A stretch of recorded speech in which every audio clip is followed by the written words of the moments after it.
Hello, everyone. This is Cody Lee of BlackCatBooks.org, author of I the Dragon, Cruel and Beautiful, Rabbit Hole King Dio, and the now released Lauren Frey. Here with Donkey Kong Country. After after playing a lot of Donkey Kong Country Returns over the past week, I actually spent my entire work week playing it during my breaks. I have to say I think the original is far superior to Returns. I've long suspected that, but like playing them both back to back. I think I can now definitively say that, which is weird for me to say because I love Returns, right? Like Returns is a lot of fun to play. It really does improve on the formula and a lot of notable aspects, but when all is said and done, there's no beating the classic. I think this game is still aesthetically more pleasing than Returns. It's more satisfying to play. I think the level balance is better. I think I never get tired of playing this one. Like Returns, I actually did get tired of playing it like several times. Like I take breaks from Returns, and a lot of the levels just aren't that fun. It's just I don't know. It is kind of a shame. I do love Returns, and Tropical Freeze was a huge improvement. But yeah, I think Tropical Freeze is probably the best of the series. Weird. I think it's weird for me to say this, but I think Returns might be worse than Donkey Kong Country 1 and 2. But I think Tropical Freeze might be better than both, which is kind of an interesting sentiment. I don't think I've heard anyone else suggest that before. I don't know. I don't think anyone's really done a tier list of Donkey Kong Country games. Most people just agree like 2 or Tropical Freeze is the best, and 3 is probably the worst. And like I don't really disagree with that, but I don't know. Like when it comes to the original DKC versus Returns, I don't really see people talking about their positives and negatives. Here we go. Yeah, Returns has a lot of the problems that DKC 3 has. I think it has way too many gimmicky levels, and like a lot of levels that just aren't that fun to play. Here we go. The boss fights aren't good. Like, there's a lot of problems with Returns. I think all in all, it's like a great Wii game, but I think I prefer Wario Land over it. I think I prefer I think I might prefer New Super Mario Bros. Over it, honestly. Returns, like, it's weird. Like, I always kind of felt like kind of iffy about Returns, like when I first played it, but it wasn't bad. It was never bad. I just thought that like there were better games like it. And here we go. I don't know. I kind of felt the same way about Metroid Prime back in the day too, where I was like, "Yeah, is it really the best game ever?" Like, I didn't think so. It's still great, but I just there are definitely games I like more. Here we go.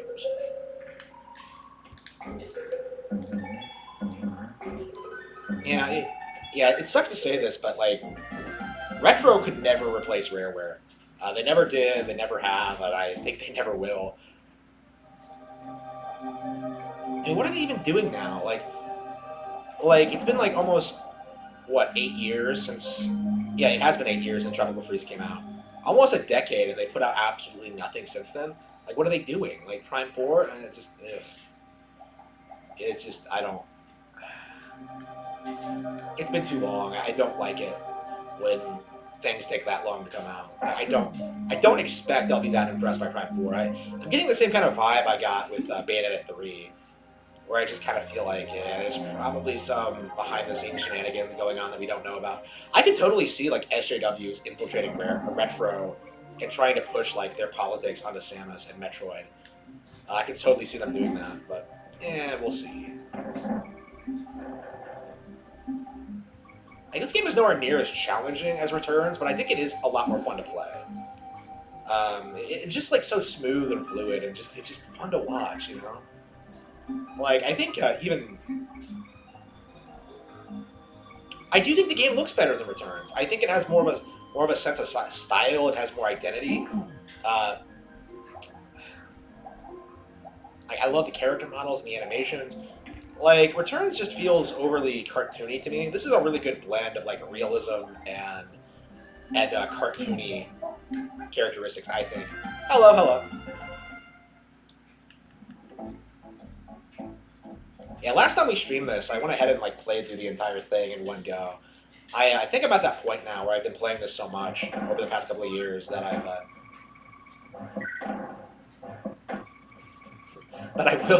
will be doing that more regularly. And I love the game, and there's a reason I do that. But I don't know. Maybe that's the reason I have such a soft spot for this game. Is that like every time you finish it, you always want more, and you always end up going to like DKC2, going to DKC3, going to Returns, going to Tropical Freeze. Like over the past couple of months, I've replayed all the Donkey Kong Country games. Yeah, I went through Returns, I went through Tropical Freeze, I went through 3, I went through 2, I 100% it 2, and like they're all great. Like it's just this has to be one of the all-time greatest of all time Nintendo franchise. I need to stop calling things the GOAT. Like, it reminds me of someone I worked with once. It's the GOAT.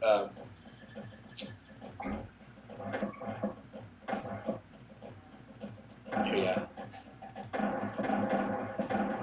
I love this level as a kid. This was so much fun. Yeah, actually, I will say this about Returns. Like, not all the levels are great. There are a lot of bad ones, but when, like, they really hit it out of the park, like in World 5K, like the bonus level for World 5, when they really hit it out of the park with their gimmicks, and, like, they really nail it. Like, that was a lot of fun.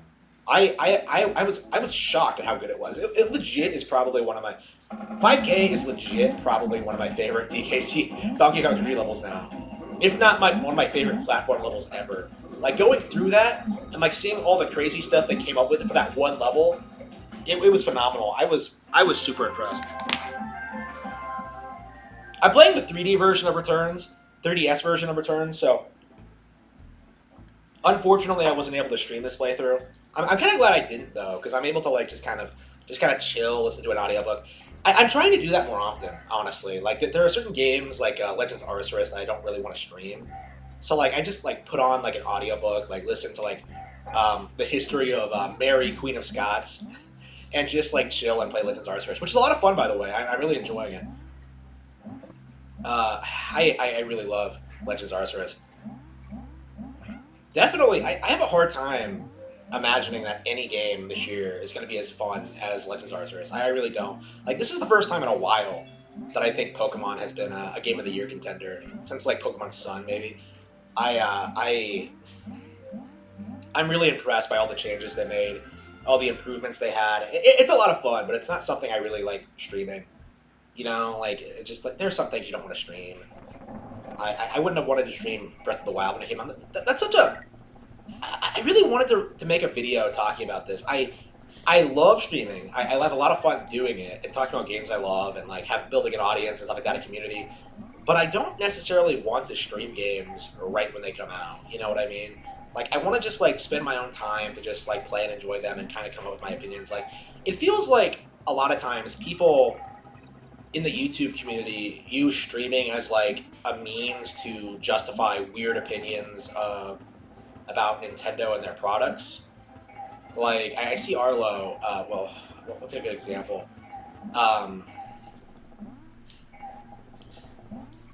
Videos. Like, you're so busy, like, streaming and trying to make yourself entertaining to the audience, trying to get those subscriptions and donations, that you don't really have fun with the game. You know what I mean? And, like, I find that, like, abhorrent. I hate that. It's something I take very seriously, and I don't know. I enjoyed what I streamed of Legends Arceus, but I don't think I want to keep doing it. I'll just play it on my own time. Oh, fuck. You can't jump on them? I swear I was... What the fuck? What? What just happened? That was ridiculous! Oh, wow. Even today, this game surprises me. Man, I wish there were more minecart levels. That is, like, my big thing with Donkey Kong Country right now. I want more minecart levels. I want an entire Donkey Kong Country game of nothing but minecart levels, because I'm sick of playing, like, this, 2, and Returns, and, like, realizing that, like, holy shit, there aren't that many minecart levels. I love them. I always have, but there aren't as many as you think there are. Like, maybe, like, 2 or 3 a game, if that. And it's very disappointing. Yeah, that's another thing about Returns. I do think Returns does have good, more minecart levels than this does, and all of them are good. So, like, this one is probably, like, one of the all-time best. I have lots of fond memories of this level. But I think Returns has a number of them that are just as good. has more of them that are just as good.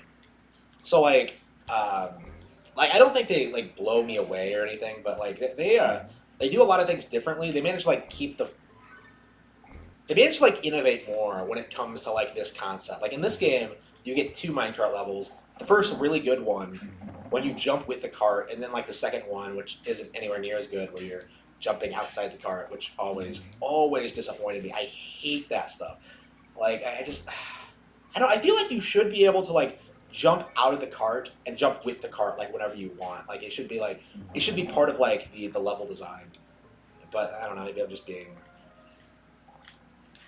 Yeah, I forgot the tire. Maybe I'm just being overly particular. I don't know. It just feels so limited. And like the returns games do such a great job just making it feel like making it feel like there's a lot going on. Like level themes, like there are a variety of level themes. Like you're like in caves, you're in lava, like you're avoiding gears. Like there's all kinds of cool stuff in the minecart levels and in returns. Yeah, I think I'm being a bit too harsh on returns. I've always felt that way. Is that like yeah, I don't like it as much as the other games, but like it's not bad by any stretch of the imagination. If anything, it's like better than most games still.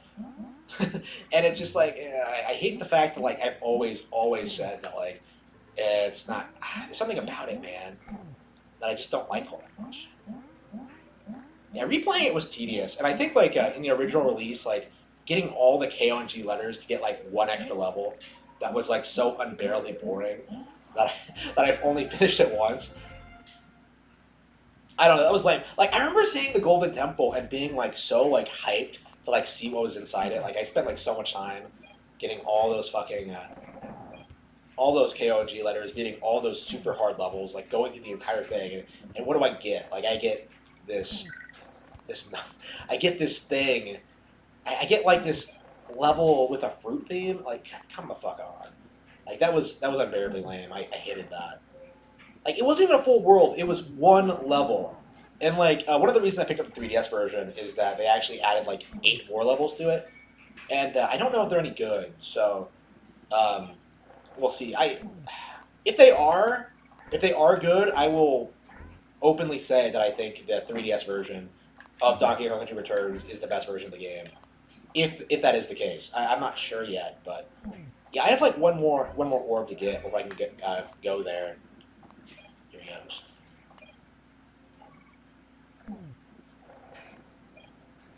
Oh, come on. Why am I going through Stop and Go Station? What was I thinking?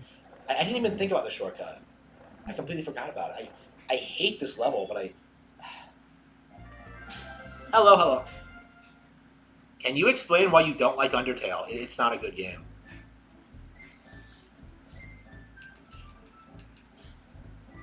The Steam Deck is better than the Switch? Yeah, sure, buddy. Sure.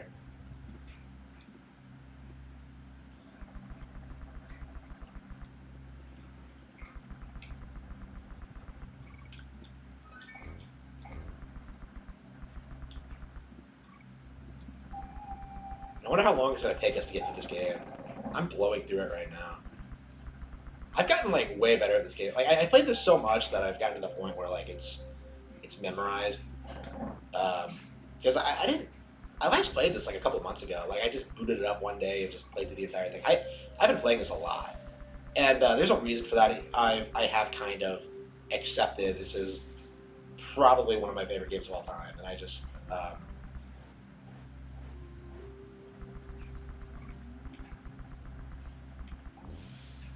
oops. God damn it.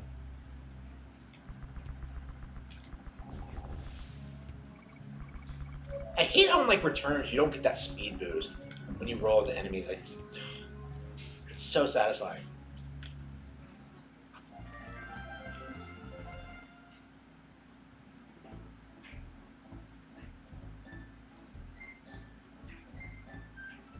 Undertale's flaws. It's been a long time since I played it. What it boils down to is that it's not a well-made game in any way, shape, or form. The fan base tries to act like it's subversive, like it's meant to be bad, or like it's meant to like be the anti-RPG or something, but they're like better games that do that. You know, like Shin Megami Tensei, like Moon, like there are countless examples. Earthbound is a big one. Like they're like all of the games that Toby Fox blatantly plagiarized for Undertale are like significantly superior. Like there's no reason to ever play Undertale. You know what I mean?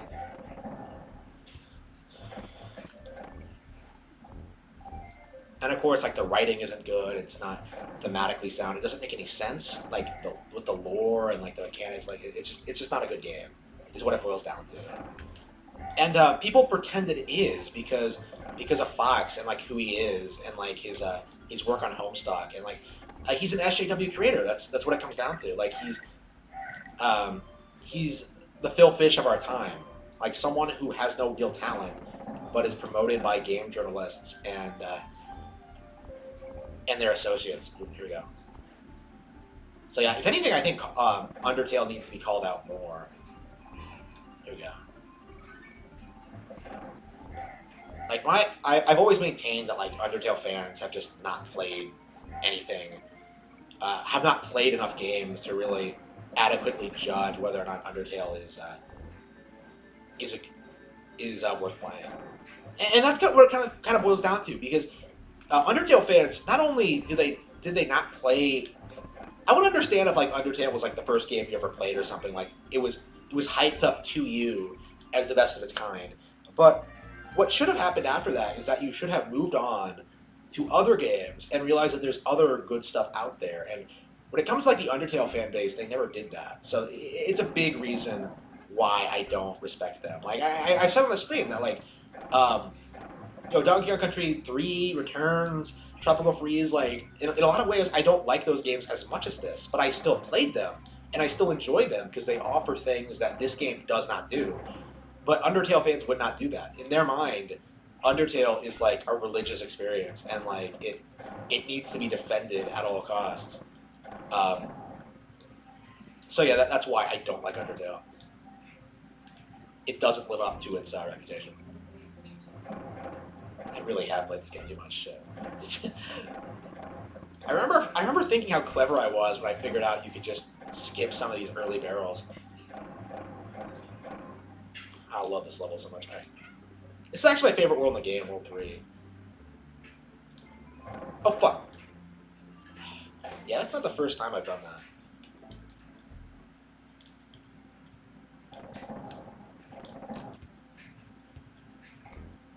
Was that my first death? I guess I still do make mistakes. Oh, well.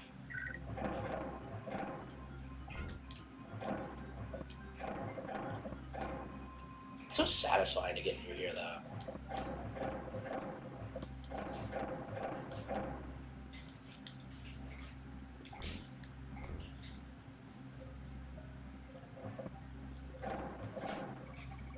I've never gotten over like Donkey Kong's goofy jump in this. Like why does he hang his hands above his head like he's the fucking creeper?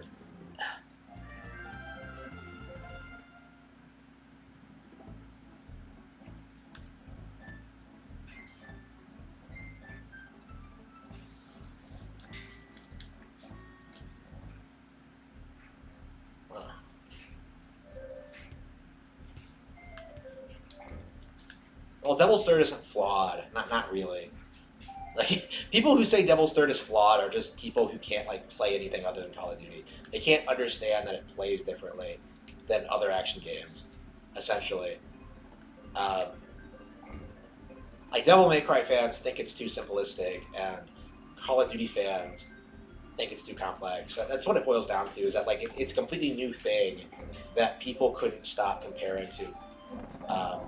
Other products. I was trying to get like both donkeys on the screen. It's possible if you time things correctly to get like two partners on the screen at once. I've done it before. I remember doing it before, but I've never, not since I was a kid. So I thought I might be able to do it just then, but it didn't happen. All right, here we go.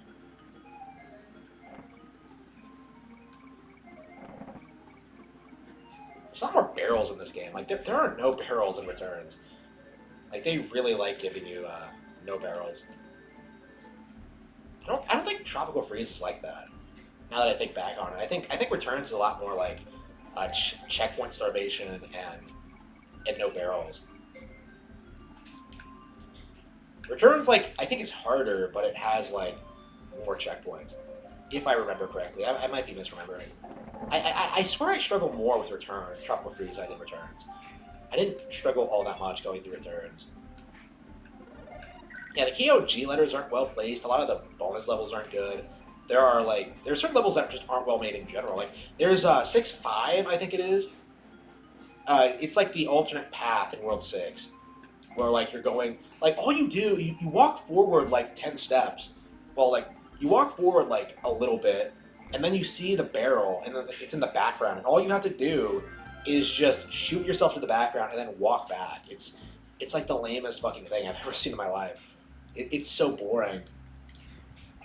And they put it in the game. Like I would not release the game in that state. Like it's the worst level I think I've seen in any Donkey Kong game. Like it doesn't even have a gimmick. Like the gimmick is that you have to walk past the barrel before going back, and like it's not it's stupid. Like it just it was really terrible. I was so angry. I was like, wow, I got conned.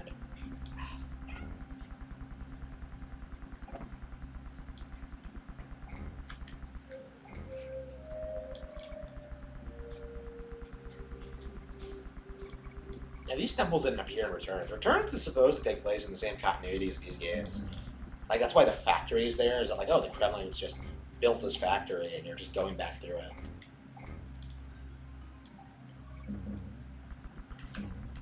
But there are no temples like this in Returns, from what I remember. Who beat the temples, by the way?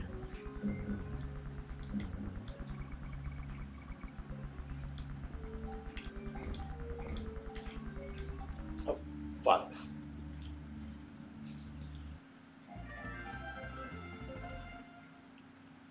A game I think is bad, but still have fun with. I mean, if I have fun with it, by definition, the game isn't bad, right? I'm trying to think of something. Let's see. I mean, yeah, I guess I had fun with bad games, but I'll tell you they're bad games, though. Here goes. What's an example? No, I'll say Batman 2 is good. I love Batman 2.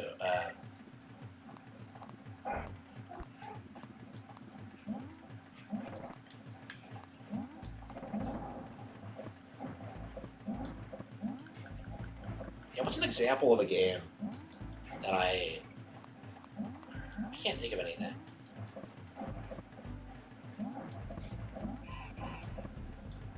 Espresso isn't the best part of the game. Fuck you, Espresso. Oh wait, I can just go back and get him. I thought he was gonna die for a second, but no.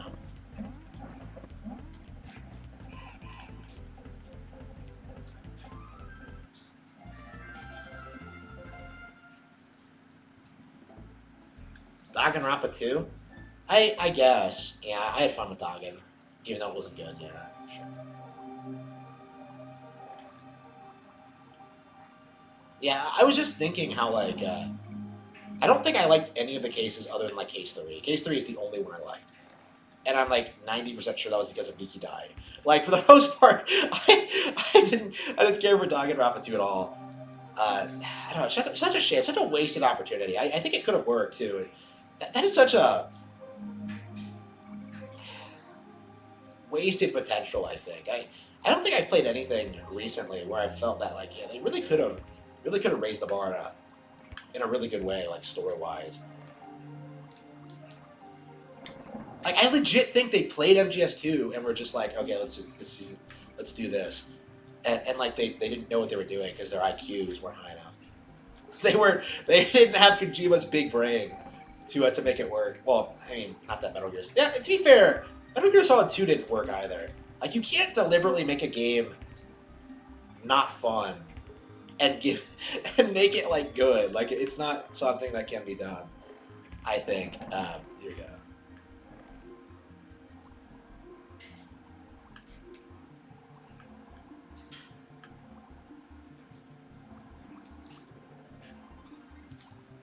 Yeah, one of the reasons I wanted to play Super Nintendo tonight was that I wanted to play Chrono Trigger.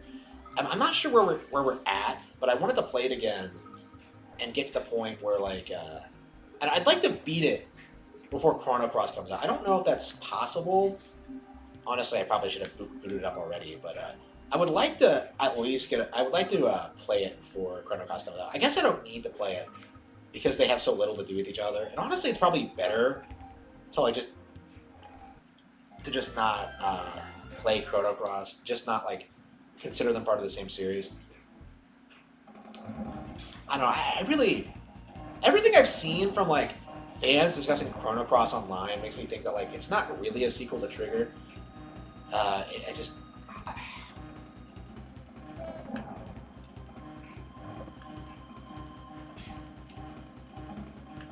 I don't know. Some people like it, but I don't know. I have a nasty feeling that I won't. So we'll see. It has like like the way they talk about it. It reminds me a lot of like the problems that like Final Fantasy 7 and 10 had, where like they just became more story focused and with like no regard to the gameplay at all. You know, like shafting the original ideas and becoming more like corporate.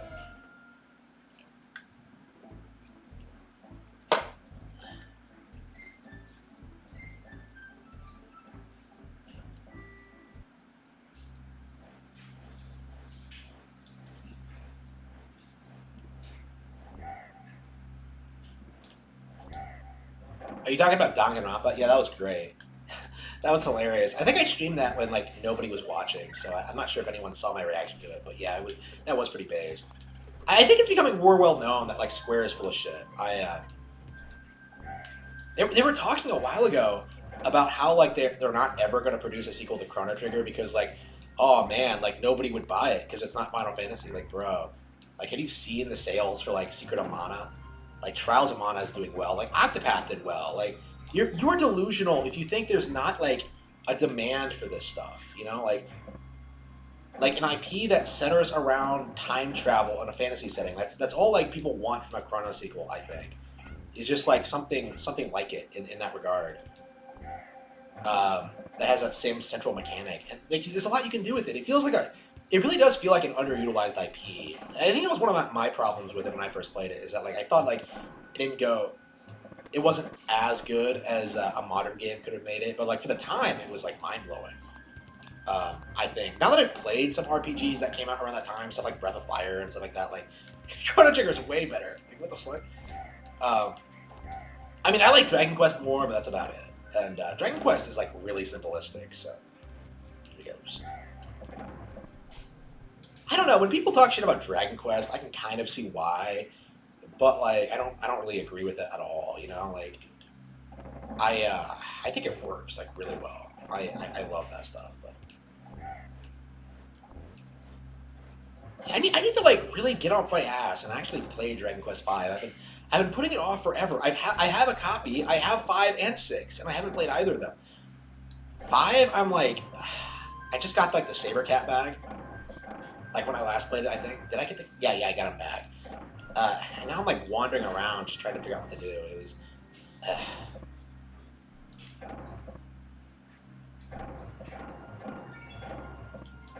I know it's taken me like a long time to figure out how to do anything in that game. I don't know what it is.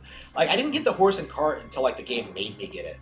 Like you're supposed to get it before you take the prince back to the castle, but like I didn't realize that, so I just went there without the cart, which means you don't get monsters, which means like you're gonna have a hard time. So I just grinded for hours trying to beat this boss, not realizing that I was missing like a critical gameplay aspect. And that's part of why, that's kind of the reason why I like Dragon Quest, because it'll do stuff like that, but because it's really not as simplistic as people make it out to be. I think it has a lot going on, like especially when it comes to like talking to people and interacting with like towns and stuff like that. Like everyone is worth talking to in Dragon Quest because they'll always tell you like interesting things about the world or whatever, and like things you need to do next. And here we go. Like hints at what to do. It's great. Like it's better made than JRPG. Like I feel like modern JRPGs don't understand this aspect.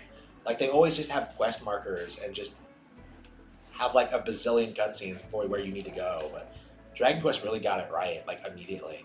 Like even the first game got this right. Where like exploring the world is just as important as fighting monsters. Like I don't know any other JRPG franchise that realizes this. Like even Final Fantasy, I think, is just kind of copying Dragon Quest. There you go. Okay. Yeah, I've become such a rabid Dragon Quest fan since like Dragon Quest VII came out on 3DS. Like I've really fallen in love with this franchise. I really have. It's probably my most recent true video game love, honestly. If I played it when I was younger, I'd probably put it on the same pedigree as this, to be honest with you. Alright, here we go.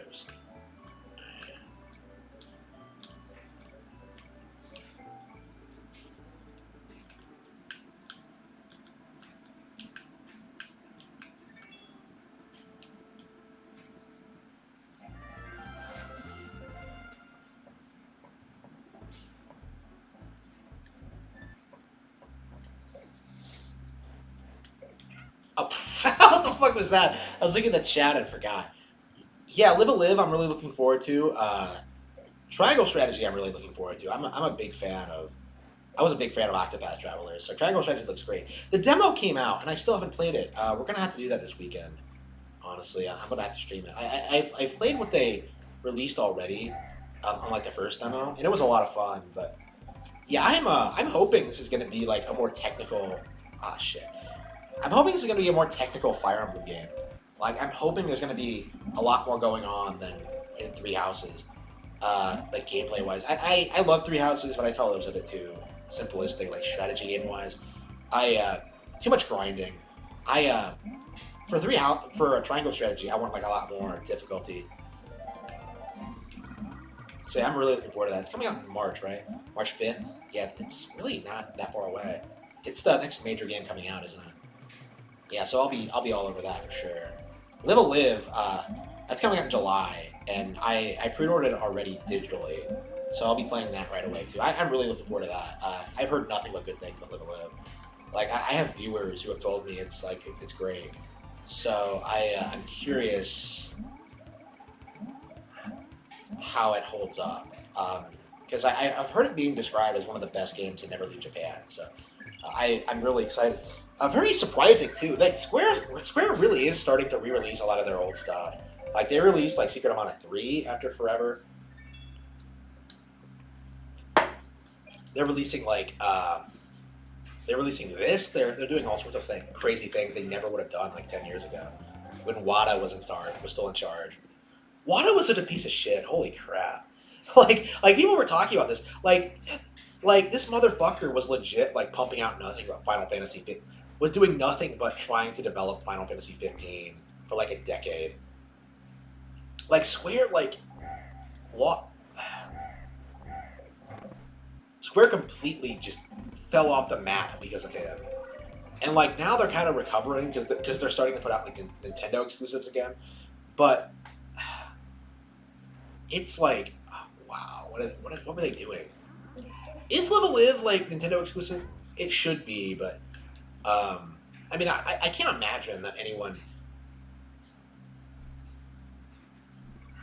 I can't imagine that anyone outside of Nintendo consoles would play something like that, though. Here he goes.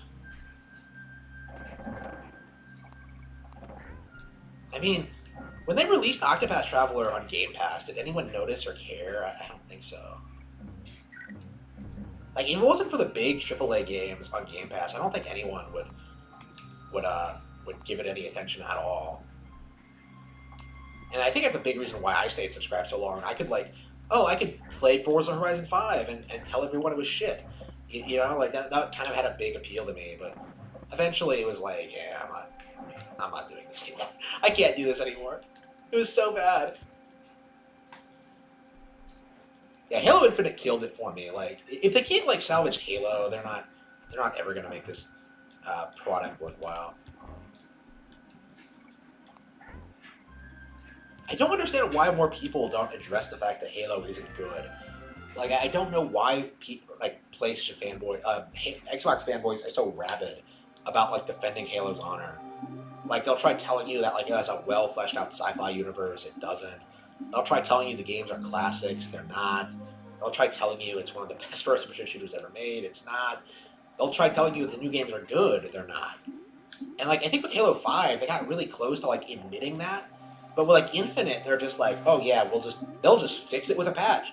Like that's the new trend with like these modern games. Is that like everyone knows their shit, but they all think that like, oh yeah, they'll just update it, so it's better. Like they did it with Destiny, they did it with No Man's Sky, so they'll do it with Halo, and it's not really true. The games never get better, but nobody really people just drop the game and then move on to the next thing.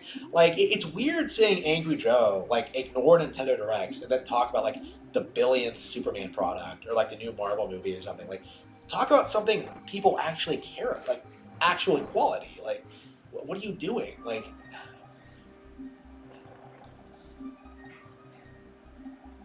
yeah, I went ahead and looked at Angry Joe's YouTube channel after the direct. He did not do a reaction. He made no commentary on the Nintendo Direct. He did nothing, and it's just such a weird thing, like a weird trend I've been seeing, where like these Nintendo Directs are by far the biggest gaming related announcements of the year, and yet like these major gaming channels don't cover them at all. It's bizarre. Oh, I just found like a video from like a really hardcore like dedicated anti Nintendo guy talking about how like people who still follow Nintendo Directs are man children. I'll be doing a reaction video to that at some point. I think it's kind of amusing. I think you'll get a kick out of it. Here goes. Because it's not true. Like sure, I love games like this, but I'm also playing like stuff like Triangle Strategy. I'm like writing my own books. I'm like doing all like working a real job. Like I'm not a man child. And I think that's really obvious too. Yeah. My detractors, I think, are man children, but I am not. I don't know. I've been thinking about that a lot lately. Like, Video Game Lover 58. Like, I've noticed that other YouTubers are having problems with him. Like, he's stalking them and like posting about them on like his Discord and his YouTube channel. Like, it's been popping up on my feed occasionally, and it just kind of, this guy like treats everyone the way he treats me. Like, it's not just me, you know. Like he harasses like a number of people, like in regard to like not liking the PlayStation Vita or like weird shit like that. Like it just doesn't make any sense to me. All right, here we go.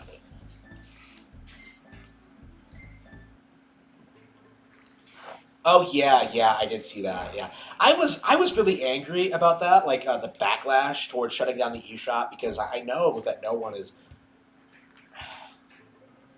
because people were complaining about the eShop when it was a relevant thing, and now that it's been replaced with Switch Online, they're gonna try to pretend that they were big fans of it. No, they weren't. Like I remember when people were bitching about the price for Earthbound on the Wii U V Shop, and said they were gonna pirate it because $10 was too expensive.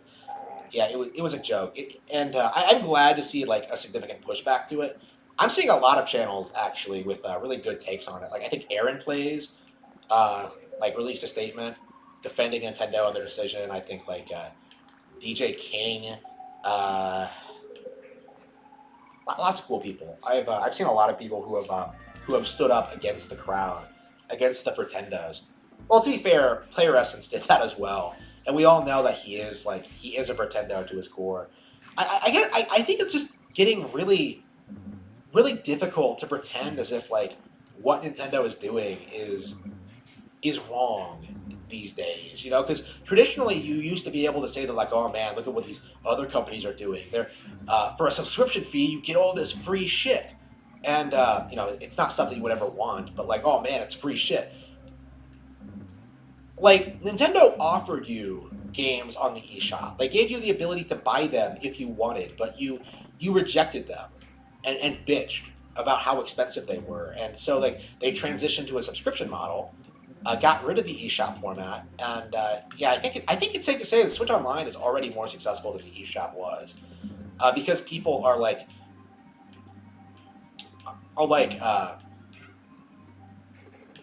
people wouldn't necessarily pay for stuff like NES Sports, you know, like stuff like NES Tennis or Donkey Kong NES or anything like that, like butchered ports. But like they are like an interesting piece of Nintendo's history that like people like me would want to play. I just wouldn't like. I think the subscription model makes sense, honestly. Like it gets really expensive, like buying everything that comes out in the eShop, and I think a flat $50 fee a year is fine. I prefer it, honestly. And plus, you get like other things like game trials. I think they made the right decision. And I think it's only a matter of time until it becomes more popular than Xbox Game Pass. Actually, it is already more popular than Xbox Game Pass. More popular than Xbox Live Gold and PlayStation Plus, I should say. Yeah, Game Pass isn't as popular as people make it out to be. I'm inclined to think that the people promoting it are just paid shills and game journalists. Because I enjoy it. I don't think most people enjoy it.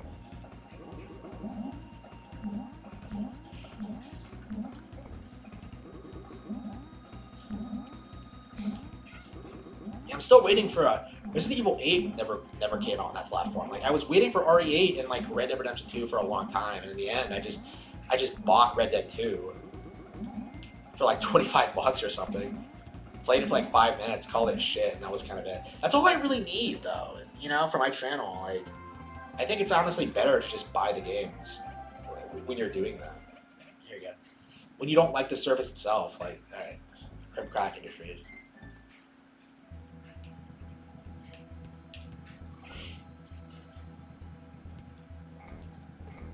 Yeah, that fucker SNES drunk is always talking shit about this game, and I have to say like, you're a pleb. Like you don't know anything. You have absolute shit taste, and I don't respect it. Like, oh man, the game it's hard to find all the collectibles. Well, yeah, but you just use a guide. Like it's not a big deal. Like you don't have to 100% the game, bro. Like shit. All right. Yeah, I think I started a playthrough of Super Mario World too. I don't know. Do you think I should play that next? I kind of want to play more platformers before we before we pop in and boot up Chrono Trigger. Yeah, I was thinking Congo's Caper actually when we finish those.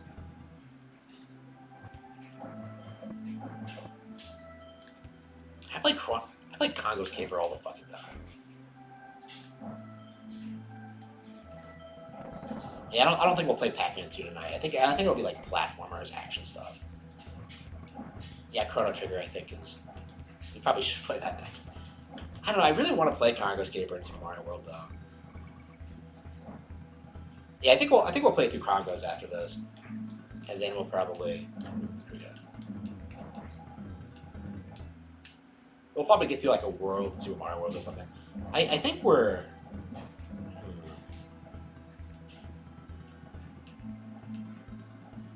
I got it.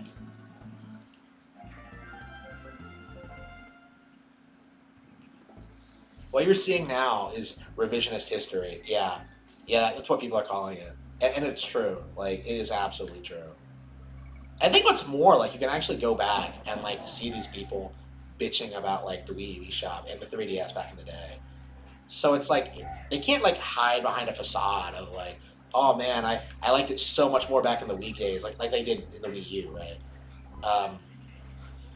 Like it's just posturing. It's just complaining about it. It's just senseless complaining about a decision Nintendo made. One that we should have seen coming, by the way, because people notice like when Metroid Dread came out, how the Wii U eShop suddenly had like a spike of activity because people went back and bought old Metroid games, right? People weren't using it like other for things other than for things like that. Nintendo did stuff like remove games that were ported to Switch from the Wii U eShop to prevent people from buying those versions, but and that made the news. But like other than that, like they kind of already have been scaling back the eShop for a long time now, and I don't know why people are so surprised by this.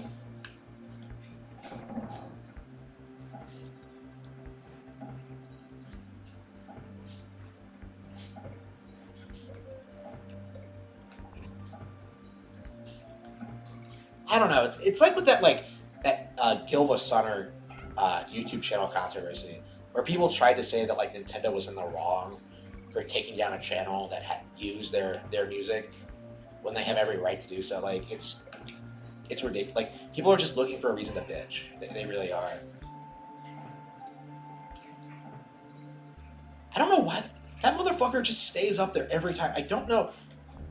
I don't know if it's something I'm doing or like if you jump you start triggering him, or I I never really have a problem avoiding him. He never comes down. I'm not sure what his deal is.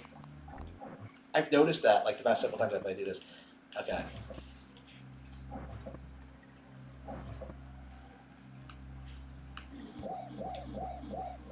Yeah, I was really angry about the situation, but it looks like people have actually retaliated, really just given these channels what for. And these are the channels that were manufacturing Wii U narratives like 10 years ago. So it's exciting to see a lot more pushback than there used to be. Uh,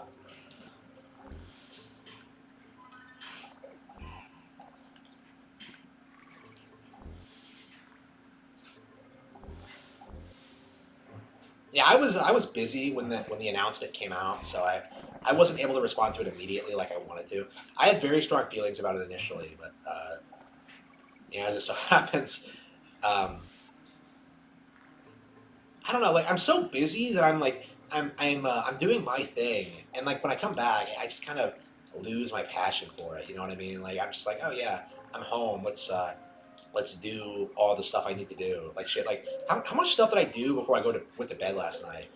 Like shit, I watched like all this anime I wanted to watch. Did I read a book? I played some games. I did some like critical stuff, like dishes, chores, like real stuff. And it's just I don't know.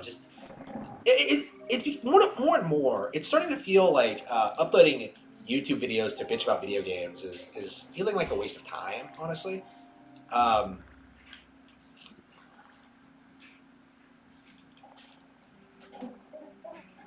Especially since like nobody's taking these people seriously anymore. Like that's the thing that really motivated me back in the day was that like oh holy shit like these people have like entire forums, like they have entire like YouTube channels, entire businesses like revolving around hating Nintendo, and it was just such a weird thing to me. And so of course I called it out, but now like it's difficult to do it in the same capacity. Like not these days, you have to be kind of low key about it. You have to be like video game lover 58, where you pretend that you love all consoles, even though you're obviously a PlayStation fanboy. It's just it's just here we go. Oops.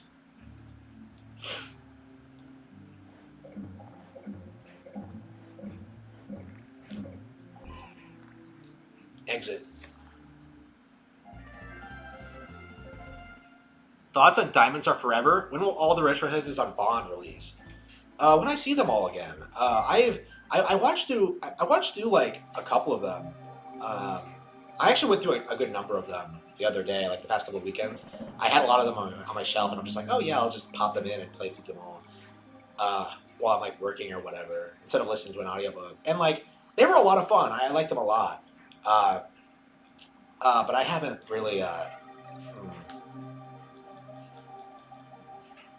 Yeah, I'll have to watch them all again in depth to kind of do a retrospective. I don't want to say like I've fallen out of like the. I don't want to get enthusiastic about Bond again, like honestly, because I don't want to support the brand. I don't want to support the franchise. I don't want to support like the Craig era. Like I think it's necessary to start disavowing franchises when they start going woke. Like instead of just committing yourself to only experience like the good aspects of a franchise, like you should just drop it entirely. And that's kind of where I am with Bond right now. It's where like I feel like I just need to like not care about it. Like I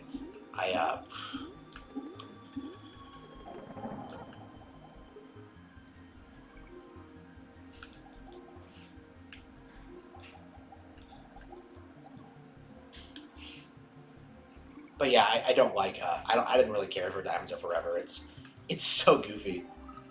I didn't enjoy it when I watched it. Probably the worst Connery era film. He had no enthusiasm at all for it. I don't know. That's the reason I like Roger Moore more, is that he actually liked the role of Bond and actually like stuck with it, like in spite of like all the like all the weirder aspects. He really owned the role essentially. Connery just was just playing a part, and he did a good job, but like yeah. I don't know. Like, for like entertainment, you need to like really need to have like enthusiasm for what you're doing. I think, in Connery's case, I don't know. Eventually, he kind of reached this point where he's just like, I don't want to do this anymore, and that's understandable. But yeah.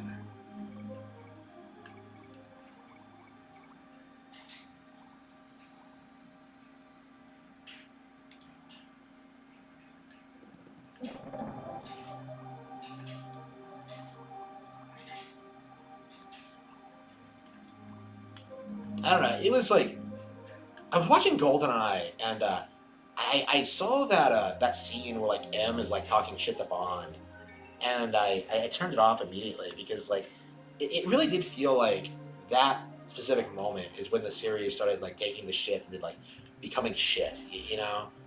Like, oh man, Bond, you're a relic of the you're misogynistic. You're a relic of the Cold War. And I was just like, bro, like he's accomplished more than you have. You fucking woman. Like shit. She talks all this shit but can't back it up.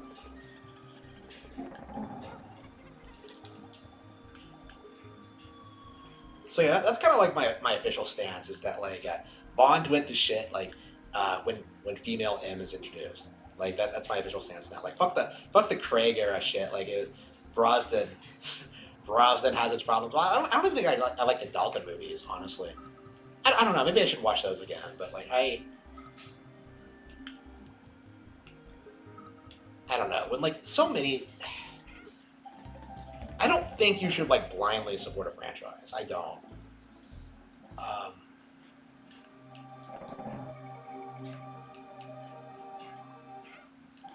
I hate Poison Bond.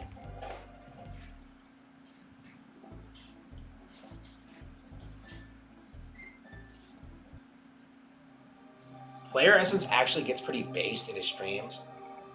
Does he though? I don't think so.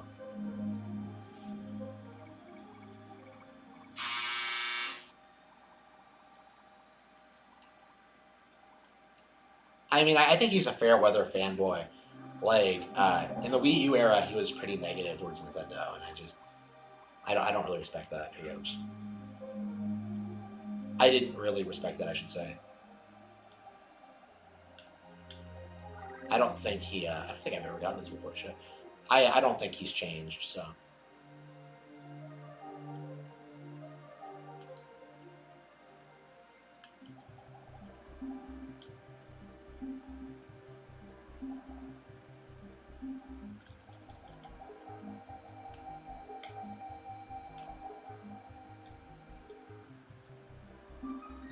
I mean, if he's defending Nintendo, it's because he's a brand ambassador for them. So I think that's probably the reason why. And I'm kind of against the idea of like being a corporate shill for Nintendo. I think you should be able to like reserve your right to be critical of them. I think that's very important. So I don't like the idea of becoming a paid shill myself. That's essentially what he is, a paid shill at this point. He wasn't like back in the day, but he is now. And I don't respect that. Who knows?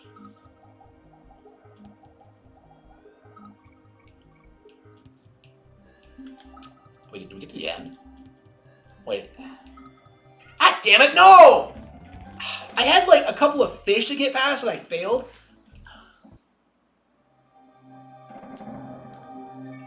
Let's see.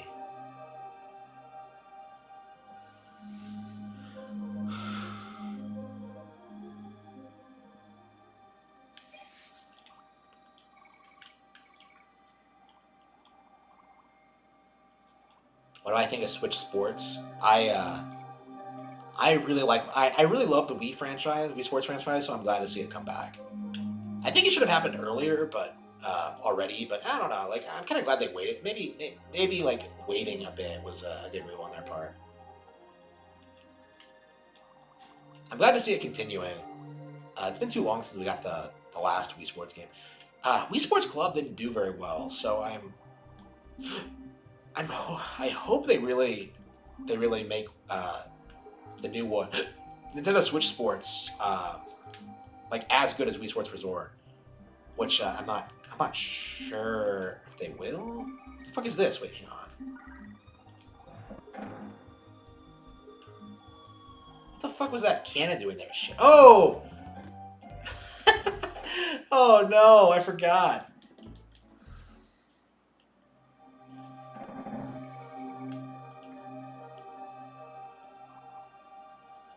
Yeah, I am excited for Switch Sports. I will play it for sure.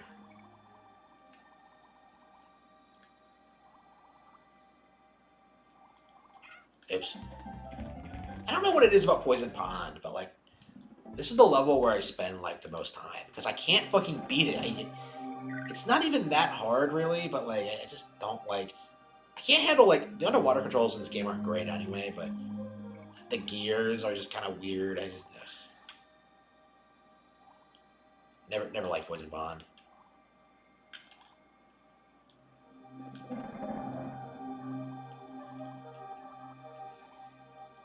Why I hate Poison Pond.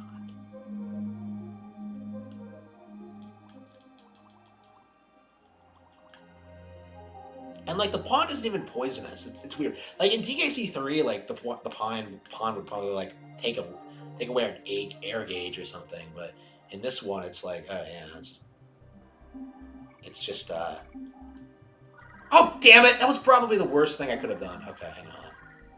I didn't even think about that. Fuck. Do I have to go through that again? Okay, whatever.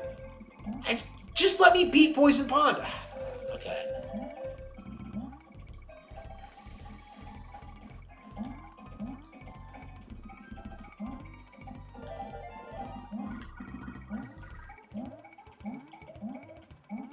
This is the second time we've done espresso in this in this playthrough. Wow.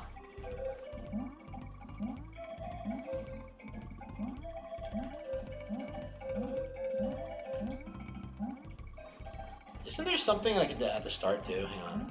I don't think I've gotten it in a while. Let me see. Oh wow, you haven't gotten this in forever. Okay.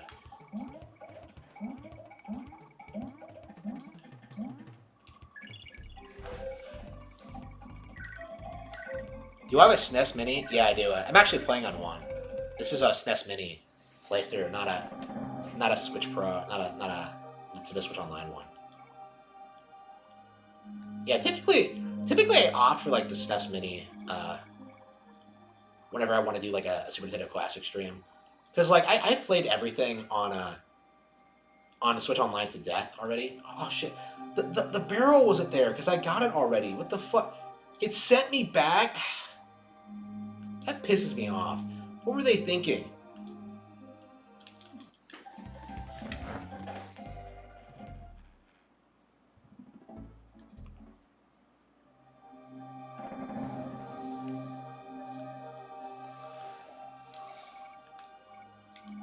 I think it was online play, so I think for that reason, I'll probably be really into Switch Sports. Because I didn't have much of an opportunity to play like online play for Wii Sports Club. I played it once, and it was a lot of fun. I remember just spending like the one day I got to play it, just playing golf with random people online. It was a lot of fun. I really enjoyed it. And yeah, I wish I played Wii Sports Club more for sure. I wish it got more attention. Here goes. Oops, fuck that up. I just want to get through Poison Pond.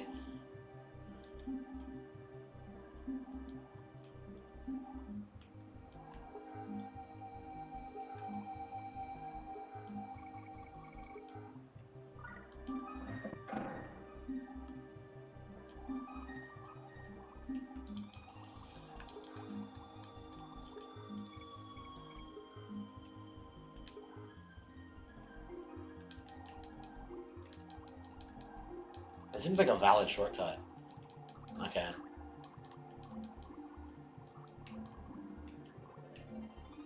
How many fish are there? Fuck.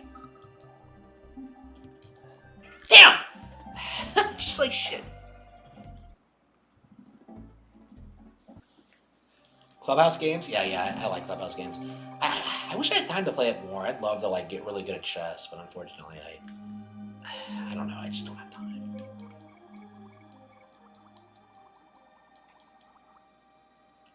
Yeah, I'm surprised at how popular Clubhouse games was.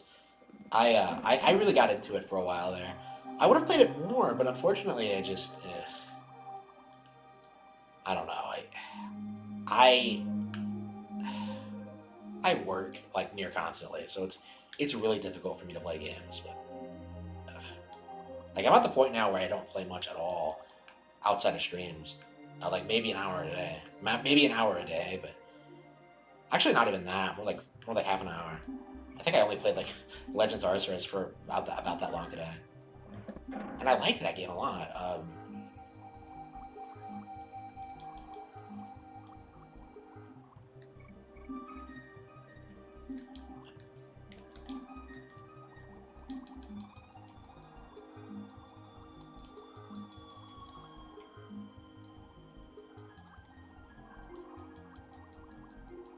Finally, shit.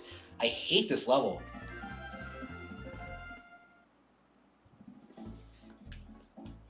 Minecart Madness. Oh yeah, the shitty minecart level, the one that no one likes. Well, when I say no one, I mean just me. I don't hear a lot of people bitching about this one. I just don't like... You see the minecart and get excited and think it's going to be exactly like the first one, but no. Like, you're jumping out of the cart and it ruins the entire experience. I really do hate it. It's the worst thing ever. Like, you don't even need to jump into a new cart. Just...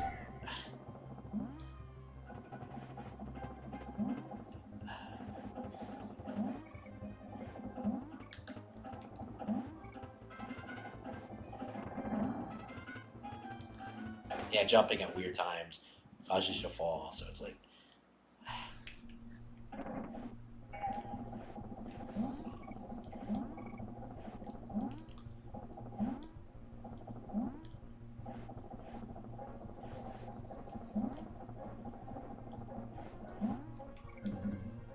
Yeah, I really got to get through some anime today.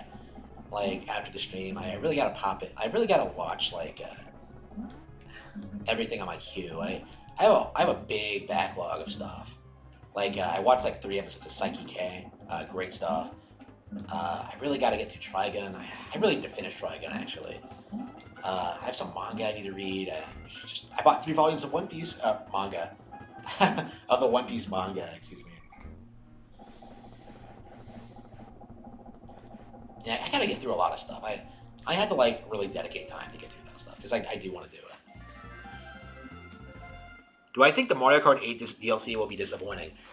I've been playing Mario Kart 8. I don't think it's possible for the DLC to be disappointing. Like I played like I've been playing online like off stream like for an hour for the past couple of days ever since they announced the DLC, and that game was a masterpiece. I think like remastered tracks from old games is going to make that into probably one of the best games ever made, to be honest with you. Because like the only problem the online has is that you get bored playing the same tracks over and over again. So yeah, more tracks is always welcome. If they maintain the quality, and I think they will. I don't know, like my concern is that like what are they going to do for Mario Kart 9? Because like traditionally what they did was they would just release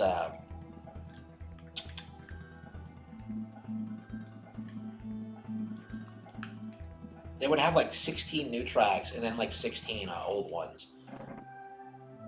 Well, that's not really traditionally. That's been a thing since like DS. So like my guess is that like for 9 they'll just have like I could see them having like 36 new ones and then just releasing remastered ones, 32 new ones, excuse me, and then just having remastered ones be DLC. I don't know how I feel about that. We'll have to see. And I don't know. what is Mario Kart 9 going to do, like, gameplay-wise? Like, 8 had, like, the anti-gravity mechanic. It's such a cool idea. I don't know how they're going to top it. I don't know what they're going to do.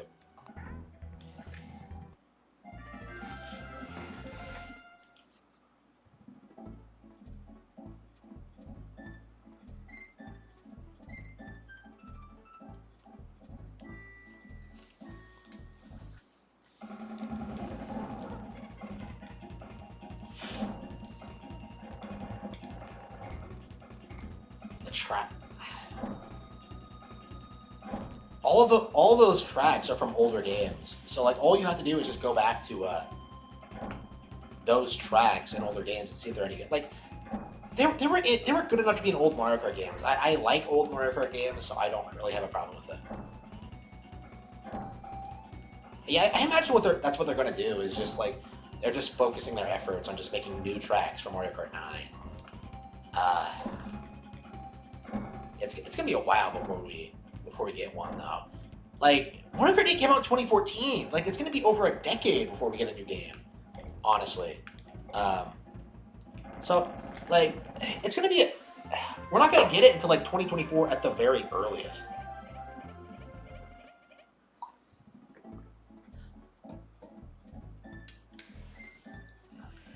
Yeah, it's just new tracks.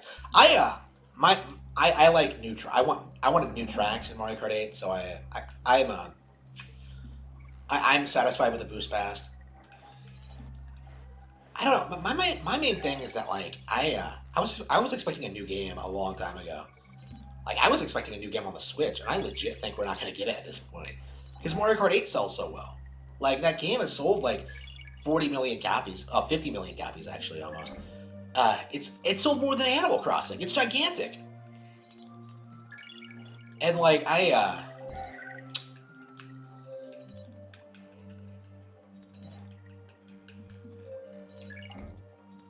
I think if you include Wii U sales, it's probably sold like 60 million copies. So it's a hugely popular game, very successful. Like of course they don't want to get rid of it.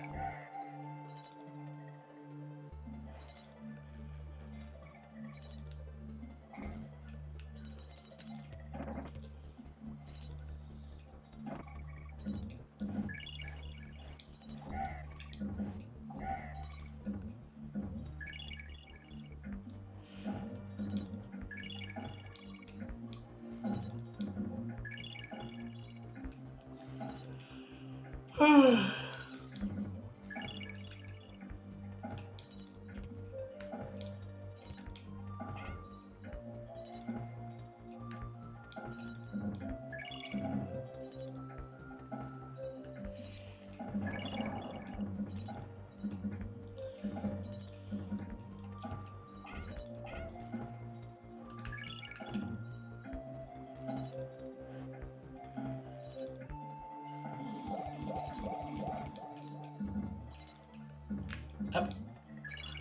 I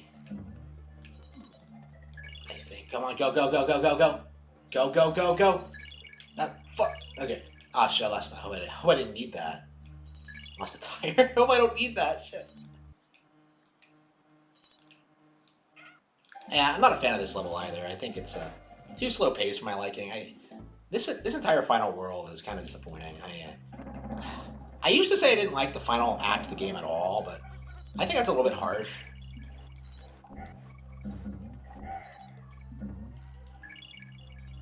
Yeah, yeah. I think I like.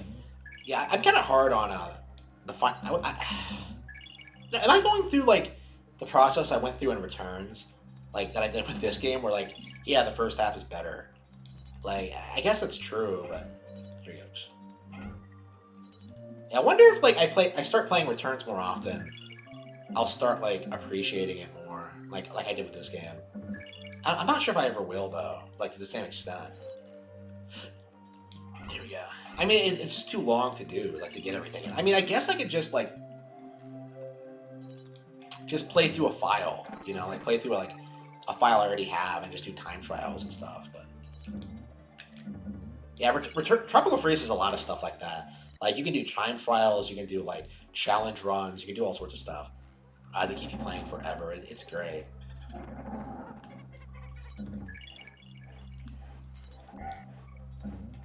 Yeah, E3 is about 4 months away. I'll be taking a week off for that, so I will be. I'll be streaming a lot. I'll be reacting to every showing they have. I'll be like I'll be doing a lot of stuff, and I'm really looking forward to it. This will be the first E3 I think I'll ever be fully involved with. So, well, like I won't be there, of course, but I don't know. Nobody goes to E3 anymore, so. I don't know.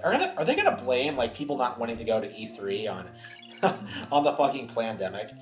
Like shit. Here we go. Da-da. Fuck. Here we go.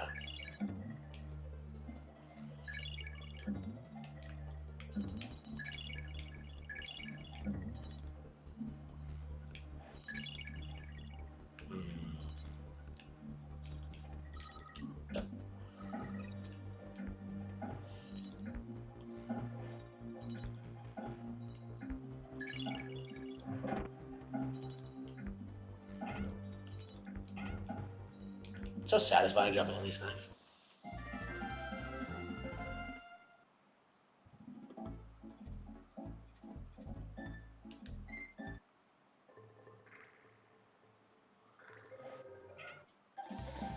Yeah, $35 an entire VR headset. No, I'm not buying that. Why is this cave so bright? It's weirdly. Oh, here we go. Oh, does it get darker as you go in? This cave, like, I don't know why it's so bright. Caves aren't meant to be bright. Okay. It's been a while since I've been in a cave. Like a real one.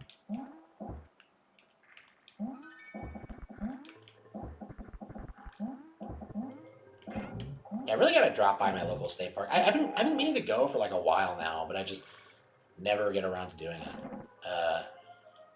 Here we go.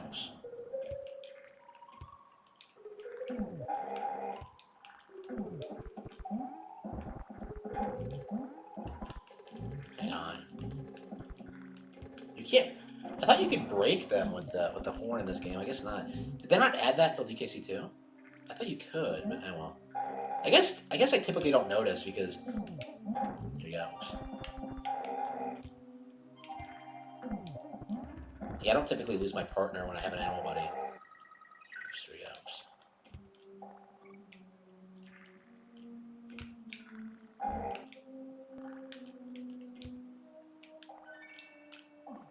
Shit, DK. This game is really generous with its DK barrels. They're very generous.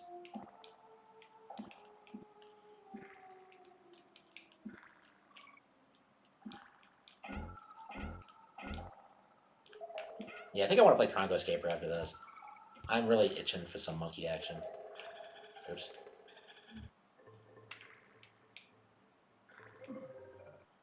I don't understand that at all. I've never understood that room. Like, you get hit and you just leave out the other side. It treats it like it's a bonus room, but it's not. Like, it doesn't make any sense. All right.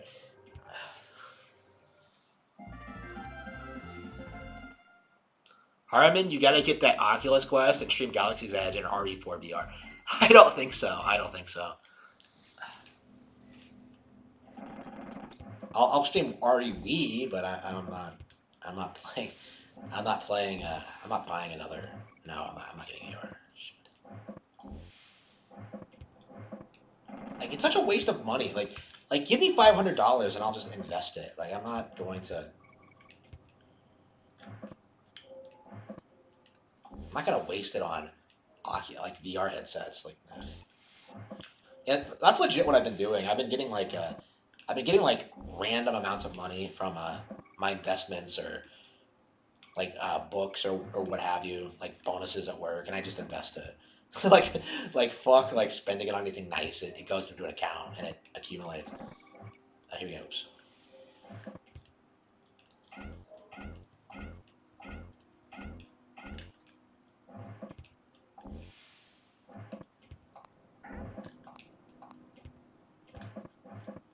Yeah, I'm not a fan of this level. It's gimmicky. Like, they just send enemies at you. Like,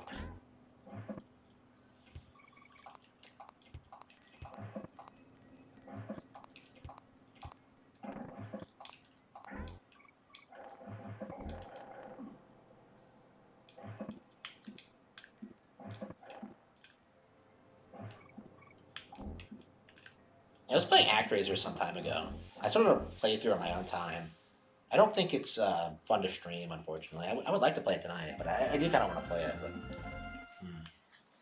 invest in what? I will buy Lauren Frey if you give it a chance. You probably already bought it. Like shit. How do I know you didn't already buy it? Like I think I'm being rused. Here we go.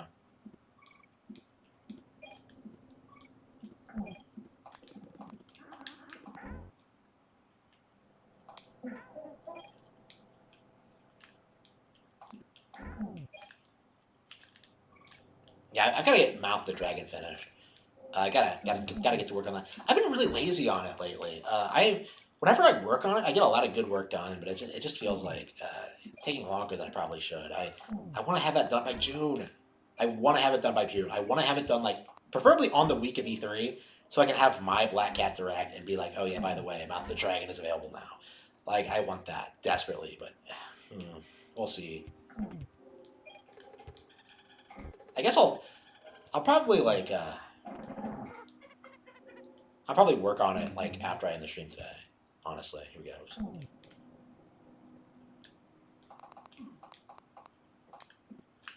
Like the way things are going now, I think Mount the Dragon will be my best book. Oh, what? I killed him before he killed me. Invest $500 in the Black Cat Game Development Division. That's basically what I'm doing, yeah. Because like it's just gonna be me. And once I have like enough money to do that, yeah, I am gonna do it. But it's gonna be a while, a long time. Honestly, I probably shouldn't have talked about that, but it is something I am considering. At the moment, like I'm doing the stuff I wanted to do 10 years ago, like when it came to the book. So like with that in mind, it might be another 10 years before I seriously start talking about producing games. So it is going to happen. You are going to get like classic Super NES style games based on my IPs and stuff like that. But it's going to be for a long. It's not going to be for a long time, like a long time. So that for now, just buy Lauren Frey. Here we go.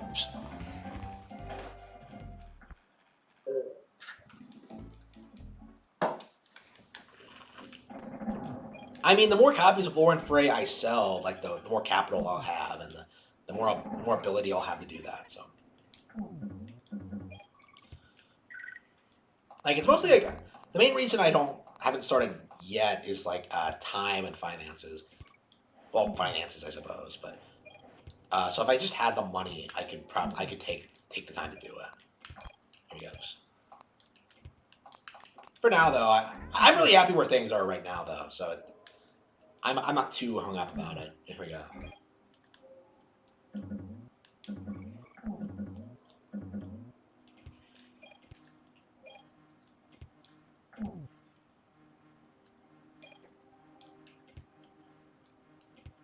Okay, G.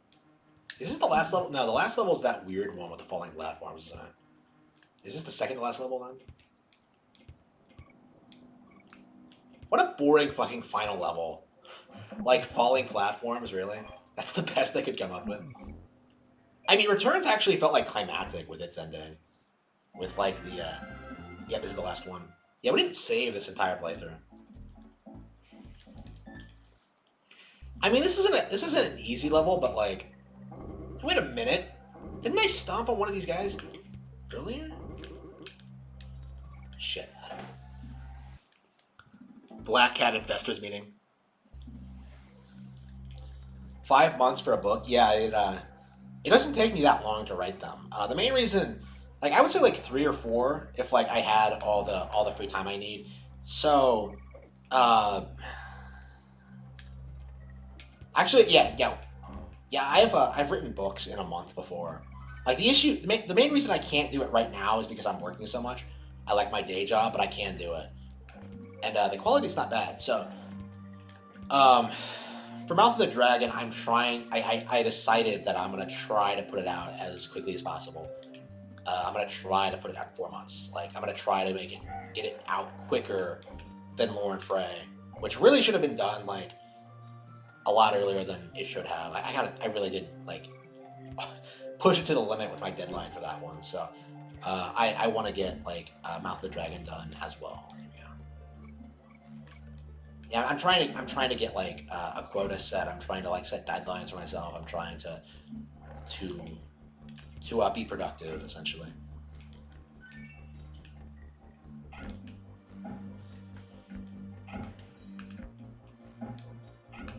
Yeah, I hope you enjoy Mouth of the Dragon too. I'm putting a lot of work into it. Yeah. Lately, like most of the work I've done on it is like deep lore stuff, because like I'm actually working on like they're not really books, but like side material that kind of goes into like the history of the world and stuff. So like I've actually been doing a lot of stuff on that lately. To try and like flesh out like the culture and background of some of these characters. Well, the culture specifically of like their species and stuff. Here goes. Fuck. Yeah, if you miss that shot, like that motherfucker will knock you down. Like there's nothing you can do. Okay. Like every time I do it at least once. Okay. Yeah, I'm not a fan of this level either, just because of like things like that. I just don't like the gimmick. I guess even this game has its gimmicks.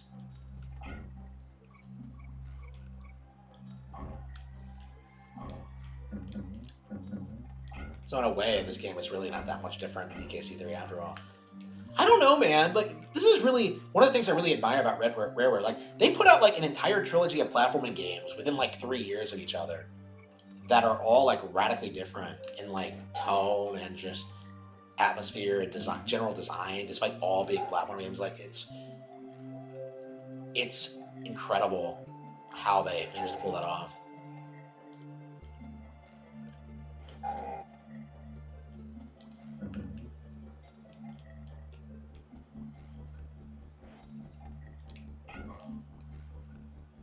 Yep, that was it. Hello. He's gonna mess up his hands from typing too much. That's actually one of the reasons I left my last job, is that my hands were getting fucked up. So yeah, I am taking care of my hands. I'll trying to at least.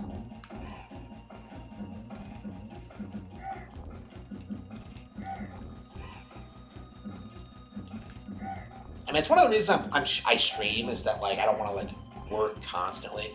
So I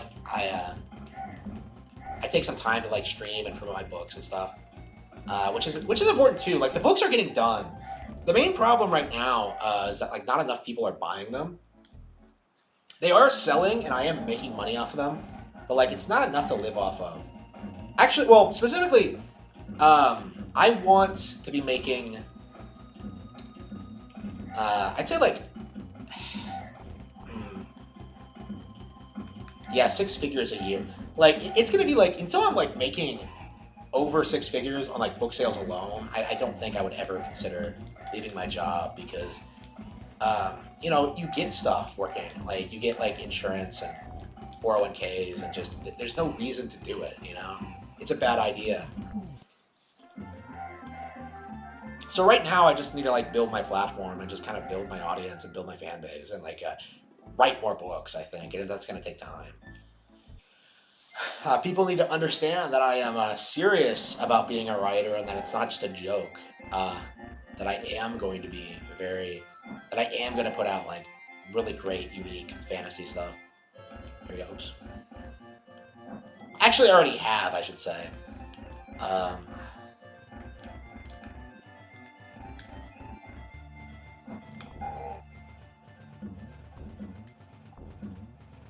can't believe we're already at the boss. Wow.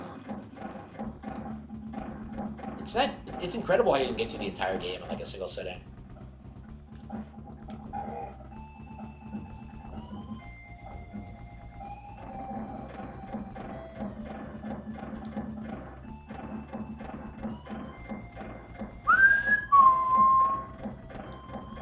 It's just brutal as a kid, but now I'm just...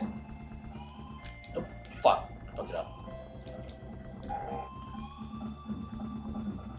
Okay, can I win? Or am I gonna die? I breezed through this the past couple of times I did this, but I fucked it up this time.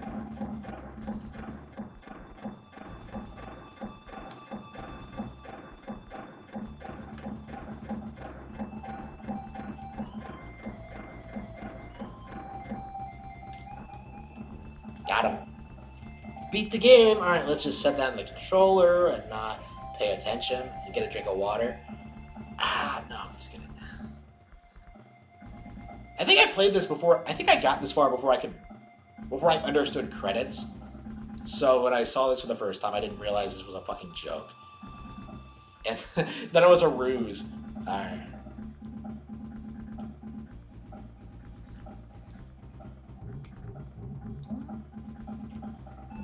Oh, damn it! Every single time! Like, ah. Yeah, okay, shit. So I got rused here, too.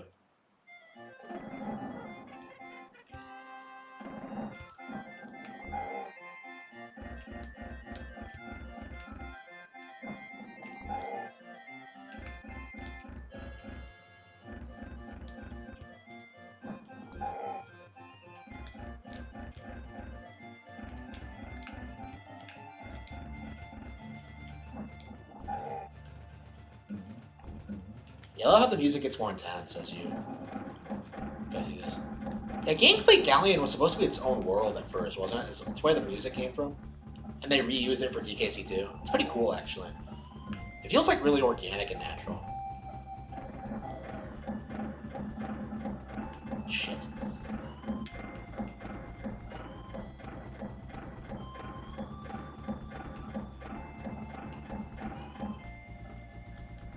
God damn it, what am I doing? Being a pleb.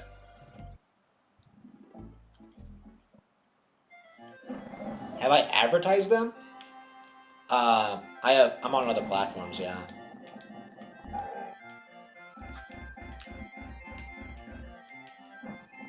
Yeah, I've done a lot of stuff, like experiment. But I'm only just, people are starting to, like, know my name now, so, yeah, it's working. Everything I'm doing is working, after the record. Like, right now, I just need to keep doing what I'm doing, I feel like. Like, Lauren Frey was the most, pre-ordered book I've ever done. Like, Eye of the Dragon still has it upsold, but, Lauren Frey was, by far, had the highest pre-order numbers. So I am, I am very, very pleased with that. I'm very, very happy.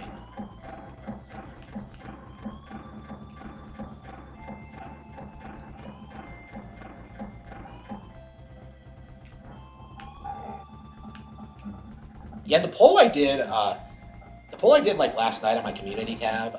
Yeah, Lauren Frey is almost universally considered my best book. So that's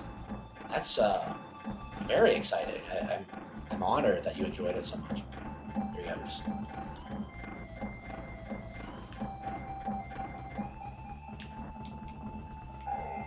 He gets back up immediately.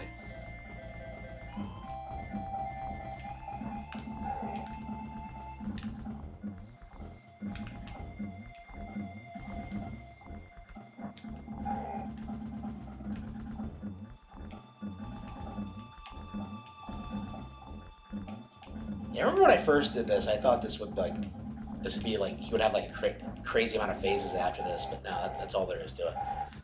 Easy.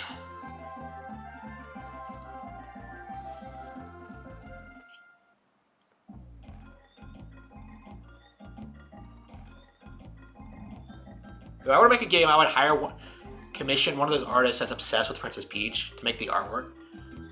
Yeah, I probably would commission someone to do artwork, yeah, for sure. And I can handle like the writing and programming and general design, yeah.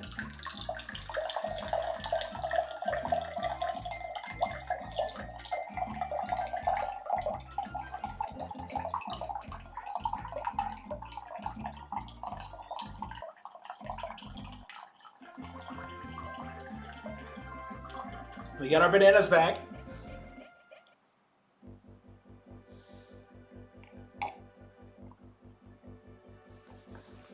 Yeah, I really like the character designs in Xenoblade Chronicles 2. It's one of the few things I really like about the game. They're like over sexualized as fuck, but it kind of works. I really do like Pyra's design. I like Nia's design. I like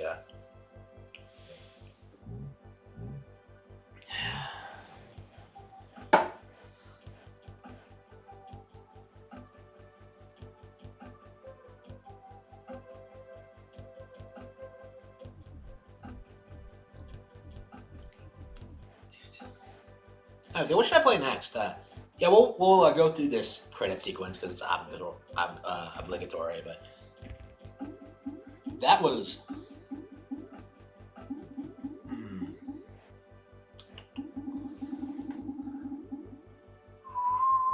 the Kremlins.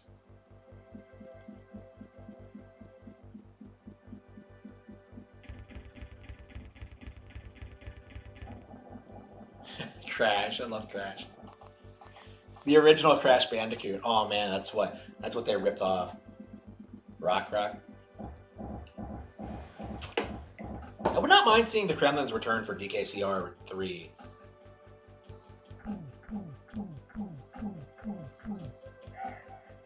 You don't even get to see Neki. Whatever. Queen Bee. Really naughty. Dumb Drum. Master Neki Sr.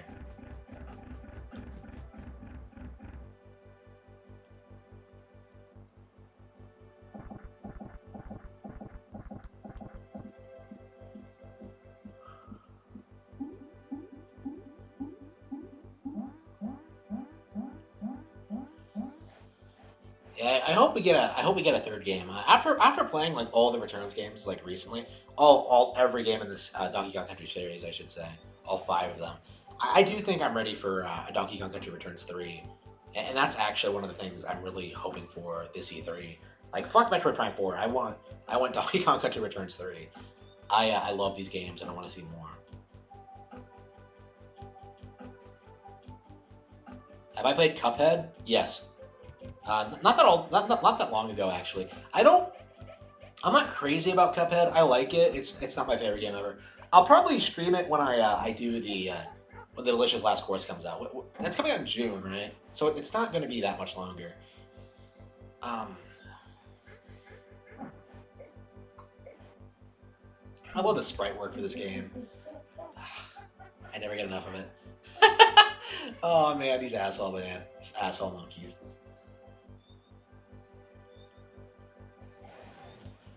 And I took less than an hour. How long did it take me to beat that?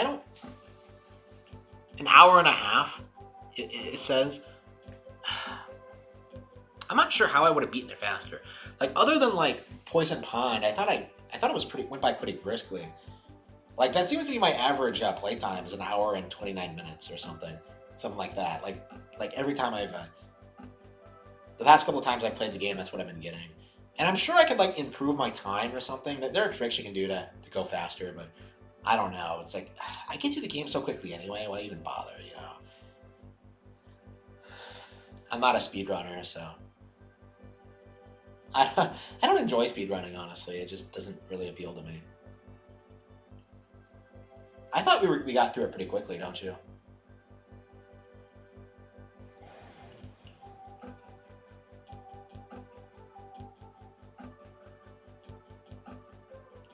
Roller Coaster Tycoon? Yeah, I've heard it's good. I've been looking to get more into more sim stuff. Ever since I played ActRaiser, I've been like trying to find good simulation games because I think I would really enjoy the genre, but I haven't found anything that really appeals to me. Like, all I end up wanting is that, like, I want a real ActRaiser 2. Like, not the one they made, like a real sequel to the original ActRaiser.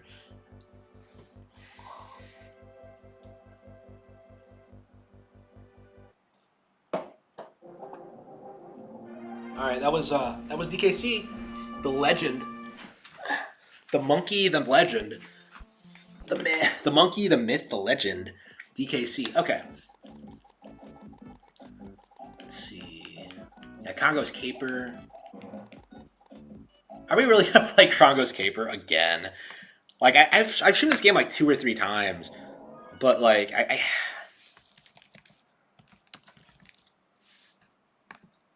yeah, this is a weird kind of like, this is one of those weird games that I just really like playing, you know? It's just fun. I enjoy it. Like, if I keep streaming it any more than I do, people will make fun of me for it, but I really love this game.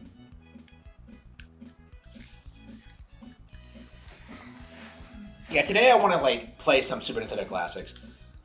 I wanted to do Chrono Trigger specifically, but Yeah, I guess for now we're gonna go through Congo's Caper. We'll probably play Super Mario World too. Um, I think Soul Blazer probably.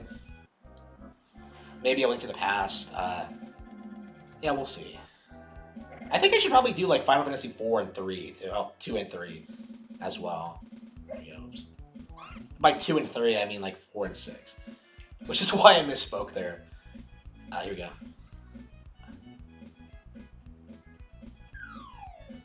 It's a good... How likely is it? Like, okay, whatever. So they fall down. We mutate the humans, and then the second one falls down in the exact same spot. And that encourages me to go save my girlfriend. Okay. I guess he thought that like it wasn't worth doing while he was still a monkey, but now that he's a Saiyan, alright. Yeah, we always call these yeah,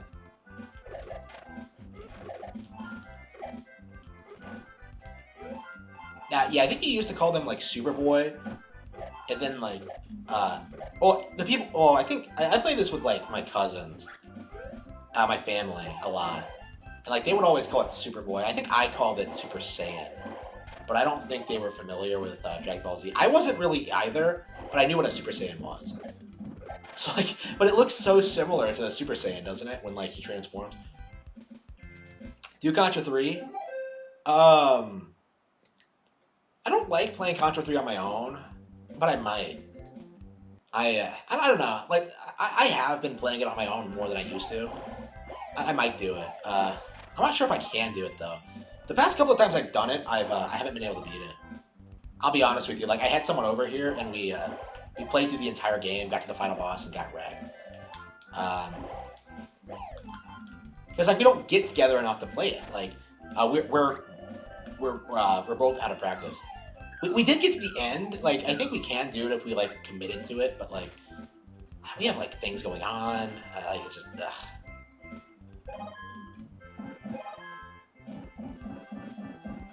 Yeah, this game's shorter than DKC. I get through this in about 45 minutes.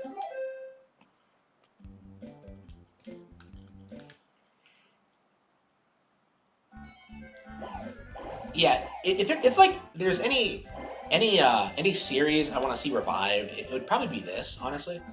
Like I would love to see like a spiritual successor to those.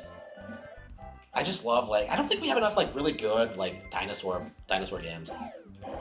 Here we go. Oops. Like getting chased by like the T-Rex in this game is like legit some of the most fun I think I've had in any Super Nintendo game, honestly. Like the game is like not great because it's not that long and it's not that difficult and there are like some bad levels. Like a lot of it's boring, but like when it works really well. I really like the charm of it. I love the controls. Oops. I love the power up. It's a lot of fun. Like jumping high is like so satisfying. I'll buy one of your books if you beat Contra 3 right now. Oh, are you challenging me? Oh no. Okay. I guess I'm gonna have to try it then, huh? Okay. I'll try it after I beat this.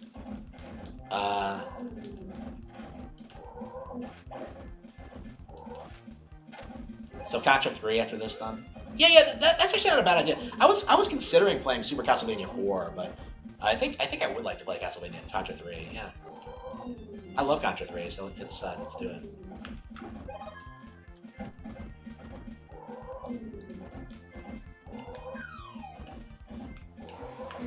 I love how this game has arcs like an anime. Like you save the princess, but that doesn't necessarily like that's not the end of your adventures. Like she gets kidnapped again, and I don't know. Just saving her is just great. I'm more attached to this girl than Peach. Actually, it's I don't know. She's a lot more cutesy than Peach is. I don't know. She comes off like more like a loyal girlfriend or something, like someone that you really care about, like someone that you want to protect.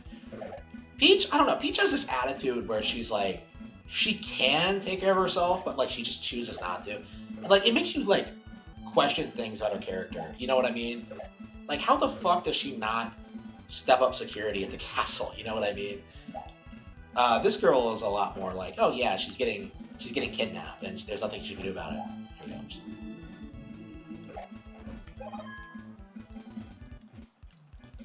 Yeah, figuring out this boss was like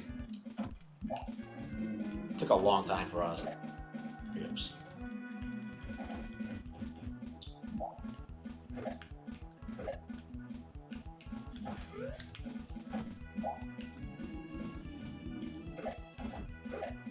Yeah, because like the rolling mechanic doesn't make a whole lot of sense. Like it's something you have to like figure out. Like I don't think I registered that that those bars at the bottom of the screen were like it was a health bar when I first got to this boss. So here goes. There we go, he's dead. You killed the T-Rex, and you just go in after him. That's so hardcore. I love how you go inside the T-Rex.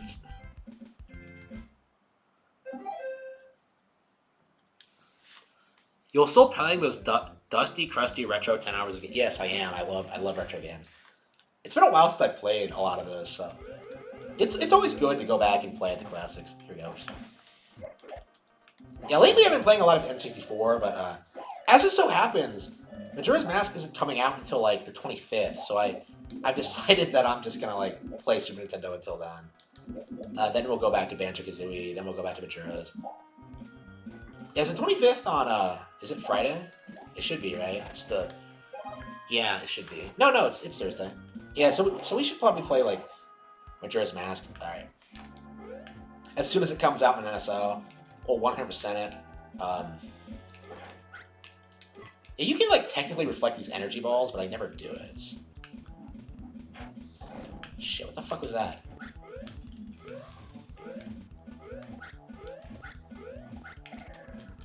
Yeah, I love how there's multiple ways to deal with this fight. Like, you can reflect his attacks, there are, like, multiple positions you can take, like, he has lots of things he can do. Like, it's a great fight, even if you're like me and have mastered that shit. I don't usually lose my transformation. Alright, I usually keep it until, like, I don't know, at least till I die. But... Oh, man, I love how happy she looks. Like, she really does come on when she's completely in love with you. Alright. But...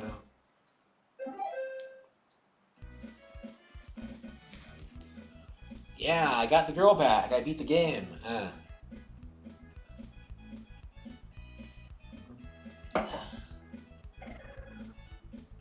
Yeah, fuck those guys. And she gets stabbed again! So yeah, you gotta fight these, the Elite Four.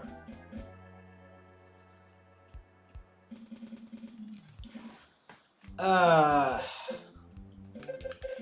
what do I normally play first? I think I normally save this one for last, but...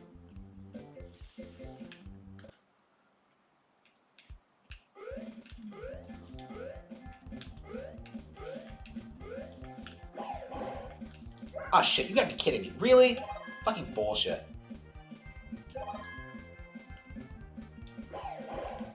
Oh, this stage is fucking bullshit. I remember this. Like, it's things like this that make me really doubt, like, the game designers had any idea what they were doing. Instead of just making an interesting stage, like, let's just throw a bunch of spikes at the bottom and have you run along. It's just so fucking gimmicky. I really do hate it. Like, there are so many levels like that in this game that are just like, they could have made this good, but they just didn't. Now, like, it's offset by, like, all the good stuff, but... And, like, it's over so quickly, it's hard to get angry about it, but, like, yeah, they really could have made something really good here. And I suppose it is, because, like, the character, like, is fundamentally fun to play as, and fun to control, and it's satisfying when you beat it, but...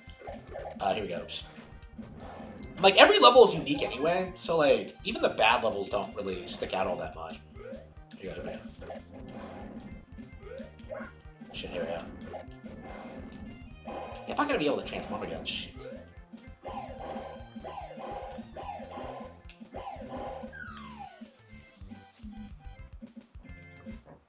Have I played Skate 3? I played the original Skate. I did like it, but I never really finished it.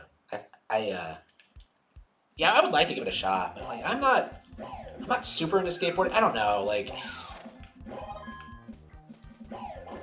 I'm sure it's great. Like, there's something about skateboarding. It just adapts itself really well to games, I think. Like, I've played a lot of good skateboarding games. I don't think all of them are, like, have the Tony Hawk license either, so... That is kind of weird, isn't it? I suppose it might be because it's such a young thing, and, like, enthusiasts are so, like, involved in the culture and stuff. Like, Tony Hawk is an innovator, and he's still, like, alive and still active. Well, he's not, like, skating, but he's, like, coaching people and stuff.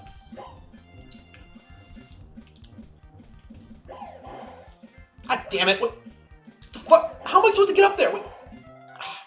Bullshit.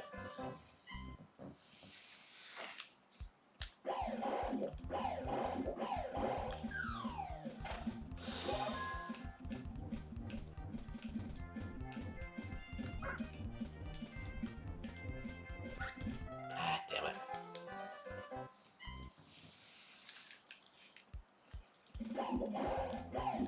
Yeah, I've heard Skate 3 is good. Yeah, I might buy it on Xbox one of these days. Maybe. If I see it on sale or something. Yeah, I like the first one. So, like learning that control scheme was something. Here we go. Damn it, are you serious? This is ridiculous. Tony Hawk Underground is a classic. Yeah, I streamed it recently actually. I got to like the Russian circuit, the Russian tournament. I kind of dropped off it, but yeah, it holds up really well. I was surprised how good it was.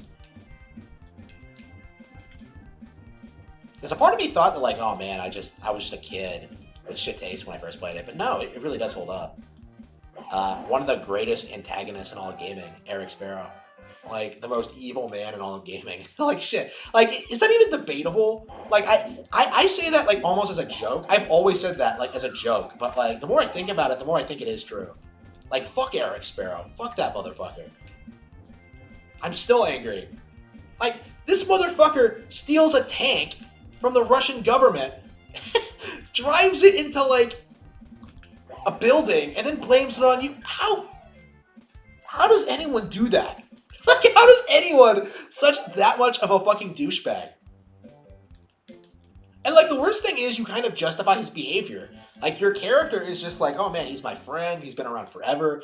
Like, I don't want to, like, just dump him. And it's such a relatable thing. You know what I mean? Like, we've all had, like, moments like that. And it's just... Yeah, when he finally, like, goes over the line, it's like, it comes off as a personal betrayal. Because, like, you spend, like, a good chunk of the campaign for that game just bailing Eric out of trouble all the fucking time. And this is how he treats you? Like, it's like... I am... It is a surprisingly good story, I think. I'm still angry. Fuck Eric. Here we go.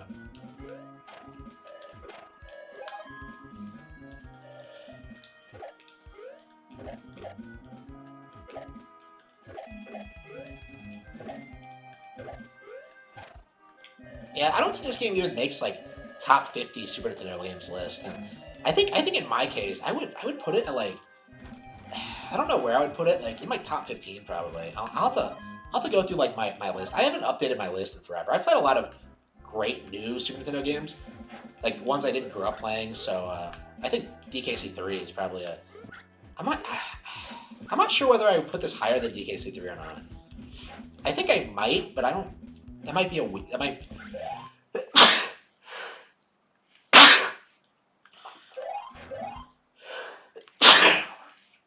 That might not be fair, because I think DKC 3 might actually be better than this. Like, even though I don't like it as much. I don't know, like, I haven't played enough of DKC 3. It's one of those games I just don't. And no wonder I don't fight this boss first. He's hard as fuck. Fuck. Yeah, he got me. Shit.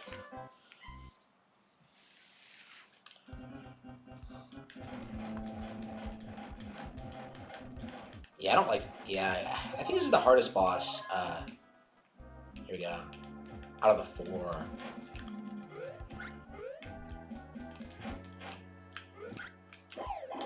Shit, he got me.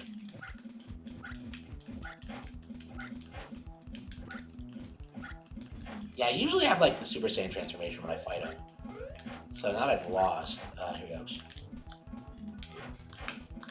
Nope. Damn it. Okay, yeah, I gotta get his patterns. Frogger. I've never played Frogger in Snows. I don't know, there's lots of weird games I haven't played. Like, there's a couple of Pac-Man games I haven't played. Like, I grew up with Pac-Man 2, but not the others. So I'm not sure, like, I'm told those are... Pac-Man 2 has such a bad reputation because of what it's like, but I really love that game for what it is. So I probably should give, like, the other games a chance one of these days, but... I don't know, a part of me feels like I haven't done everything there is to find in Pac-Man 2 yet. Who knows? How the fuck did I avoid that?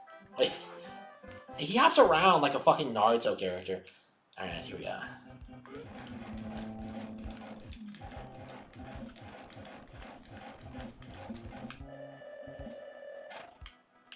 Wait, what?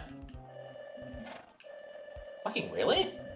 Okay, I had no idea. Okay, so you do get a Super Saiyan transformation if you do that, okay. So this should be easy, right? It's like they knew this boss was annoying and just threw that in there. Just in case we started trying to... This game, it's really difficult to run out of lives in this game. Like, I remember as a kid, I was able to get to the end. I wasn't able to beat the final boss, because the final boss is actually pretty rough, but... That's one of the reasons I like the game. It's like... Yeah, the final boss is actually pretty challenging. Here it goes. Well, at least it was when I was a kid. These days, I tend to breeze through it, but... Yeah, fuck you, Ninja. Fuck you, Naruto. That has to be Naruto's ancestor, doesn't it? It kind of looks like him, doesn't it?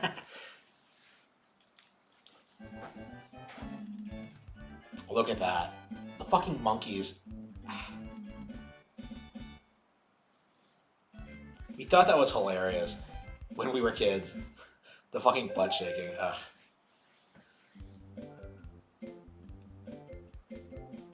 Donkey Kong Arcade 3? I don't think I've ever really played it, honestly. I think I might have tried it once, but I don't really have a lot of experience with it. I probably should play it one of these days. I don't know if there's an available version of it anywhere. It might be on the Switch store, but I don't... Yeah, now that you bring it up, I probably should go back and play it. I've played a lot of the original arcade game, but I haven't played a lot of Donkey Kong Country 2 or 3. I don't know, they're just not as iconic, I think.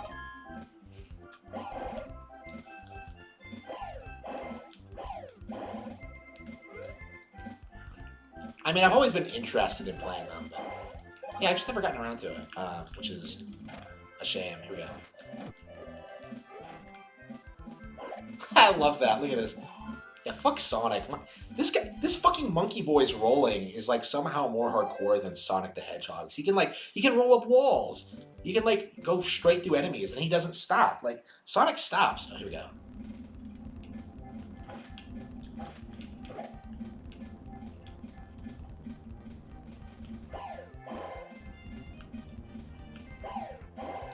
Yeah, what other Super Nintendo games are there to play?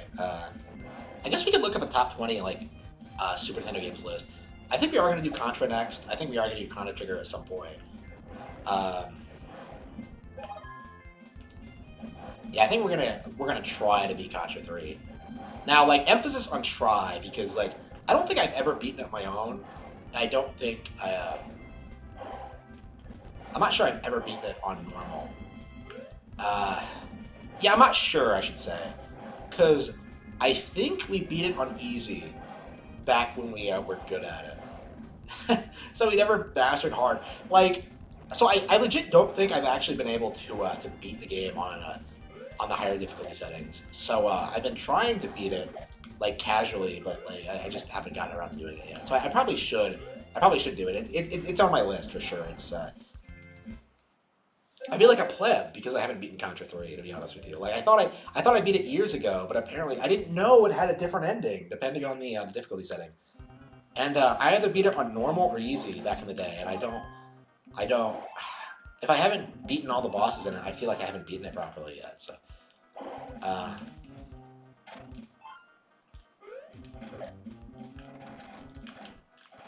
fuck was this? All right.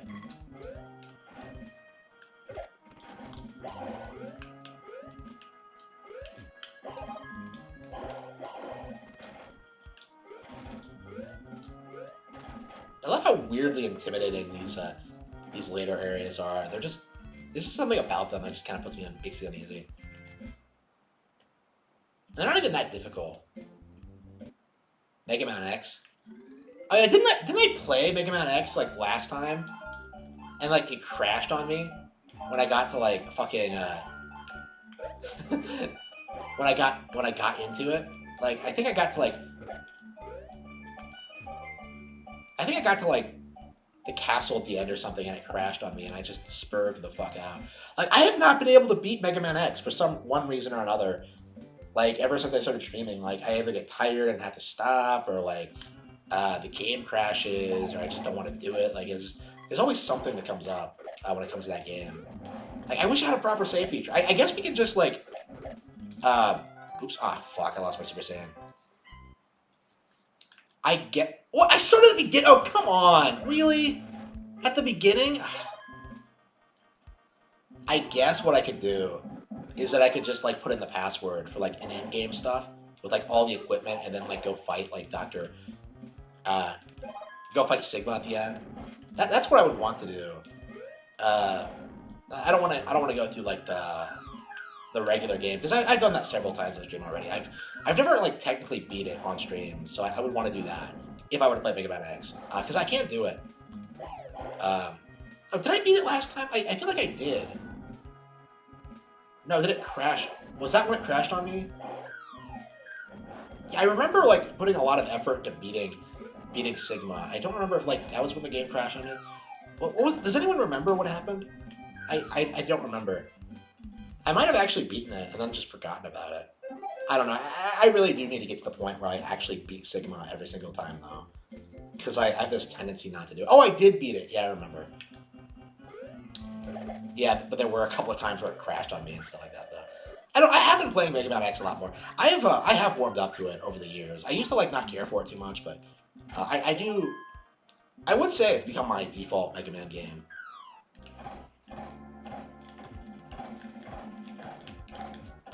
This guy has a fucking Megazord. I can't believe this shit. Look at this. He made a giant robot in the Stone Age. Like, that doesn't even make any sense. All right.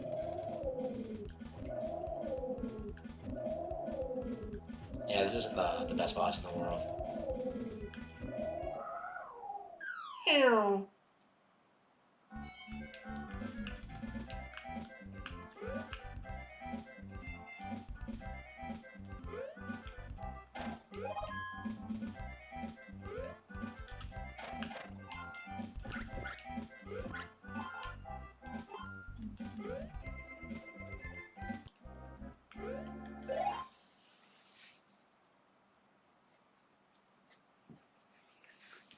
The BBC released a documentary on Nick Fuentes. Like, they talk about his love for Catboys. Like, I don't really have, like, really much of an interest in Nick. I really don't, but, like, the only thing that, like, really interests me about him is that, like, his supposed conservative views that conflict with, like, his obvious homosexual desires. Like, that was a really easy fight. What the fuck was that? Like, I find that aspect of him hilarious. Like, Fuentes, like, making fun of Fuentes has been, like, legit my favorite part of, like, Kino Casino so far. And I haven't even followed Nick, traditionally.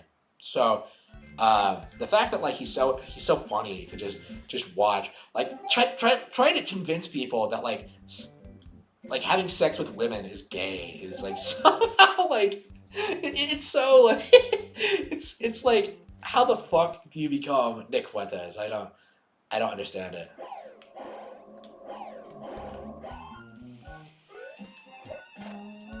I don't know, man. Like, one of the things I'm, like, really dead set against, like, going forward when it comes to, like, political stuff, I want to stop the grifting. That's, like, my main concern right now. Because, like, every time we have people who come out, like, saying they want to do stuff, like, whether it's Nick Rekieta and, like, the Vic stuff, or, like, literally anyone else, like, they're always just grifting, and they have no intention of, like, really doing anything. You know, like, I'm getting sick of it. I think that needs to be, like, the main thing that, like, we really acknowledge is that like just yeah, put a stop to grifting. You know, like it's not something that you should support.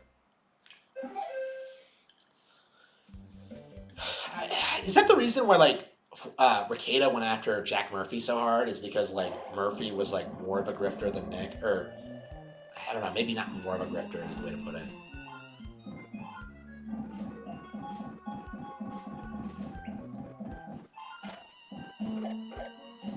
There's so many levels like this where you can just roll through the entire thing.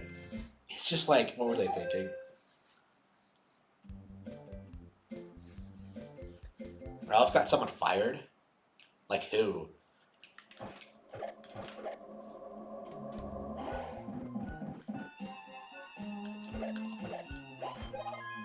I don't know. I don't think anything Ralph does is like a W. Like, I think he's like a perpetual. He takes nothing but L's. Like, all the time. Like, his entire existence is one big L.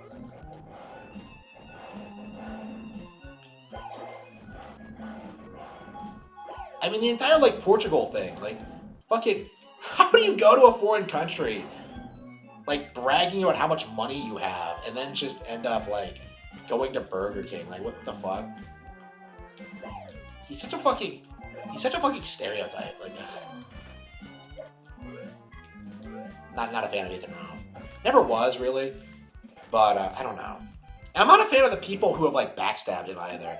Because, like, you know, people like Worski, Gator, Flamenco, Medicare even, like, those people really should have called out Ralph on his shit a long time ago, I feel like. And the fact that they didn't and never did, I just, until it became convenient for them, I don't like that at all.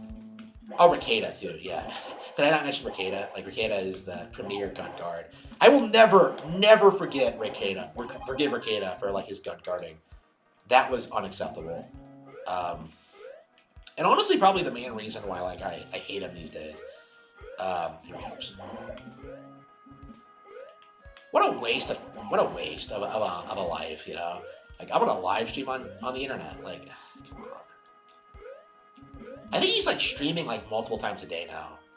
Like, I think he's skipping like his homeschooling obligations so he can stream about like cucks and pedophiles on YouTube more often. Like, yeah, way to go, Nick. You're sure living the dream life.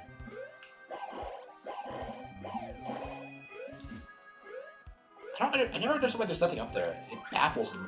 It baffles me.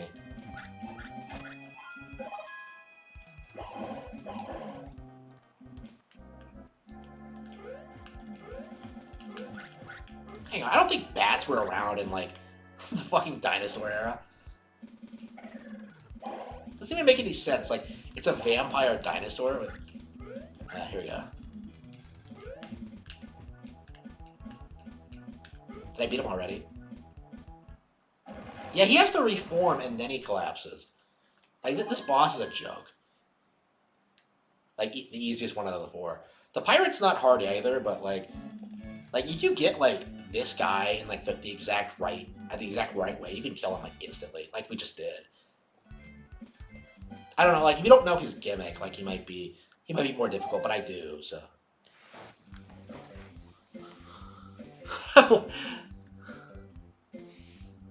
After Mouth of the Dragon, do I have any fleshed out ideas for stories? Right now, what I'm going to do after Mouth of the Dragon, I'm going to try and release an already finished novel, Dearly Beloved. It's several years old and is really, really rough around the edges. It's the one I wrote in like a month. And it kind of shows, and it has all these problems.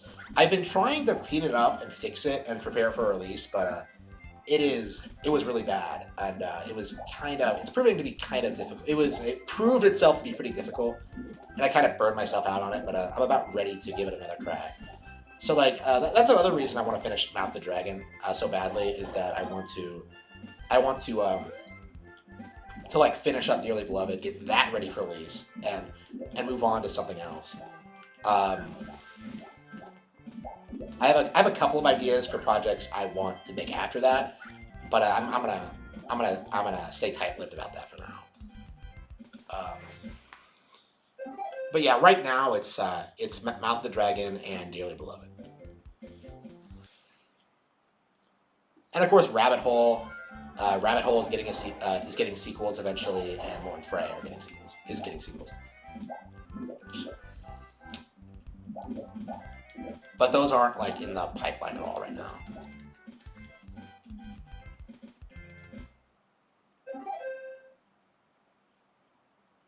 Ricada is a lawyer who doesn't even go to court. Oof. Oof. Call like Nick out on his shit. Oof.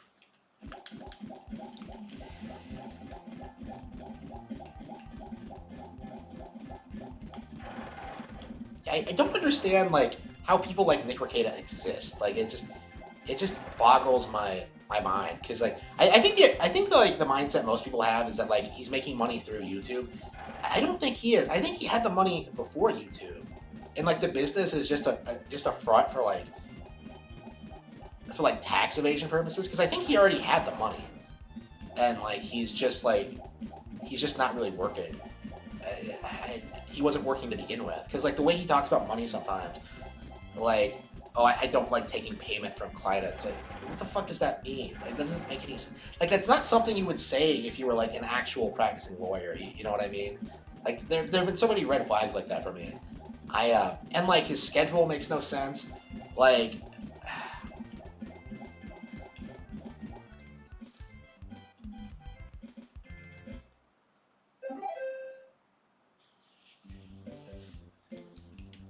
I don't know. I don't know. I used to really think Ricada was living an ideal life, but now I'm just like, yeah, I'm kind of happy. I'm kind of happy who I am, what I'm doing. Honestly, like the way I kind of think of it is that like Ricada, I don't know. Like years and years ago, I kind of imagined myself like living that kind of lifestyle of like that exact lifestyle, like living in the middle of nowhere with a family, not really working, just like enjoying myself. And I kind of went in a different direction. Like I was legit like planning on being a lawyer at some point. Like that was legit like the future I envisioned for myself. And Ricada is kind of living it. And I feel like I'm really happy with the way my life turned out anyway. Like my life is nothing like I imagined it would be, but somehow I'm at the same time happier than I thought I would be. You know?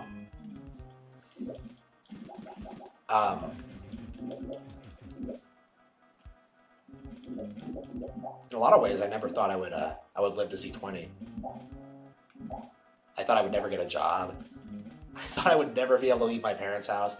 I thought I would never have sex or like fall in love or anything. Like have a friend. Here we go. But yeah, it somehow all worked out. Immediately after I moved out of my parents' house, who could have possibly thought? It's almost like they were the problem. Okay. Here we go. Okay, here we go.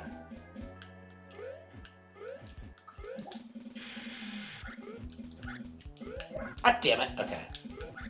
This boss is like so easy. How did I get hit? Alright.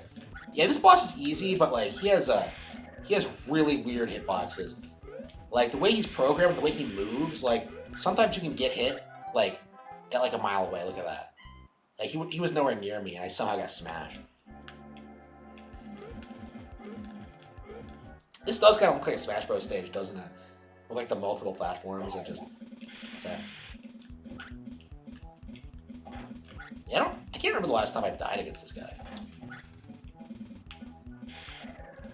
Like, I think the last time I played this is the boss I got through the easiest. I think I struggled with the vampire last time, actually.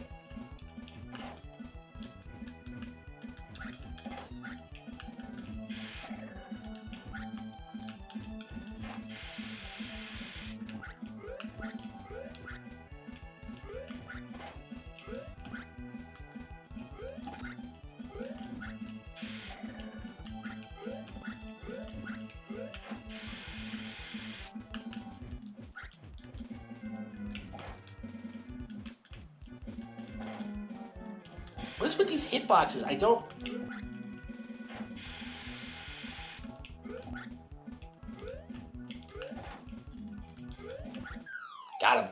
Wait a minute, but I hit him the opposite direction. All right, whatever.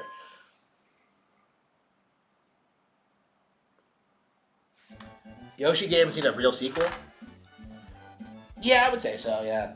I mean, I like Woolly World and Crafted World, but yeah, story's not that great. Island is awful. Island DS is awful. New Island is awful.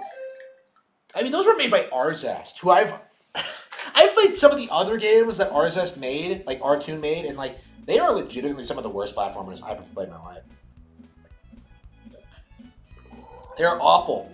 Oh no, he threw me in the. He just threw me into the T-Rex's mouth. Oh, that's ridiculous.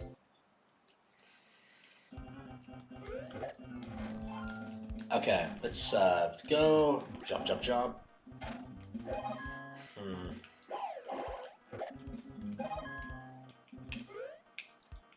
Yeah, so I was told to play Contra 3, so I think once we beat this, we're gonna pop in Contra 3 immediately.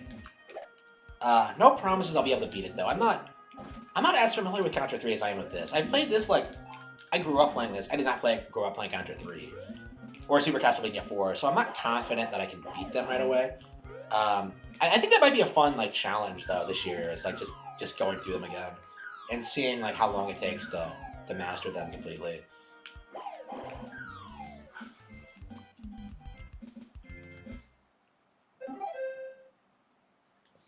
Yeah, same. That's the same reason I became interested in Ace Attorney. I always do that. Fuck. Every single fucking time. I always fucking push them. Alright.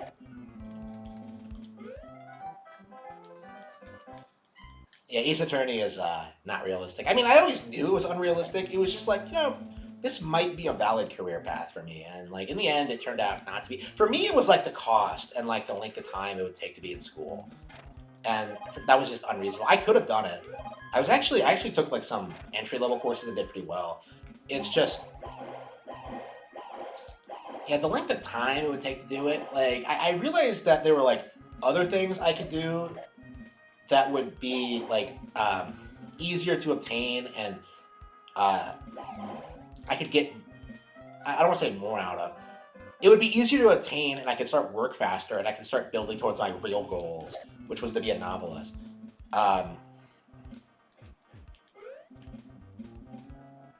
So yeah, in the end I kind of dropped the plan. And I don't know, like it was just an idea I had. Like not all of your ideas like will pan out, I don't know, I'm glad I did it though. I've met some like pretty cool people. And like, I think it's that experience that kind of made me realize just how ignorant Nick Rekieta is.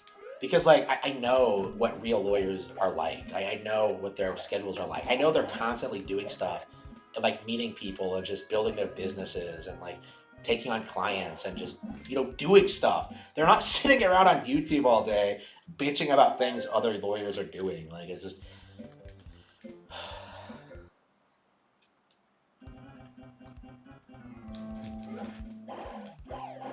So I don't know, like I didn't become a lawyer, but I got like I felt like I got a good experience out of it, honestly. And plus I had no debt, so that was good. I thought I would do it, man. I thought I would do it. Here we go.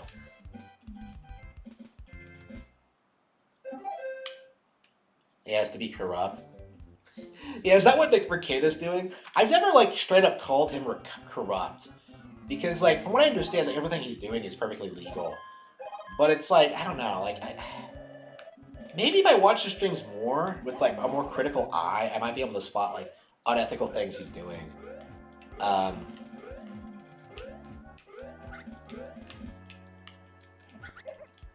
They can still hit you. Yeah, this is the final boss, so we're almost at the end. Yeah, every time I play this game, I just love it. Here it goes. It's just a fun game to play. Here we go. Got him. Okay. Yeah, I'm not sure how long it's gonna take to beat this, but he immediately just fucks up Batty. That's hilarious. I don't know what the deal with this guy is. I remember thinking he was a lot scarier than he actually is because of the waving tentacles. Actually, I wasn't the only one to think that. Like, we all remembered it that way. And he's just like a shitty cartoon dragon. Yeah, the first two phases are nothing. It's the third phase that I kind of struggle with.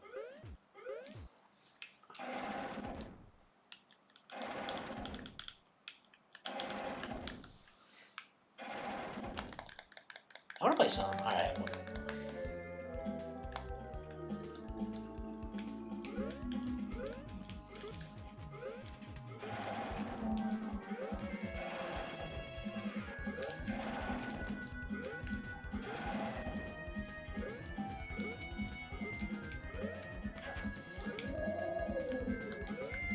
Ah, shit, what? Yeah, this guy has weird hitboxes too. You gotta watch out for that.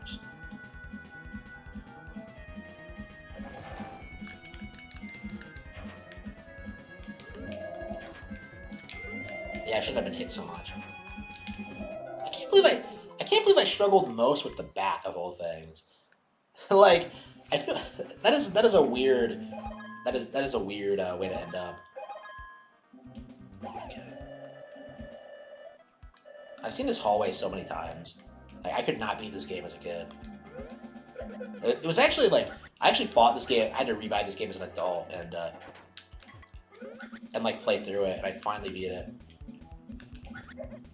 It was it wasn't like the most exciting thing I ever did. I think the most exciting thing I ever did was beat Yoshi's Island, 100% that. Like, it took me like 20 years to do, and I finally did it.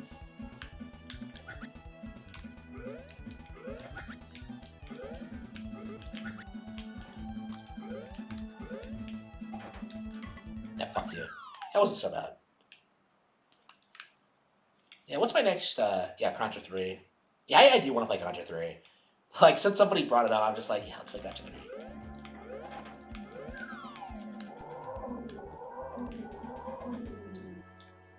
Yeah, its only attack is the fireball thing, so just avoid that and you're good.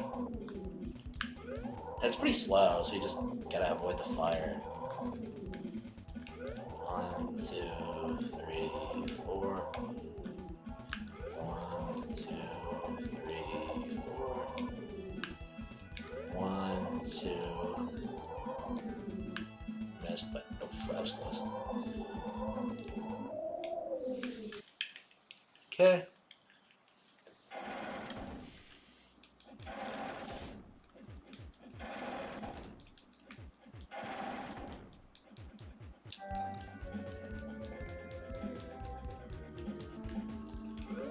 Okay, how many?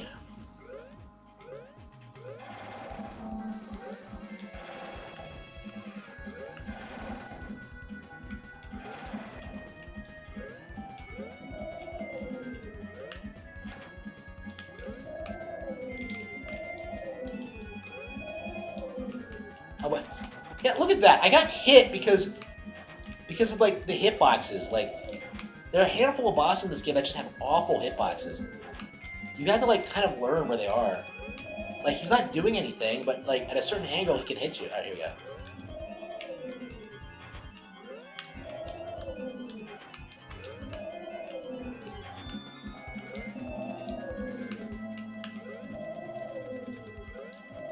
Oh, we beat him. Wow. That was a lot easier. It gets easier every time I play the game.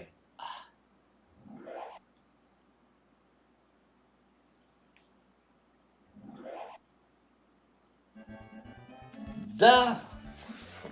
Glorious. Absolutely glorious. That's 2 games in like a couple of hours, bro.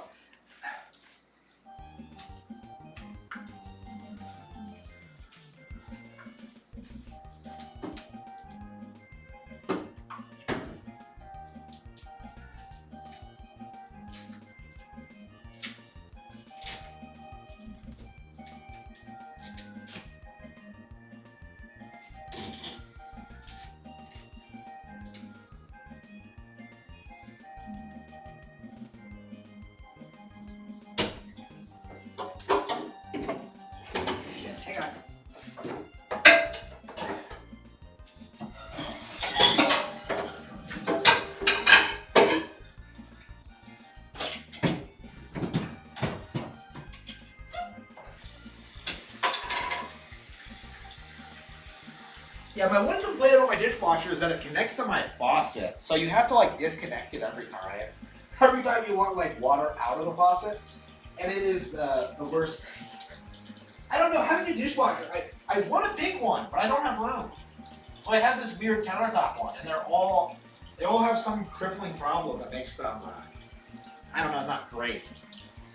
This is the best one I've had so far, but like I prefer that if it had like a built-in tank. But anyway.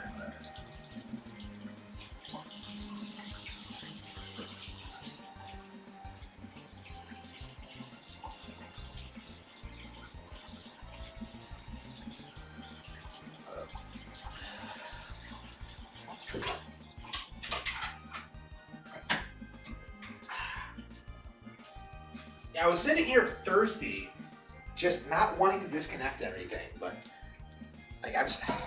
All right, here we go. We are pouring water at will.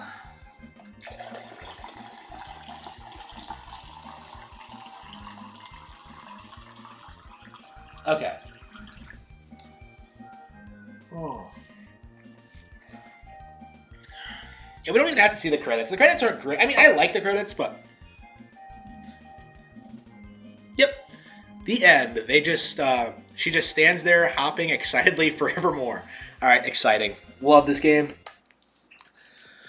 Yeah, it's not the greatest game ever or anything, but I just like it, you know? All right. Horizon 2? Is Horizon out? By taking a break, do you mean like not playing it again? Because that's what I expect it means. All right. Let's see. Captain America and the Avengers. I grew up with that one, but I don't think it's very good. I need to start getting into some of these beat 'em up games because I've heard there are some good ones, but Civilization. Okay. Hang on.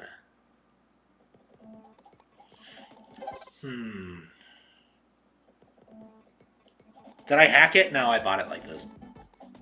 Oh, here it is. Chapter 3.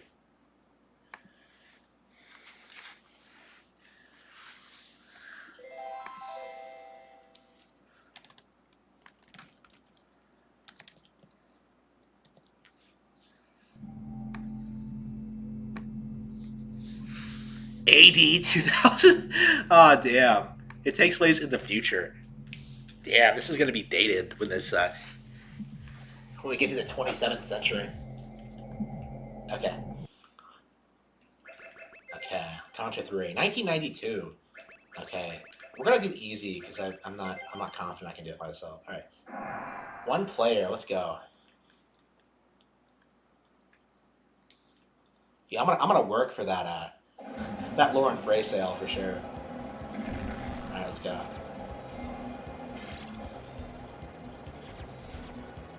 Yeah, this is definitely one of those games I really need to play more often. I like it a lot, but it's not been traditionally one of the games I replay constantly, like DKC or a lot of those. I'd like this to be something I play a lot more. I've been playing Mega Man X a lot more lately, and that's good. But I think this Super Castlevania 4 and ActRaiser are all stuff I want to start playing like regularly, like yearly at least. Like I do consider them great Super Nintendo games, but I didn't grow up with them, so.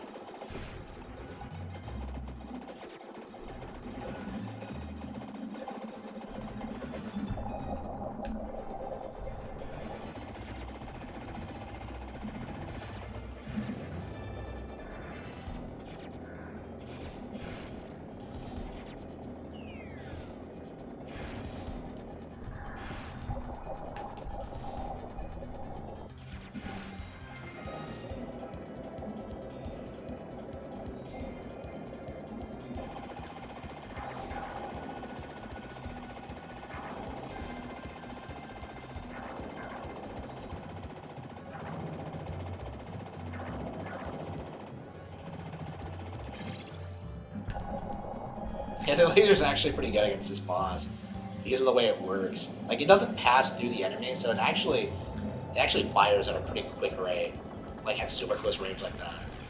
So it's actually pretty good for this one encounter. All right. Let's see. Yeah, back to homing missile. Now combustion is, yeah, we'll stick with combustion. Okay.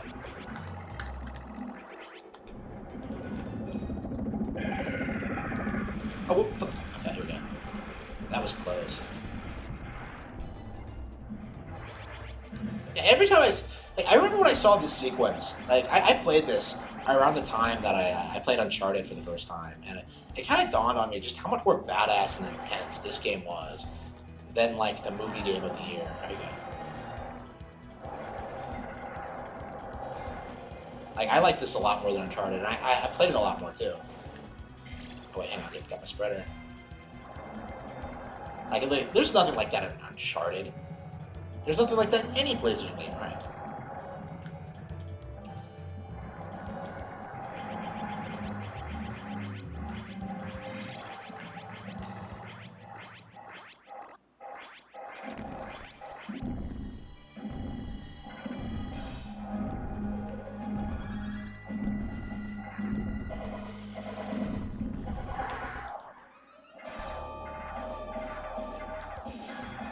I think on hard mode he fires a lot more shit. There he goes.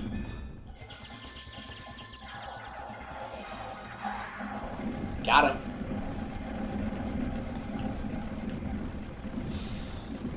Okay. 4 more levels to go. Oh, 6 more. They have 6 levels, right? So 5 more levels to go. So far, Horizon 2 has been a 10 out of 10, better than Breath of the Wild. Yeah, it's so great that you came on my stream instead of playing it. Fuck off.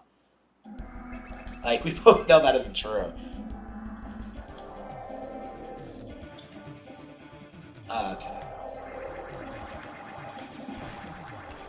Yeah, I hate this stage on higher difficulties, because getting these guys out of their holes is an absolute pain. One of the big reasons I've been struggling, I struggled on the higher difficulty settings, actually, was doing this. Alright. Everything after this wasn't bad, but this specifically, like, fucked me up. Yeah, we'll with laser. Lasers are good for top-down things. Okay. I was like, wait, should I switch?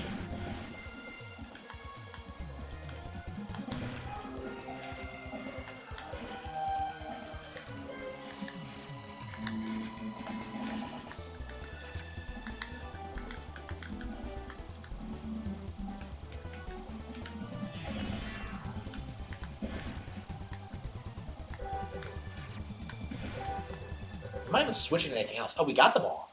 That was actually pretty easy.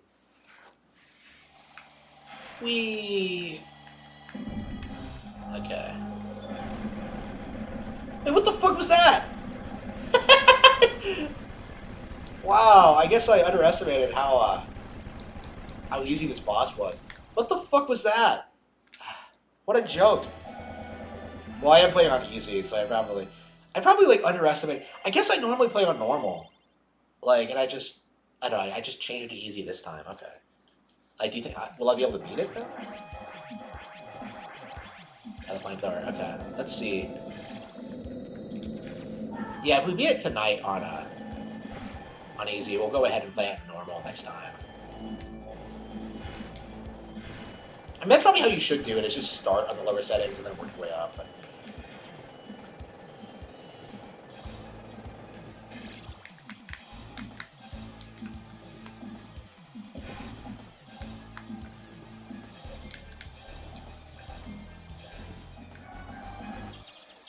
I hate not having the flamethrower. Ugh.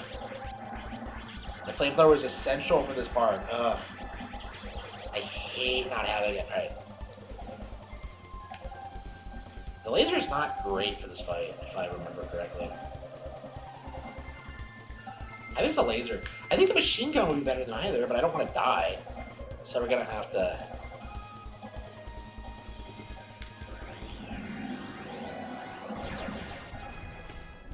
This didn't work.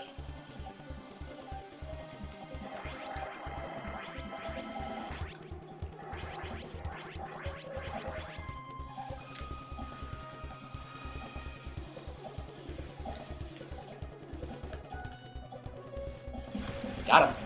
I love how you have to jump off at the end. It's so badass. Okay. Yep, dodge, dodge, dodge. Give me that. No! Shit, hang on. Give me that. Okay. Oh, come on. I have double spread shots? Oh, come on. That's last thing I needed was another spread shot. Like, literally anything else. I hate it. Yeah, I think even a machine gun would be preferable. Okay. Okay.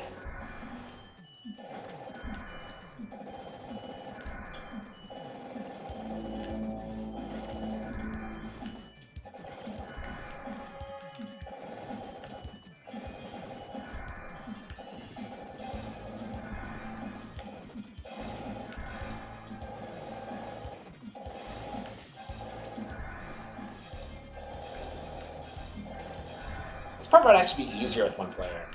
Alright.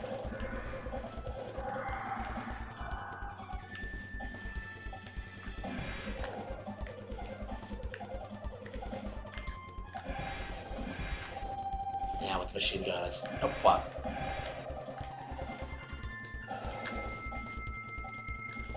That beat him out.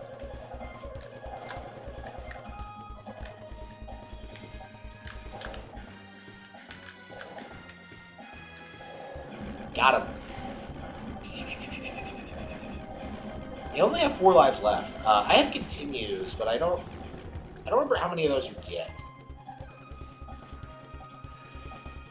I never understood why the alien bullets are so slow. Like, it just doesn't make any sense, right?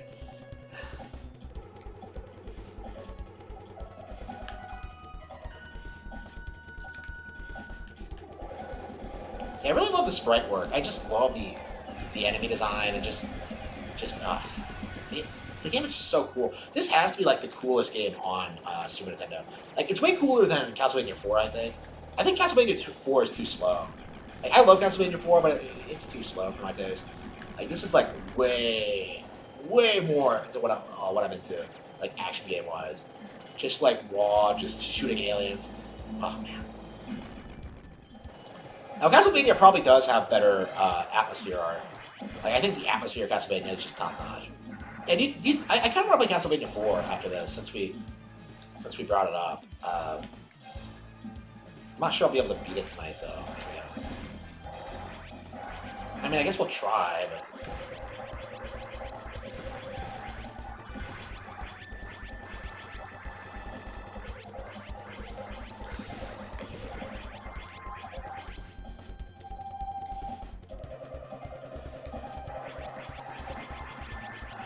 Homing. Yeah, I'll use that as a spread.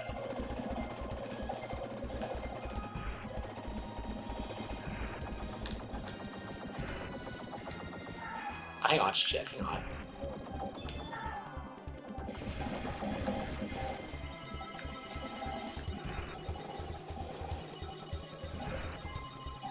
Yeah, I'm not sure if you get an extra life when you get like the beep sound, if that's for an extra continue. I would hope for an extra continue, but I doubt it. I always struggle in this specific part of the game. I don't do very well against this fight usually. It's pretty rough. And this is a pretty cool boss too. It's probably cooler than the final boss actually. I love the design and just how it appears. It's just... Alright, here we go. Like all of its weird moves. Hard to believe this isn't the final boss, to be honest with you.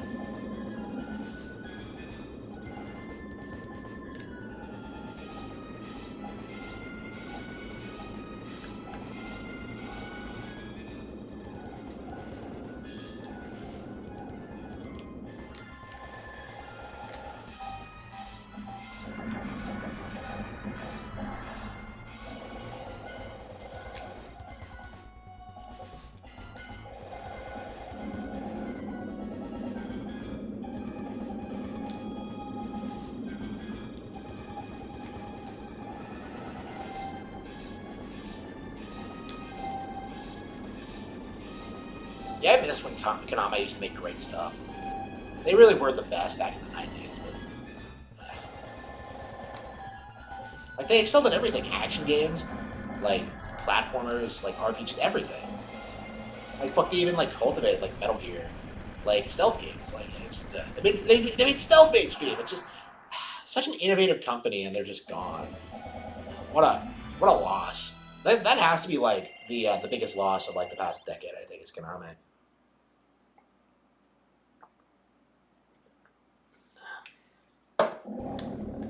I don't know, people don't even talk about Konami being dead though.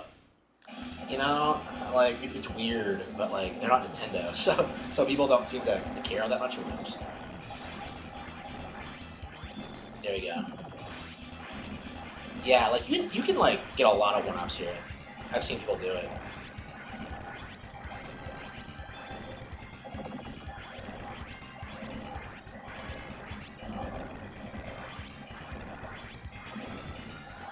There we go. Okay. Who's this asshole? All right. These guys in jetpacks. Like, okay, a tank. There we go.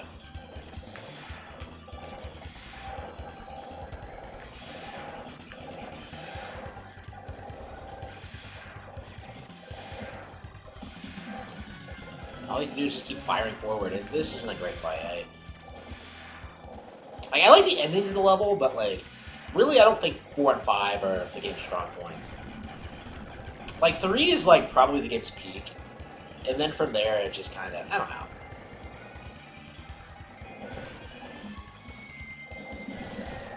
There we go, got it.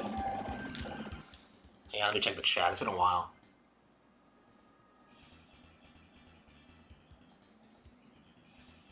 The Simpsons arcade? Oh fuck. I've never played the Simpsons arcade. I'm not a Simpsons fan in general, so I'm not sure I would play it. It is from Konami though. And I got into like Turtles in Time recently. I finished it on easy actually, for the first time, like somewhat recently. And I liked it. It wasn't. I'm not over the moon about it or anything. But here we go. But yeah, I can see people liking it. I've seen the Simpsons arcade game in arcades. So I know what it is, but I don't have I don't think I've ever played it, ever.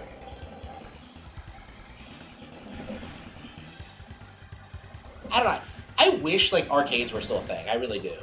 Like, if there's, like, one regret I have, like, when it comes to, like, video game lifestyle, it's like, why am I not going to arcades? Like, where are the arcades? Like, the last arcade I went to was in, like, Florida, in, like, where the fuck is it? Panama City. Here it goes. What the fuck is it? Like, a bunch of spring breakers. And, like, there was an arcade. And, I went there, and it was, like, 90% just shitty smartphone games. Like, I was so angry. I've never been, like, that upset. Like, who is paying for this? How are these places stay open? Like...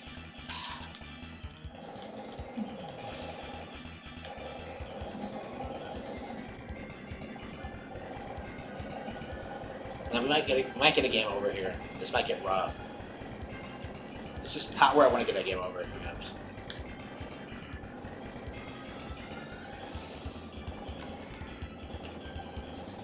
That was like a long time ago though, like 2015. Yeah, it was like the week after Codenames Steam came out because I was playing it on the way down there. Miserable trip. That was a miserable trip. I hated it.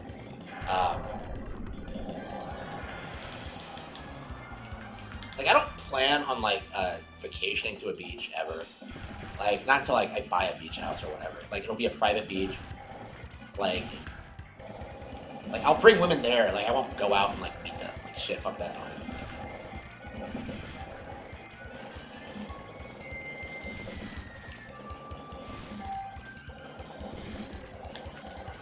I don't know. I think it was the last time I was around, like, really trashy women. Honestly. Like, I can't think of, like... The last time I was like socially around like major thoughts.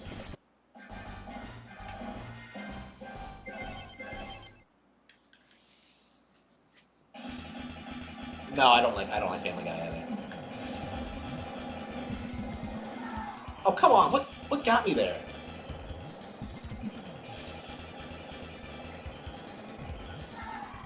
Yeah, you gotta get ahead there. You gotta be more careful. Yeah, I hate Family Guy more than Simpsons. I don't know. I hate all like adult cartoons. I think they're all trash. I think they're all liberal propaganda. I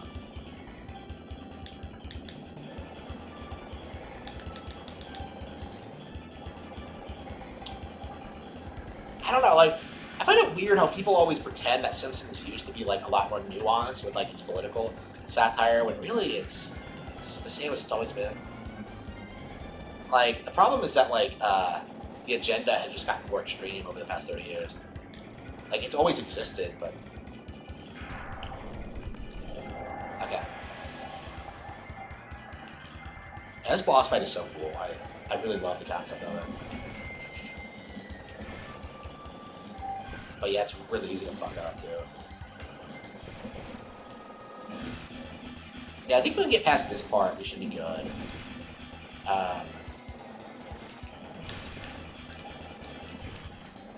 Like, we don't have... We're playing on easy, so we don't have to fight all the bosses, the final boss. Stage 5 isn't that bad. The first half of Stage 6 isn't that bad. Like, whenever I struggle on Stage 6, it's always against, like, the dragon or... the final boss. Fuck.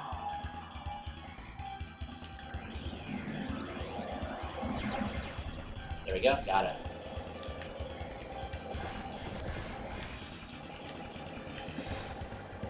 Where are these missiles coming from?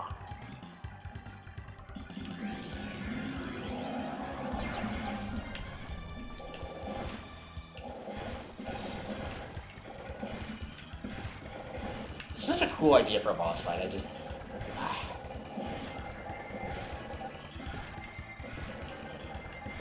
Even on easy, this game is like better and more challenging than most games, you know? Most modern games, you know? Like, here we go. There, got it. Boom. Starflax explosion.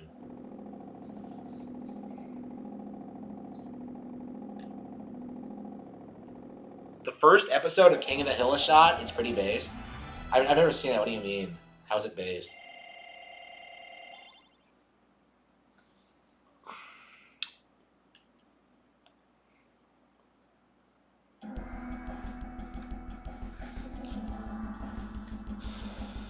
Okay.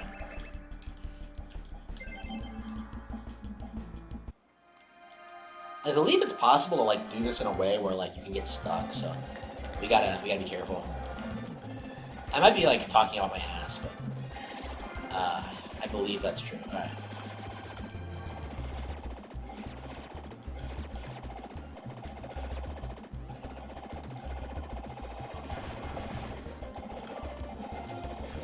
Yeah, what are we gonna play after this? Like Super Castlevania 4, I think.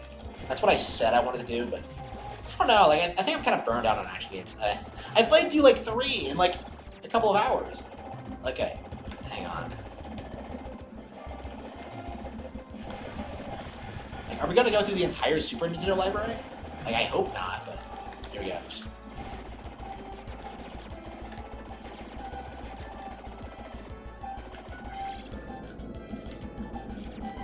I think the laser is better, but because it doesn't trail like the flamethrower does, but oh well. So we don't have the...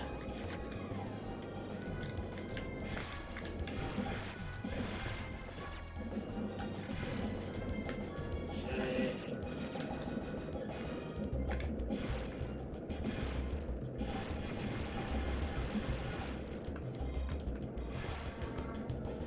I got it. Yeah, level 5's a joke, honestly. It's nothing special. I don't even think the boss is all that great.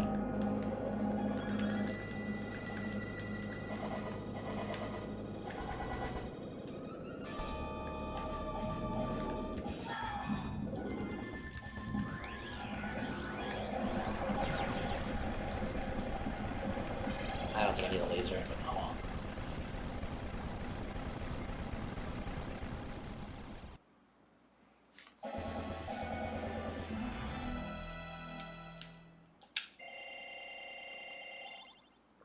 Well, the way a lot of these shows like lure you in is by like trying to present like a reasonable situation, and then like trying to like twist it into meaning something it's not, or like trying to push an agenda like in later episodes. So I imagine that's kind of what Simpsons did. I'm sure King of the Hill is like it. Like it was weird to me how people tried to pretend that like South Park wasn't liberal for like the longest fucking time. I think these days people will like acknowledge it's paused as fuck, but like they always had like gay characters. They always were degenerate. Like I don't. It just masked it as being like, oh man, it's just a comedy, bro. Don't take it seriously. But no, like really, you need to just it is essential you just reject that kind of thing. Honestly, like you just shouldn't tolerate it. Like really, it shouldn't have been like allowed to be made to begin with. But all right, it was always disgusting.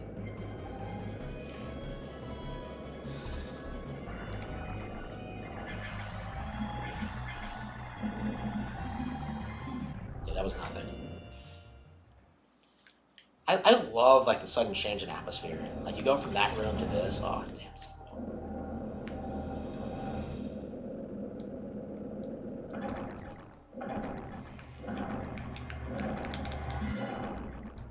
I love how this thing looks like one of the demons from Berserk. Like I would be shocked if this thing was not directly influenced by it, because it kind of well no, this game came out before like the Eclipse, right? The Eclipse happened in like the 90s, right? 98. Is that right? That can't be right. Did it really take that long to get through the get to that point in Berserk? I mean, hang on, oops. Yeah, I actually forget. I feel like the end of Conviction was at the 2000s, and Conviction was shit. But there you go. Hate the dragon. Yeah, the thing I hate about the dragon, like, it doesn't show any outward signs of you damaging it. Like, until it starts teleporting, it comes off like you're not doing anything. Like, it's such a gimmicky boss.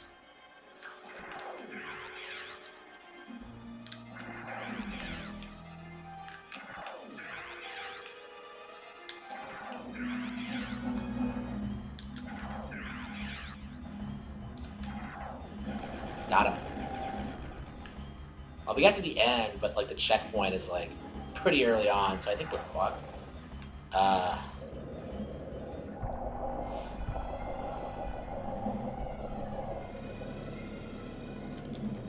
Look at that! He just came right for me. There was nothing I could do. Okay. Okay, one more continue left. All right, we'll be able to beat. Will we be able to beat Contra 3? Or will we like die? Or will we succumb like a bitch? I can see. Yeah, 6 lives. I think we creamed all these bosses. They're easier on easy mode, so.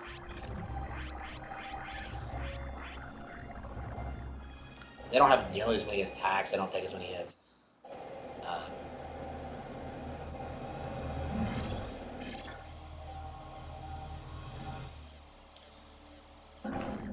So what do you guys think? Super Castlevania 4 after this, or what? I don't understand why you can walk on the legs. That's such a confusing thing for me, because like 90% of games like this, like touching the boss at all is like a bad thing. I couldn't get out of the way fast enough. Shit.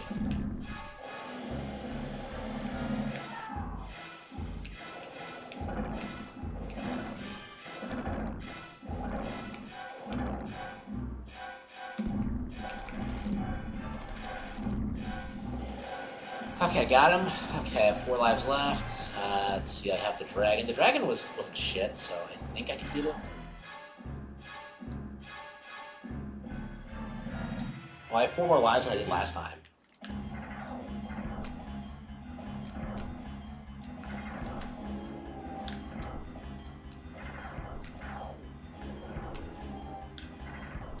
Yeah, I'm not gonna beat Chrono Trigger tonight, for the record.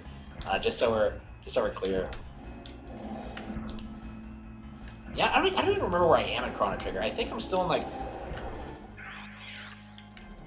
Yeah, I just got to the end of time, right? I just got unlocked magic. So does that mean I'm in like doing the Middle Ages stuff? Yeah. I'm in the Middle Ages.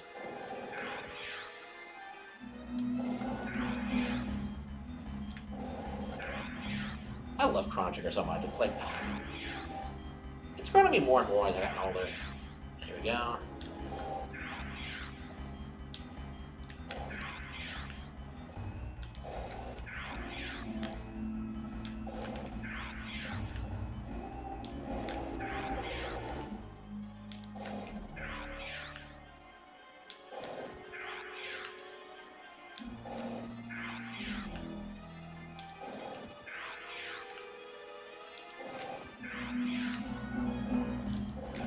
Got him!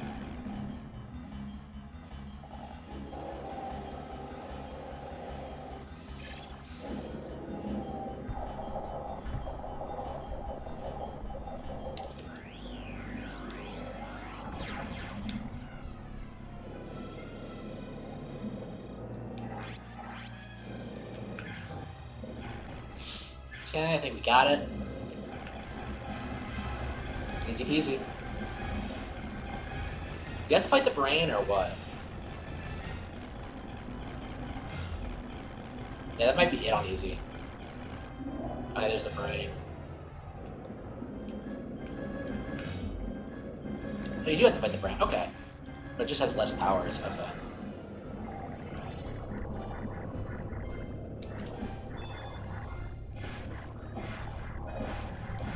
Oh, damn it, really?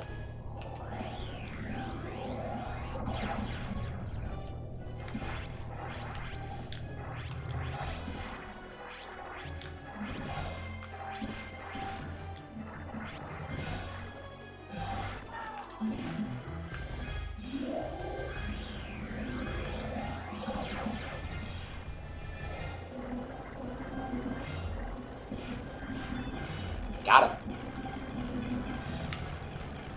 Okay. Did we do it? Oh.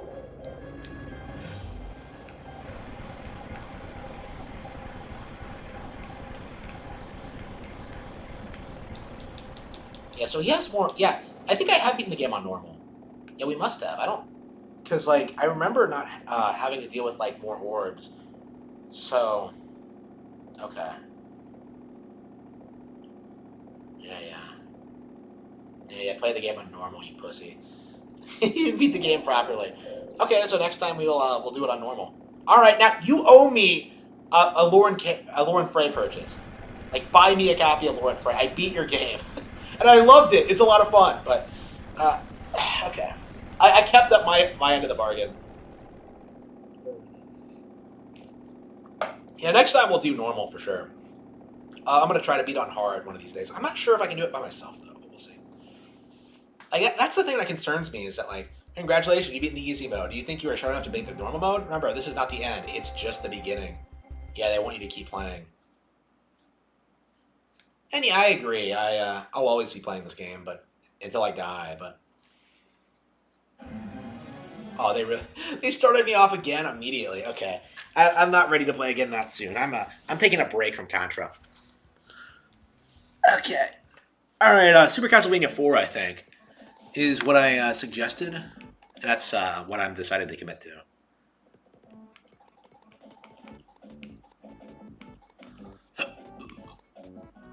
Super... Yeah, there we go.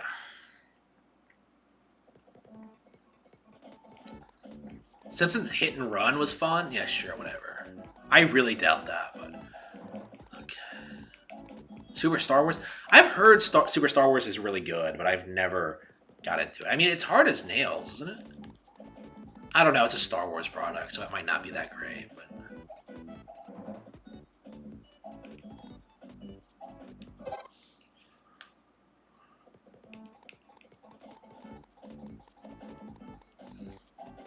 Okay, Super Castlevania 4.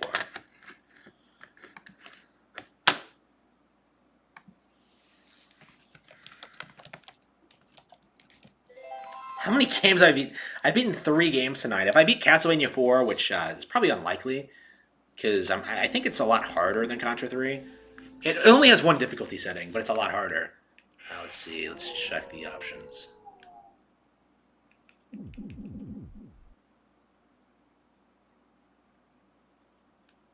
Yeah, okay, there's nothing really to change. Okay, so there are no live systems.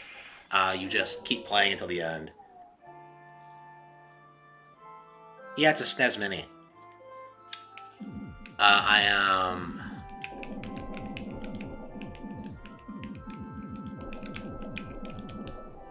Here we go. Oh, yeah. Here we go. Da-da-da-da.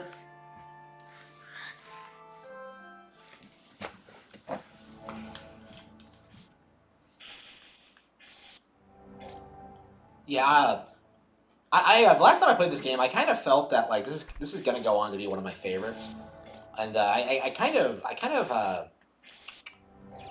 hope I'll still feel that way when I'm through with it.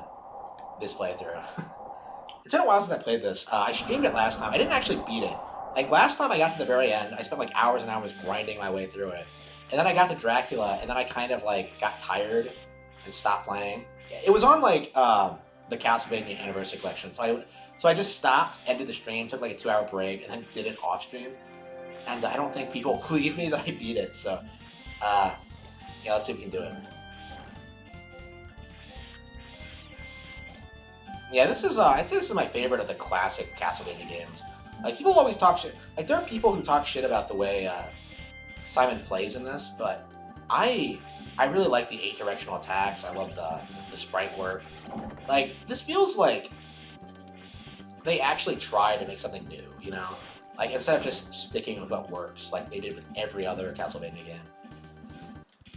Like, Rondo of Blood in a lot of ways feels like a downgrade. It's just, I mean, in a lot of ways, not like, but it's great for what it is, and it probably is better than this. But I really need to play Rondo of Blood. I really need to play it like properly.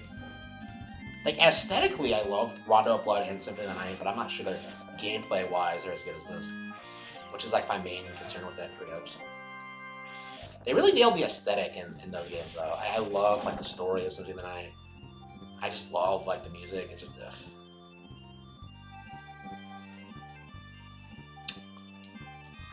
Yeah, a lot of people like Bloodlines, but I think this is way better than Bloodlines. Like, the only thing interesting about Bloodlines to me is that like you actually go locations outside the castle, and you get to beat the fuck out of Camilla if I remember correctly, which is hilarious.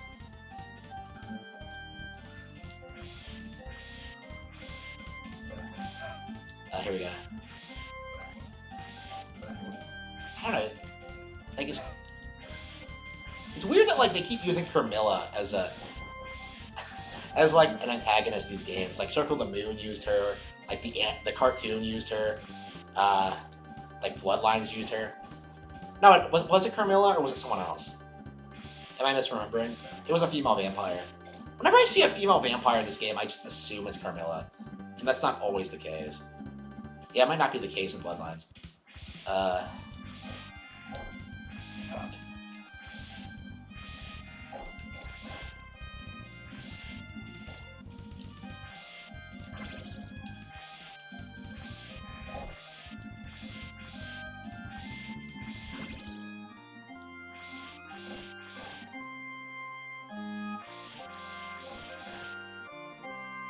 Boom, boom, boom. Okay. Still more fun than Horizon Zero Dawn 2. For sure. Can we all agree on that? I don't think there's any argument in the chat. Boss fight, okay. I don't understand what is with like the bosses in these early action games and just being lame as fuck. Like, I feel the same way about like the first boss like Zelda 2. It's like, what is the first boss in that game? It's like Horsehead or some shit.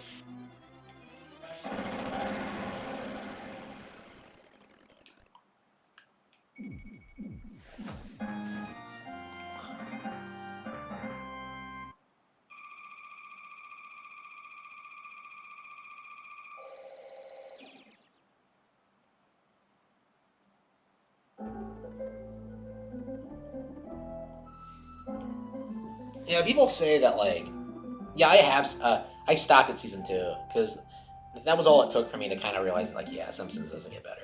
There was never a golden age of Simpsons. It was always like that. Like, it was always bad. That's kind of my view on it. I've been meaning to talk about this in depth, like, for a long time, but I've just never gotten around to it. Yeah, maybe I will watch it again so I can kind of give you like examples as to what I'm talking about, so it doesn't come off like I'm just talking about my ass. But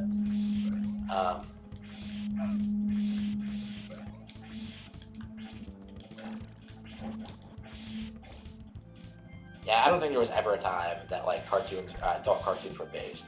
Never. They're always pushing like nonsense. Here we go.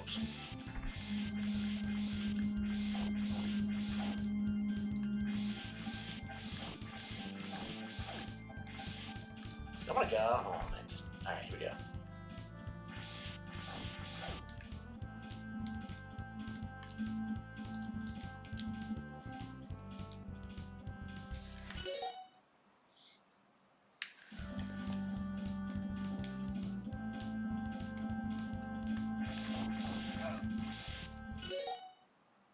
A PS5 game? Forbidden West came out on PS4 as well. It's a multi-plat. Sony had no faith in it doing well on PS5, so they released it on PS4 as well. And they reused a bunch of animations from the original as well. Like, it's I feel like they rushed it out because they were concerned that like Breath of the Wild 2 would like destroy it again. And I think those concerns were very valid.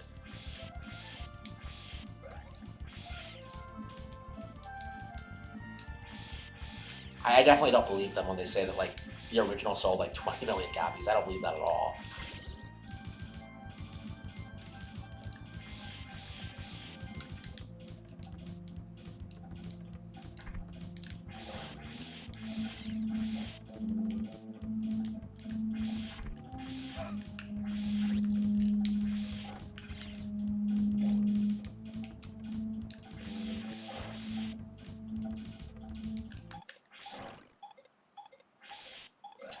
To the end.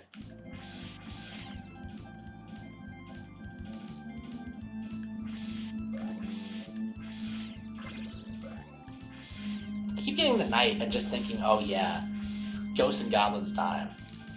And then I remember that, like, oh wait, this isn't Ghosts and Goblins. I don't need the fucking knife. It's not like a requirement for like not dying in this series. And it works the same way as it does in Ghosts and Goblins too, doesn't it? I personally like Castlevania a lot more than Ghosts and Goblins. I know a lot of people love Ghosts and Goblins, and I have played it and I have gotten into it. I need to finish it one of these days. Wait, what the fuck is this? Is that a male Medusa? Wait, what the fuck? Those don't exist. Wait. What the fuck is this thing? Does anybody know? Like, do male Medusas exist in Castlevania? Like,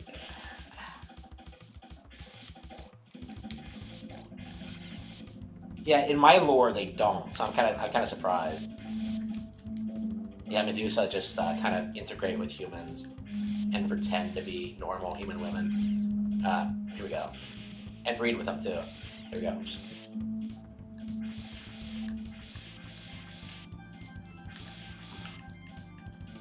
I mean, I just looked this up, so that's one of the reasons I'm surprised, is that they're, I don't know, it's weird to me to think of a male Medusa. To be fair though, I have like, fucking everything I have is like female only. Like witches, like were initially female only, before I decided to change it, because it did, like, there were too many like female dominant races, I think. So like I had like witches, like vampires are all female. Like I was going like way too far, like female centric. Here goes for a lot of this shit. So I ended up changing it for witches.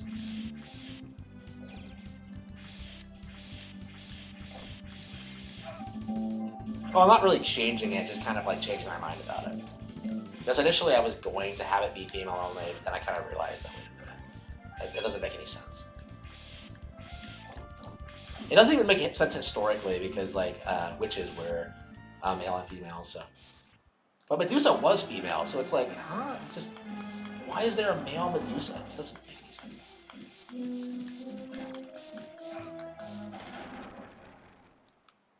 I don't need a mirror to beat you. I have far surpassed Perseus. Here we go. Okay.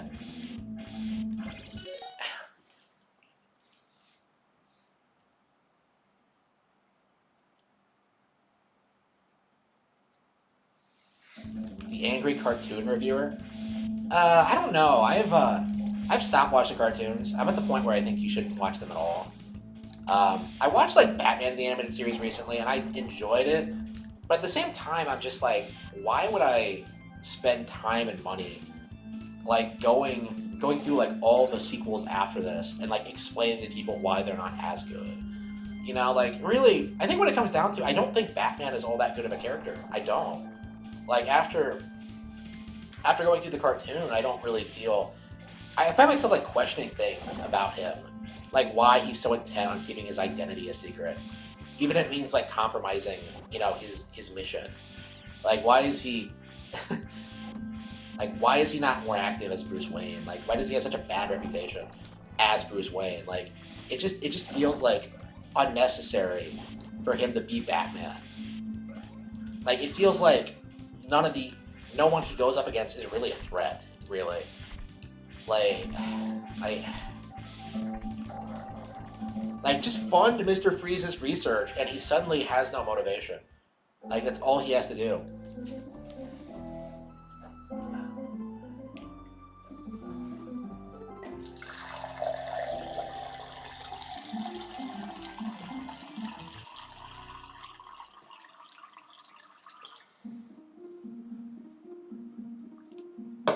Like the only Batman villain I think going through the cartoon that I really thought was interesting was Ra's al Ghul, and I think the writers think he's awesome too because they really love emphasizing, oh man, he's more dangerous than the Joker. But even that kind of rings kind of shallow. Here we go. I didn't watch like all the episodes with him, so I'll probably have to go back and like when I do that, which I'm sure I will, I'll have to talk about that more in depth. Yeah, I'm inclined to think Ra's al Ghul is would probably be my favorite Batman villain if I was a Batman fan. Because like he makes sense to be a villain for someone like Bruce Wayne with like his desire for like a dystopian future, right? Like wanting to control the population and stuff. Like he is the antithesis to what Bruce Wayne is. Here goes.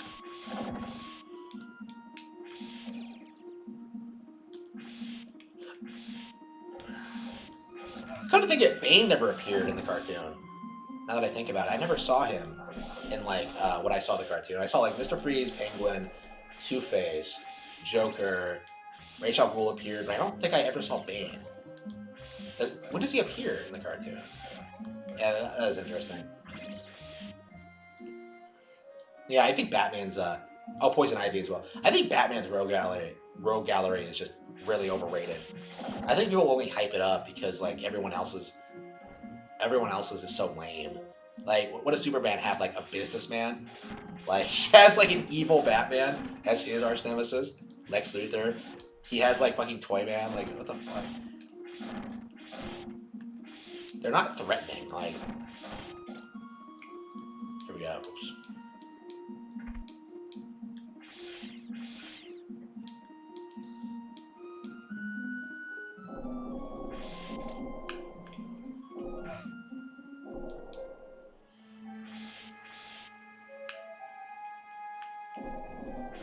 I'm on level 3 and I still haven't died yet. Weird.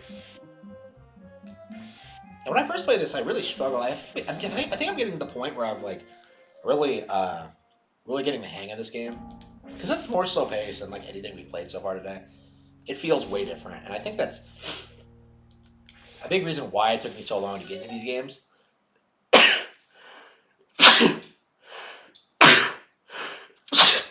They play way differently than any other action platformer I've ever played. They're way different.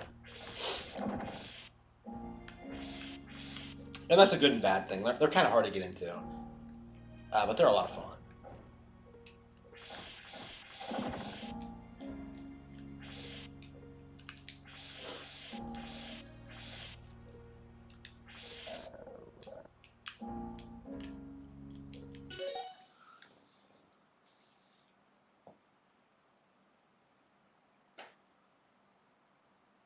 What would I do as Batman Bruce Wayne to make Gotham great again?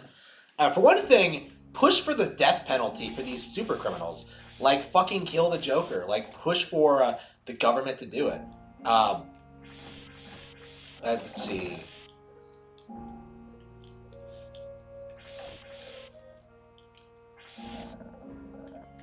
Like, have the population prepared to deal with, like, emergencies.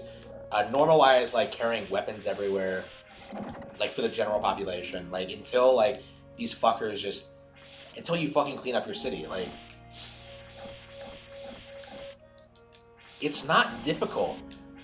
Like, Batman's not doing anything to fix the city itself. In fact, I would suggest he's the problem. Here we go. Here we go. Oops.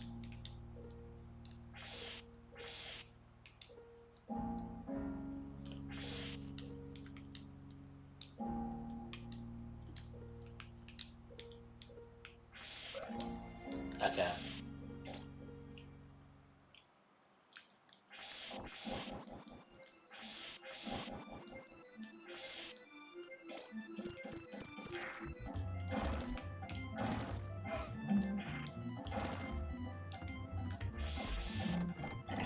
I don't know. I really like the aesthetics for this level. It seems so trippy.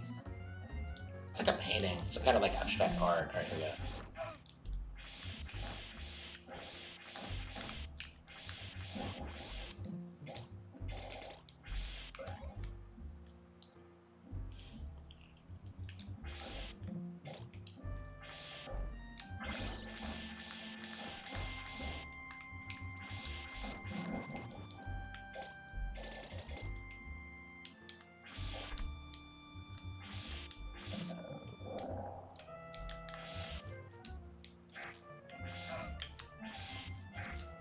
I haven't died once. That's, I can't believe it. This game is not easy too. So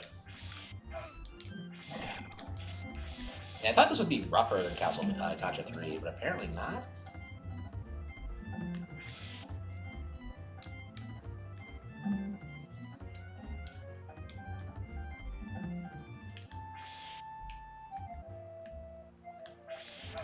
Aw, oh, damn it, fuck that.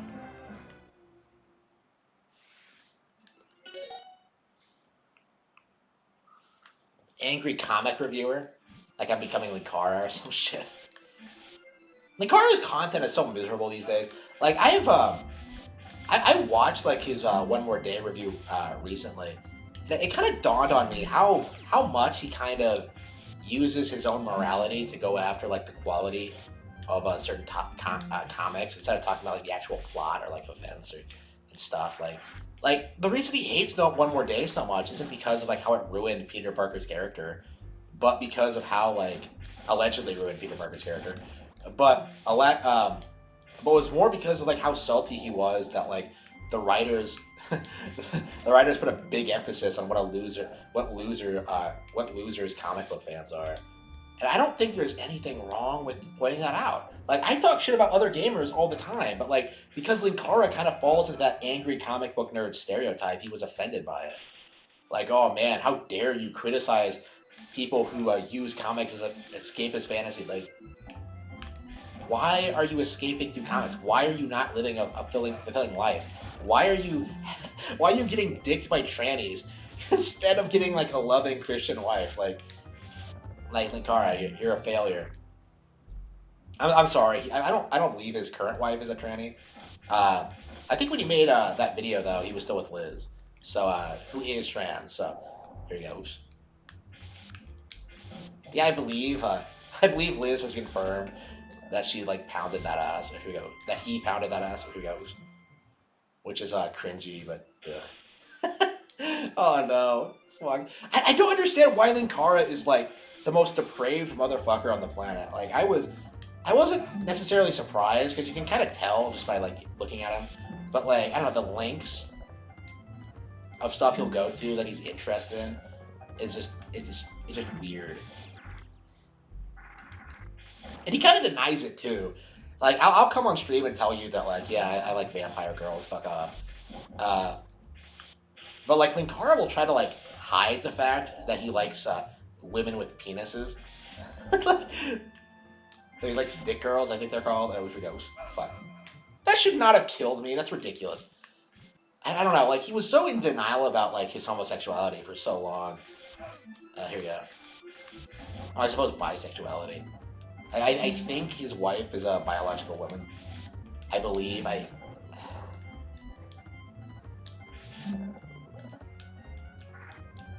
I'm pretty good at spotting trannies, and I don't think his wife is fat and ugly and black, but she's not. She doesn't look like a man. Here we go. So I guess Linkara upgraded, but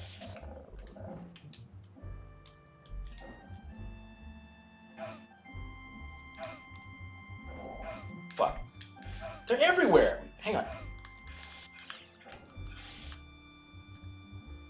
Yeah, I'm out of lives. Here we go. Excellent. That was great timing.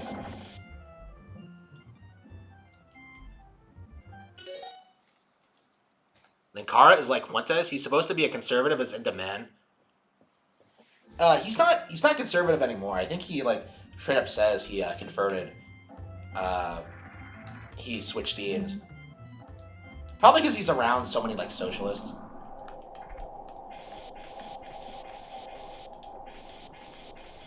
I don't know. He's the sort of person who changes his views depending on who he's around. I don't know. Like the black guy with the glasses community, like I don't think they started out as socialists, but like a lot of them became that as they went along. Um, I love the design for this Hydra. Look at that. Isn't it awesome? This boss is so intense on the hardware that it doesn't even run properly. Here we go. I love this boss. It's so cool. Oh, damn, he got me. That's my last life, too. Shit. Okay.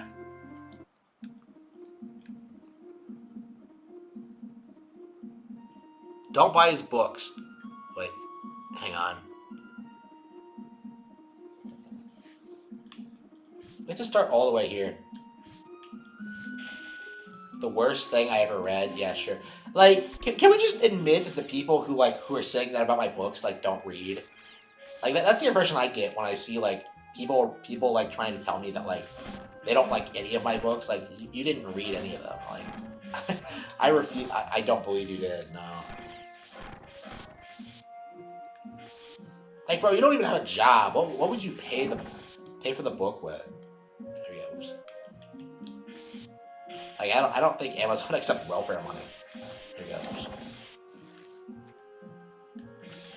What are you reading, Shakespeare on your Kindle? No, you don't have a Kindle. You probably don't even own a book.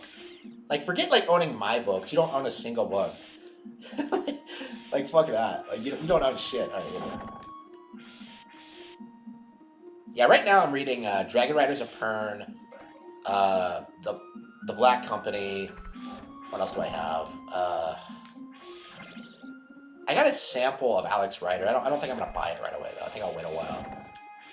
Yeah, I think I'm gonna finish Dragon Riders of Pern actually. I'm interested in giving my thoughts on it because I listened to the audiobooks in like 2019, 2020, something around that time. I think it was it would have been 2019, huh? 2019, 2020. And like I didn't know what to make of it. It was kind of a weird situation because like it's a fucking dragon. It's a story about dragon, like people riding around on dragons, but it's actually sci-fi, which baffles me. Like it does. I don't like the mix. So like apparently, like in Pern, people came in spaceships to this planet and realized that there was like to become like Amish, to live like in a pastoral society. So they got rid of all their technology, and then in a couple of generations, they realized that there's a space parasite on a nearby star that drops down onto the planet and then just consumes all organic life. So like they're trapped on this planet with no real technology to combat this, and have to kind of figure things out. And they end up like genetically engineering dragons to fly into the sky and fucking blast this parasite as it comes down. And like the entire series is about like it's sort of a man versus nature kind of thing. And when like the stories go on for so long that like the people actually forget that they came from the stars, that they're not native to the planet. So like it legit comes off as more of a fantasy thing, like a lot of times, but it's not. Like it, and like there are things about the idea that I really like actually, but like I don't think it works very well, like the narrative of the story, because it just feels like I don't know, like the characters aren't interesting. I don't like the actual plots, but like the sci-fi aspects are pretty cool. I like the idea of the parasite thread, they call it. I think that the genetically engineered dragon thing could be cool, but I just don't like the execution. And like I'm reading the book now, so I think I might do a full review on it. when I finish it and kind of talk about this more in depth because I have very mixed feelings about this. I do. Here we go. Oops.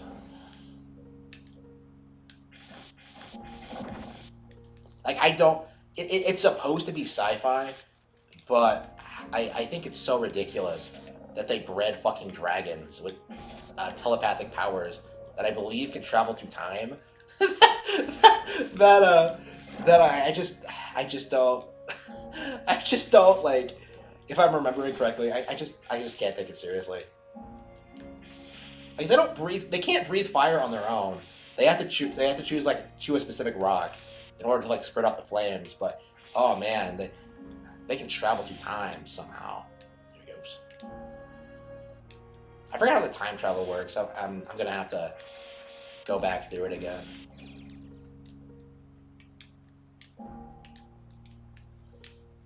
And like I read a synopsis online, and apparently like the entire core conflict of the story is that like Thread goes away like occasionally, and then like people just forget about it, and then it just comes back, and they have to like figure shit out again. So it's like, what? Like I am really curious what these other books are like if they keep going through this process over and over again. It sounds ridiculous. It really does. Here we go.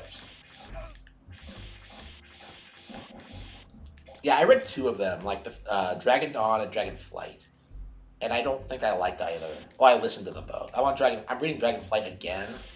I think I might read like a couple more of them before I give my final thoughts on this, because I think it's kind of like Redwall, in which like each book is a self-contained story. So maybe they do things differently in different books, but I don't know. We'll see.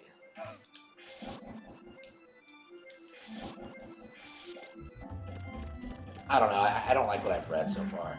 I like the Black Company more, and that wasn't. I don't want to call that great either. I kind of like the idea of like it being about a conflict between like an evil empire and like rebel forces that are just as bad as she is. Here goes. So yeah, the protagonist is just like me. He goes after like the ruler of the evil empire, like I kind of do with Edelgard, but then realizes she's fucking insane. So he's like, bro, he's my kind of guy. All right, here we go. Oops. He knows what's up. All right, here we go. Here we go. He knows our suffering. He knows my suffering. Here we go. Okay. Why do you have to be so insane, Edelgard? Why can't we just be happy? There we go. Okay. I mean, I wouldn't be into her if she wasn't insane, though. That's the problem. Okay.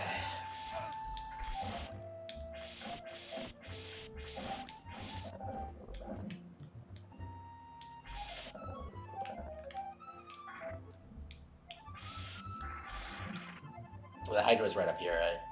Yep, this is the...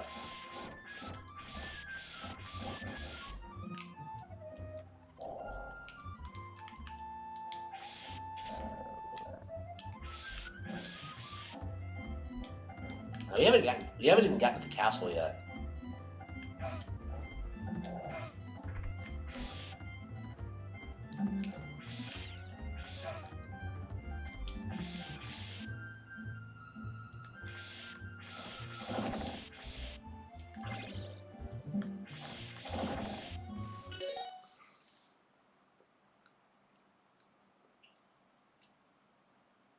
Crimson Rouge, I have not. I've seen a review of Anision's books. I have not. I have not read. You must be mistaken. I wanted to read Anision's books, but I couldn't find them.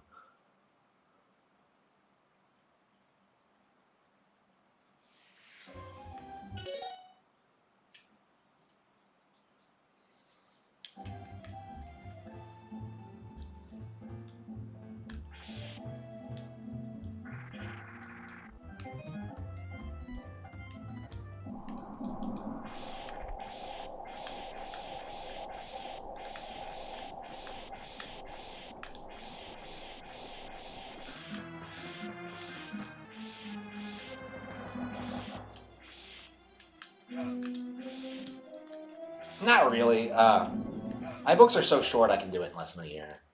Here we go. Shit. This fucker. Okay.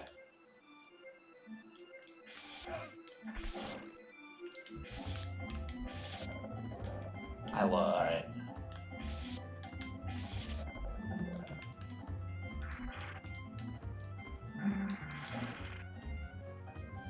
Yeah, how long is the game? Like 11 stages? They're not very long, but I'm not sure how long it's gonna take me to get through this. I guess I could write down the password and come back to it, or like do a save state or something. I'm not sure I'll be able to beat this tonight. Yeah, I think I want to play Chrono Trigger. Um,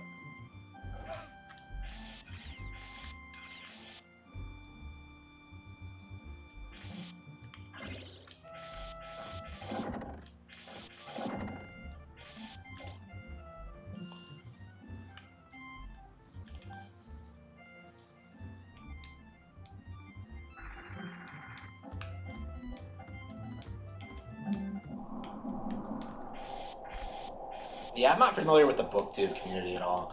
I don't really know like who any of the players in it are. I don't know anything about it. I'll probably start doing book reviews eventually, but here goes.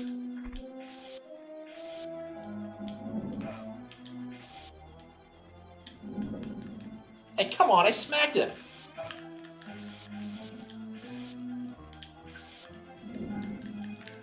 Hey, in the anniversary collection, did they fix the frame rate? Because I don't remember.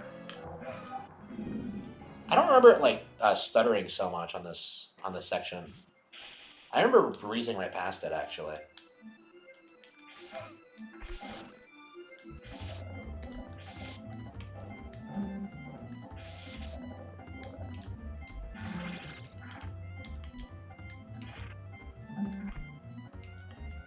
You've got to be fucking kidding me. Are you serious? Hang on. Okay.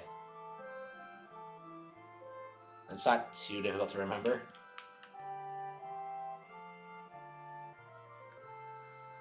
I guess I'll take my phone and take a picture of it, and we'll just pick up later. Yeah, should I play Chrono Trigger now or something else? I think Chrono Trigger.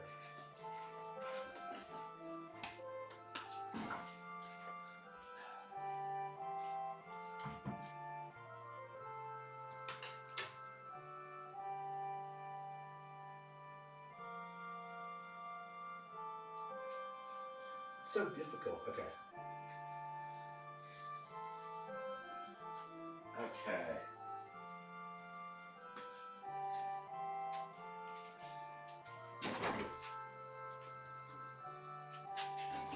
Okay, got my tea. What do you guys think? Chrono Trigger or maybe something else?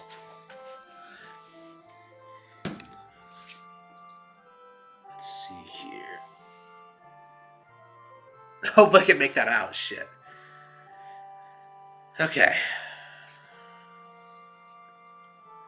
Yeah, not familiar with BookTube. Yeah, I'm not.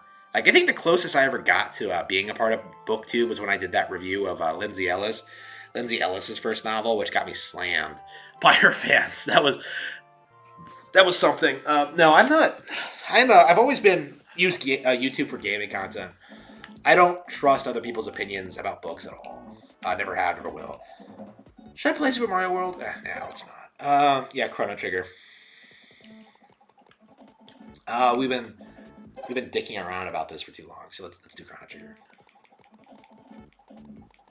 Where the fuck is it?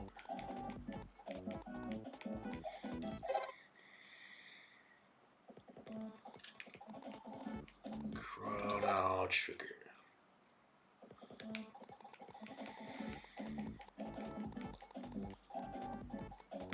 Chrono Trigger, yes.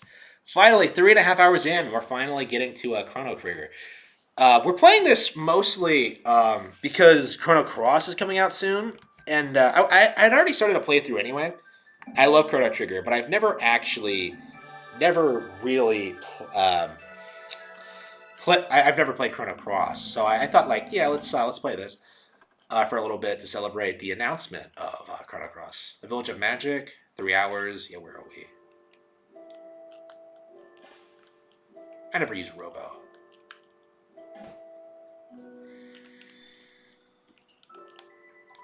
Oh, is that what happened? I think what happened is that we went to.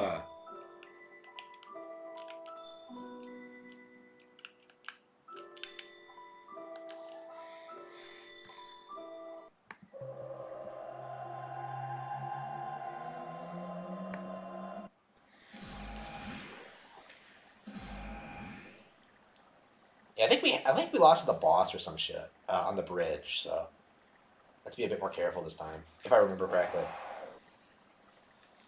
Yeah, I do prefer the DS version of this for sure. It has more content. I think the visuals look crisper.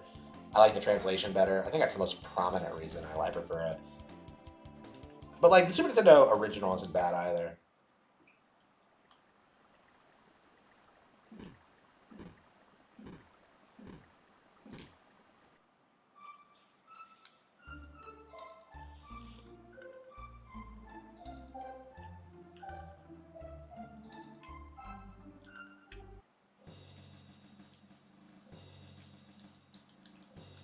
Okay, so you get the jerky.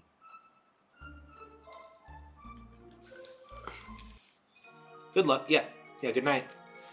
Oh, it's the wrong castle. Nobody ever comes back to the church. Like, did the monsters just kill them all, or whatever? Did the monsters cause the end of like religion and Guardia? All right, monsters. After this, they'll be one less to worry about. There are no monsters here. All right. It's weird in the present how there are, but not now.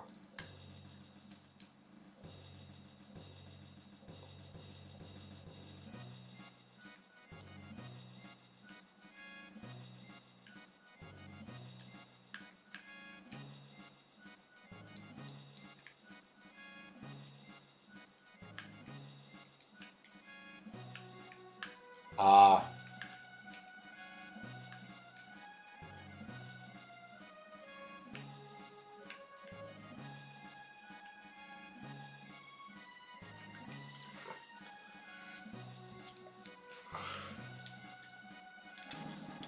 oh, I got one piece of jerky. One piece of jerky. That'll feed an entire army.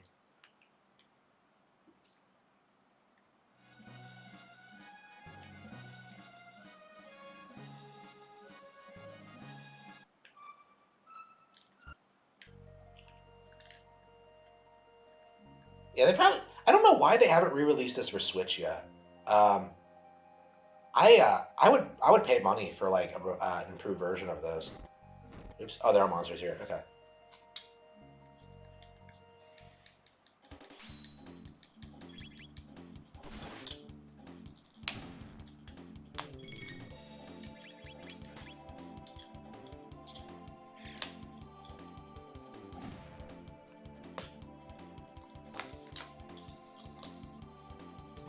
Yeah, we'll have to remember to. Hopefully we remember. Oh wait, hopefully we remember to go back and play through Super Castlevania 4. With everything else that's going on, I'm not sure I'll have the time to do it. Let's see. I'm having trouble playing through this actually. Let's see. Yeah, people are talking about a remake for this. I keep seeing people do that, and I can totally see why. It's a great game, but it's starting to show its age a little bit. Here we go.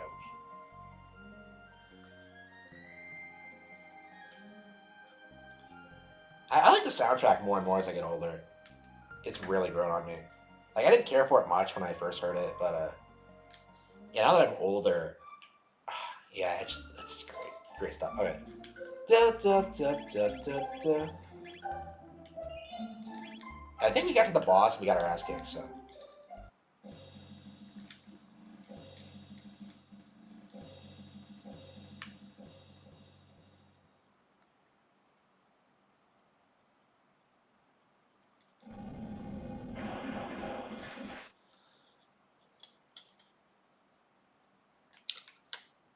I love how like random NPCs have like these really complex, deep backstories.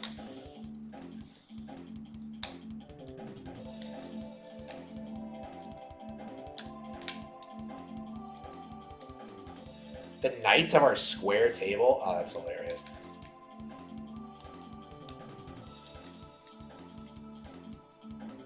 Yeah, I think I'll beat this version of the game, but I think going forward I will stick with the improved translation for the DS. So yeah.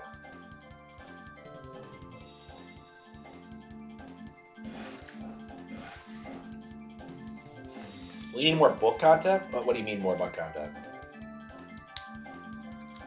Oh no, it's Ozzy. Oh no.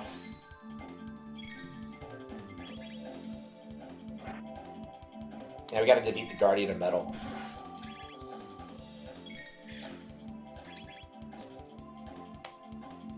I'm sure like no one gets that reference. It's just like, okay.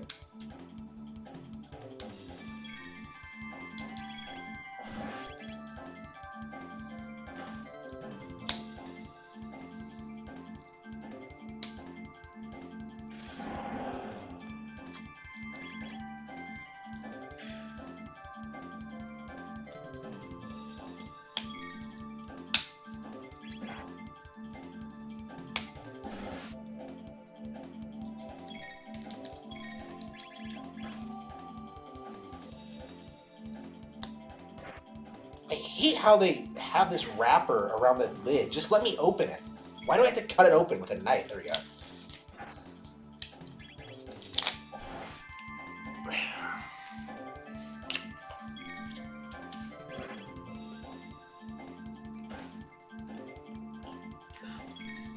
Oh, I haven't been paying attention. Hang on.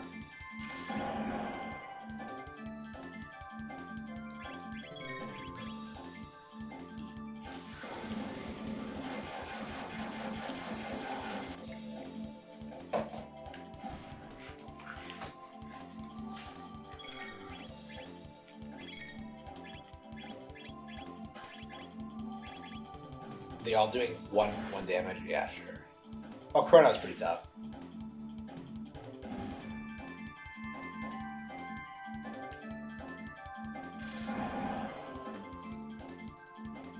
I love how like the demons have like their generals and like a power structure. It feels like the army feels like more alive than most.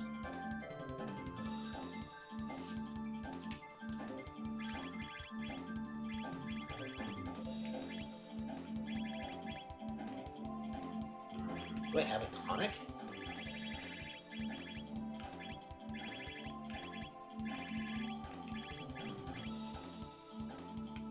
I'll just use Marl. Let's see. Why did I name her Maria?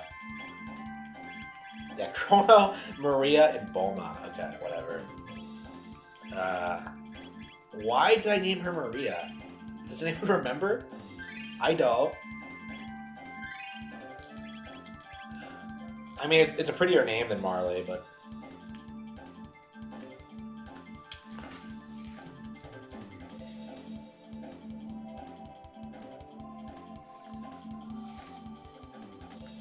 Oh no, he's turning these guys into skeletons. Okay. Let's see, tech. Aura Whirl, Fire Whirl. I think we're gonna use lightning.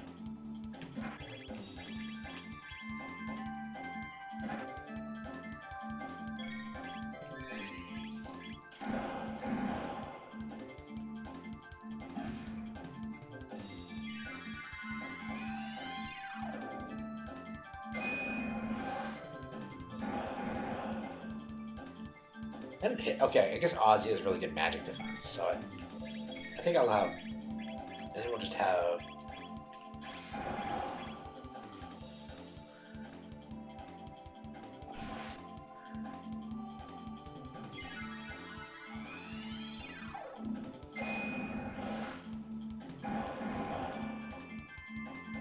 Like they were healed by that.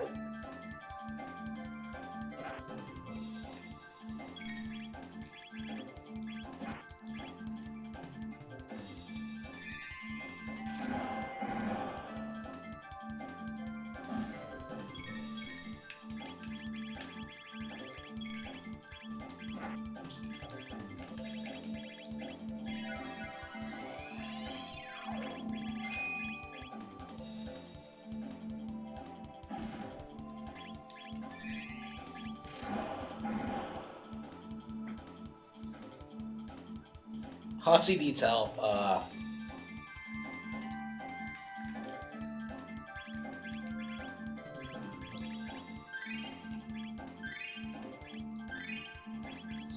so used to the DS screen.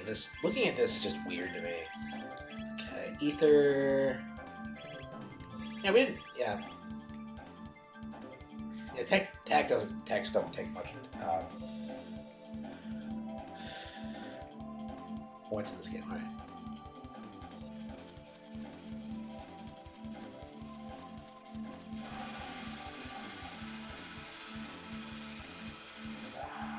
Now, how in the world did they do that? Goes on board? Okay.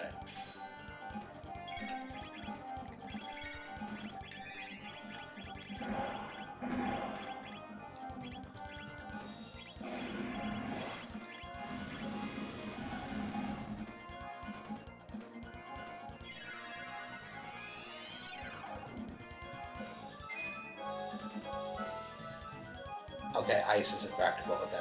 So you need fire and lightning.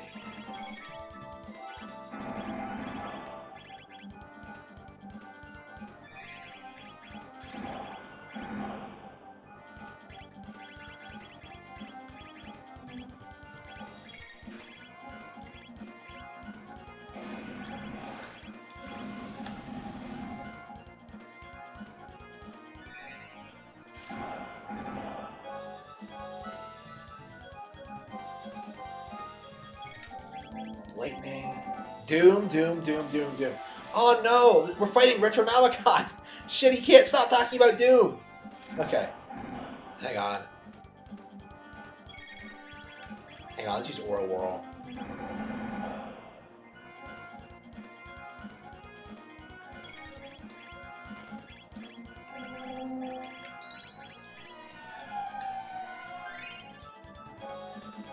Yep. We'll use Aura Whirl to restore HP. We'll keep pummeling him with spells.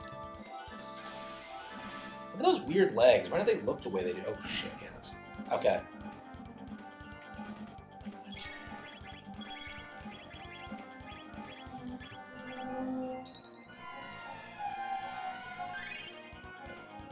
Yeah, let's use that again, because I think we're low on HP. Wait, no, okay.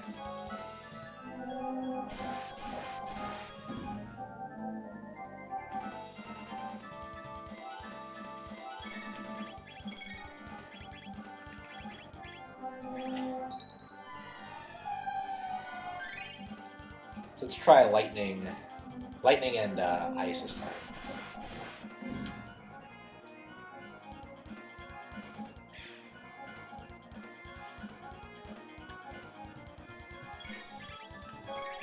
Lightning. Okay, let's see if...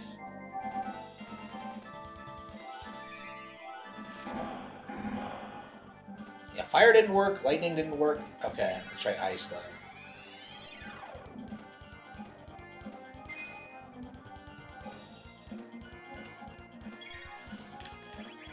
Okay. I guess I'll just use slash instead.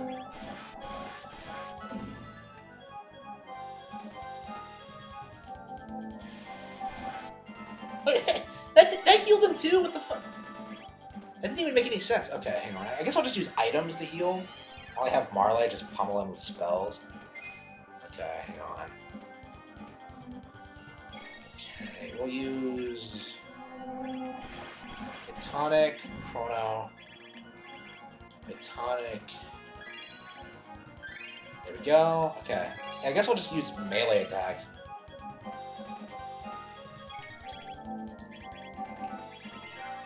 Chrono, Ether. I guess we'll do standard attacks. Okay. Yeah, I'm not sure. I don't remember how I got my ass kicked last time. Did I just get like let my guard down or something? Was I not expecting the boss to be that hard? Let's see. Okay. Yeah, fire. Attack.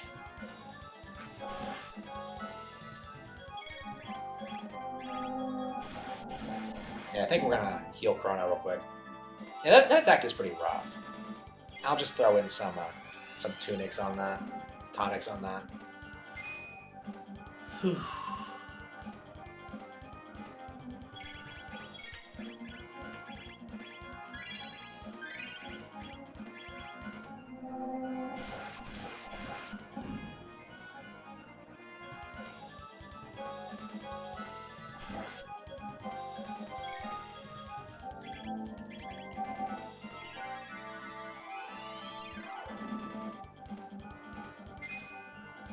I love the background art here. It's such a gorgeous area. I mean, the entire game is kind of like that, but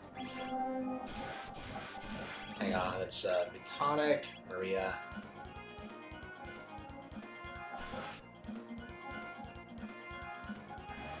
Oh no! He's stealing my MP. Okay, shit. You got it. Okay, we beat it. Okay, excellent. Yep, everyone leveled up. All right. Yep, we took the bridge back.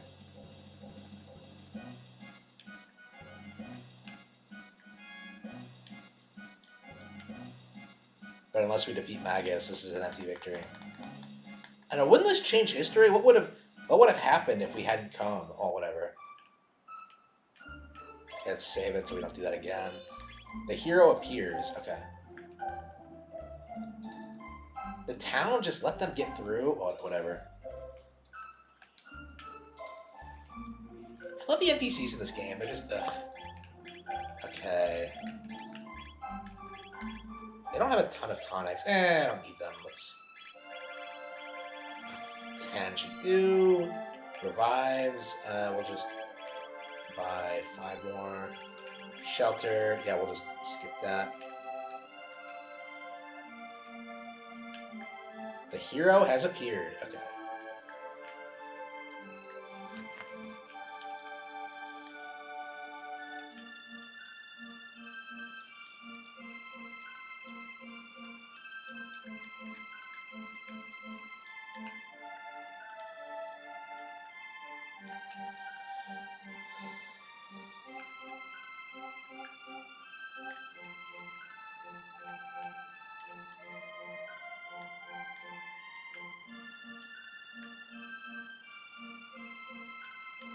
Where is it?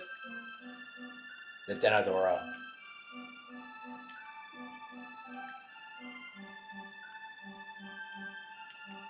Okay.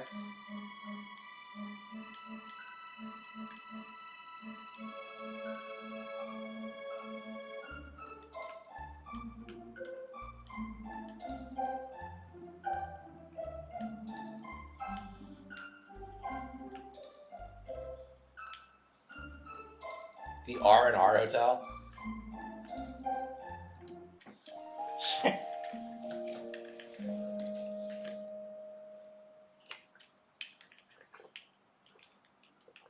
I love this game. All right.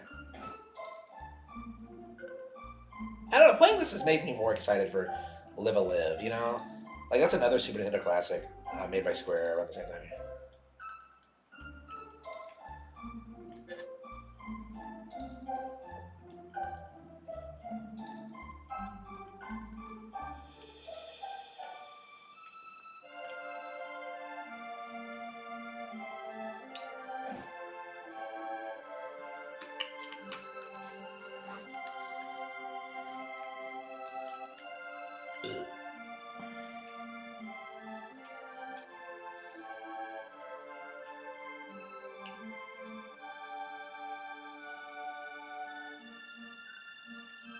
They're tone-deaf evil fiends. Oof.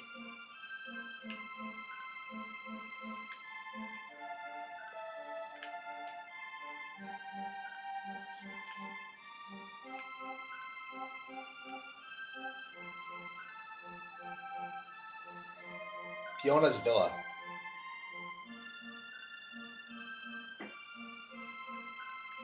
Aww.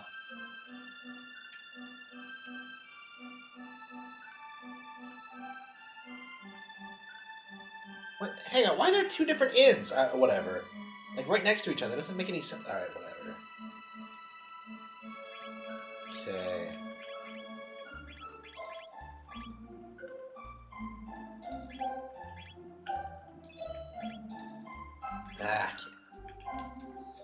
ran out of money. Tech equipment. Wait a minute. Where's my equipment? Okay.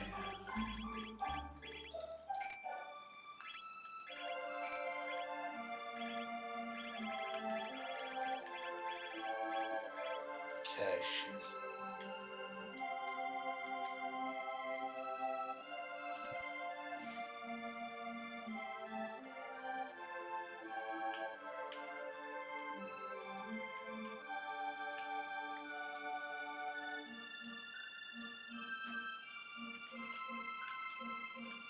I'm gonna marry Tata. Aw.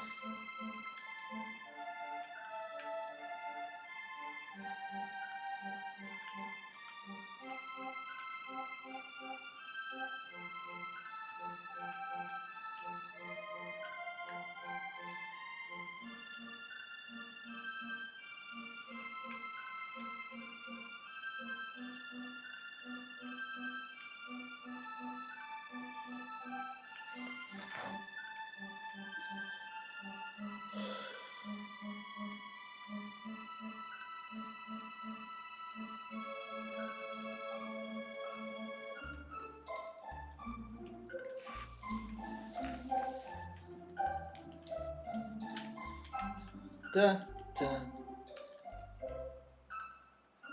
Must have been all that oatmeal. uh,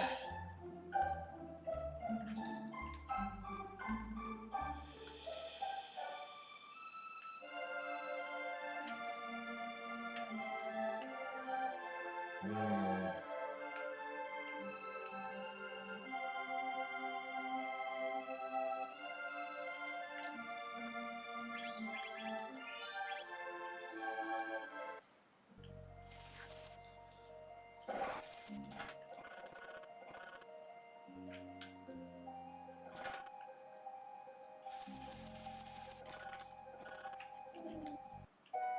Aw.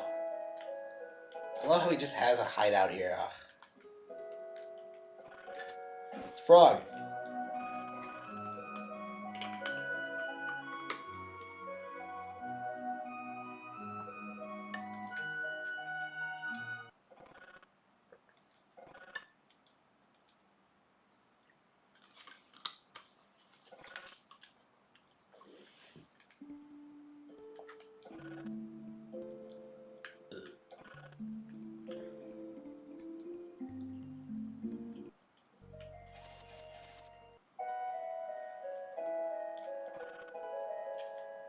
Oh, come on. I want to, like, support him.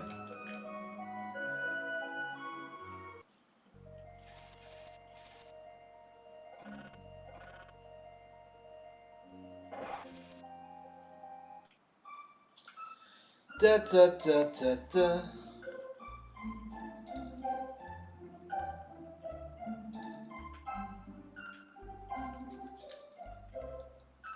Yeah, I'll have to go back here later.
Yeah, I think this is a must-play of the genre. I really do. It's such a shame Square doesn't re-release this game more often. I hope it gets a Switch release soon. I mean, I can't imagine Chrono Cross won't do well. I mean, I pre-ordered it, so...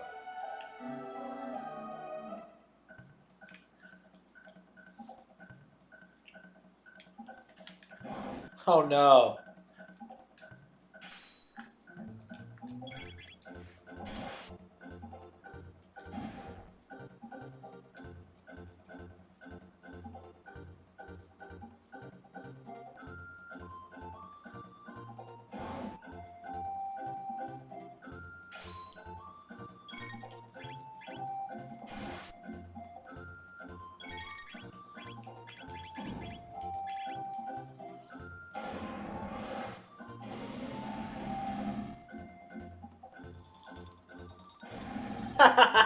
I love that.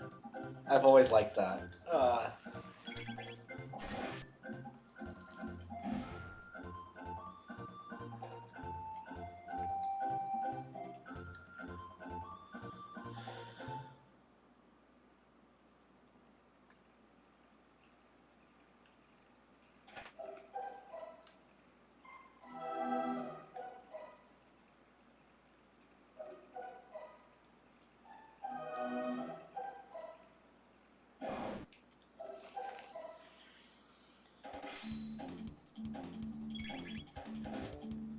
Yeah, I really like how you see like monsters just going around chilling, going about their daily routines in these areas.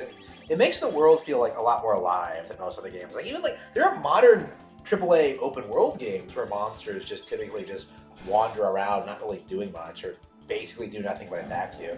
And here you see them like playing soccer, you see them like eating, you see them like doing stuff. Uh, they'll even like talk to you in certain situations. Oh, here we go. I forgot to burn their hammer. I didn't see they had hammers.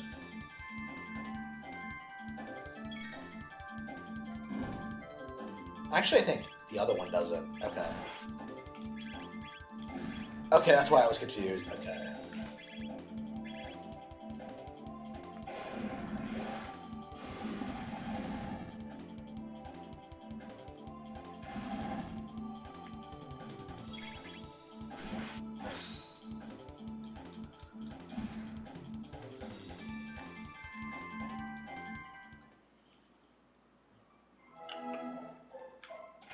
Do, do, do, do, do, do. Oh wow, he charged me.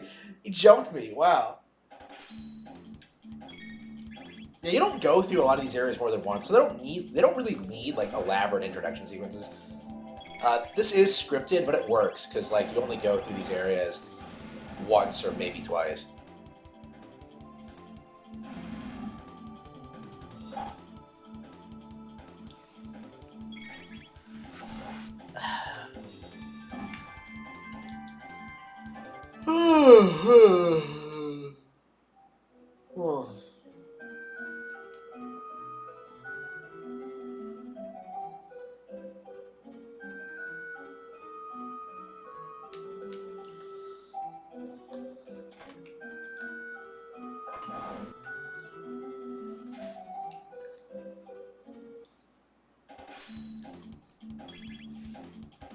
Let's see. Yeah, I've been playing for 4 hours. I don't think I want to stream like any other consoles tonight. I'll probably play this for a while, and then probably like wind down with like Super Mario World or something. Um, I guess I could look up like top 20 best Super Nintendo games or something. Try to.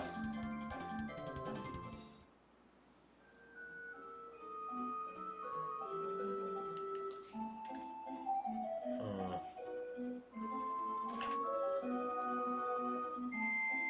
I think it has a metal hammer. Oh, is it? Is it metal?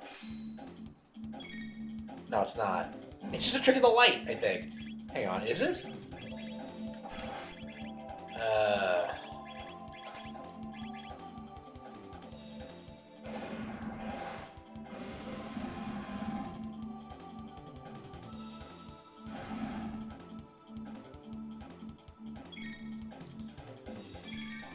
no, it was the trick of the light. Weird. Okay. Metroid Prime 4 Studios shares new Samus artwork. Is that clickbait or is that nonsense? Hang on.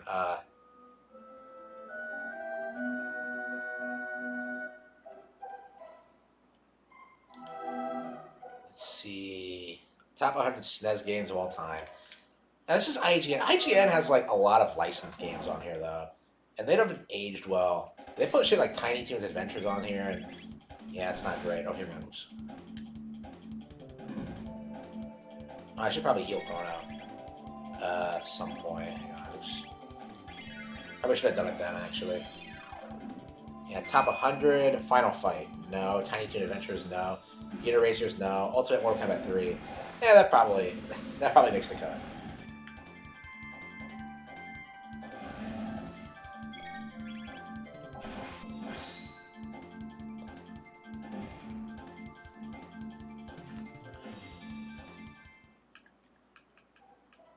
Yeah, these kind of lists are gonna have to be updated if like all these like Japanese exclusive games keep getting releases. Like Secret of Mana 3 is a Super Nintendo game. Like Live a Live is a Super Nintendo game. Like we're gonna have to start like acknowledging those as releases, right? Even though they only came out on the Famicom, Super Famicom. It only came out in Japan. Yeah, I hope we start getting more Japanese exclusive games released over here. I mean, they always seem to do well, so like I'm not sure what the hesitancy is for.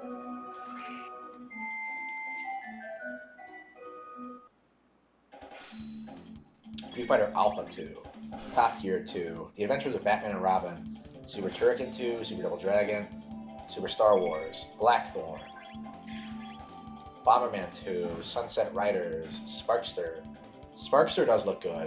That is a game that's up on my list, but I've played a little bit of it, but I'm not super into it. Spider-Man and Venom, Maximum Carnage, heard good things.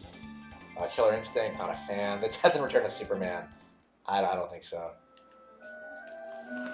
Yeah, there's a lot of shit on here. Lots of licensed games I don't think would be talked about today if they came out.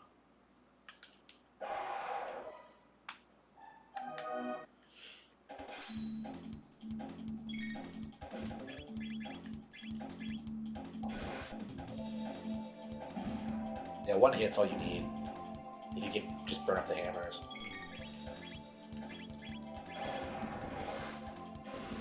Let's see.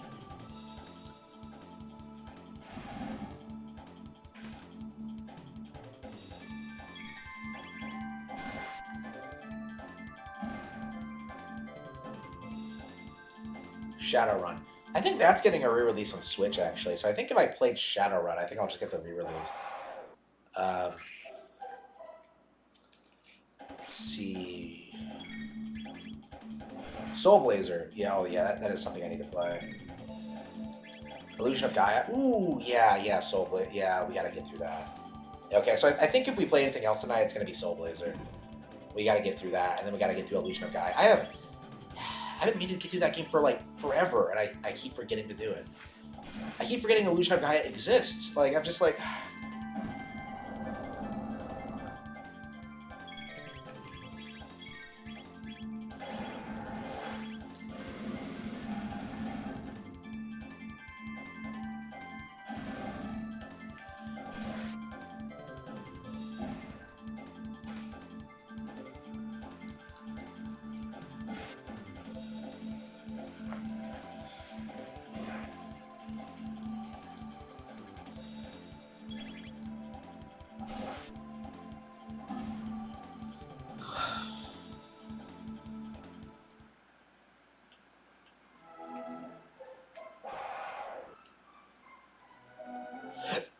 How many of these assholes are there? Okay, Bulma can burn them, and we can just use Burrow Whirl. When we're ready, okay. Oh, I could have used Fire Whirl, but alright, whatever. Well, I needed to heal anyway.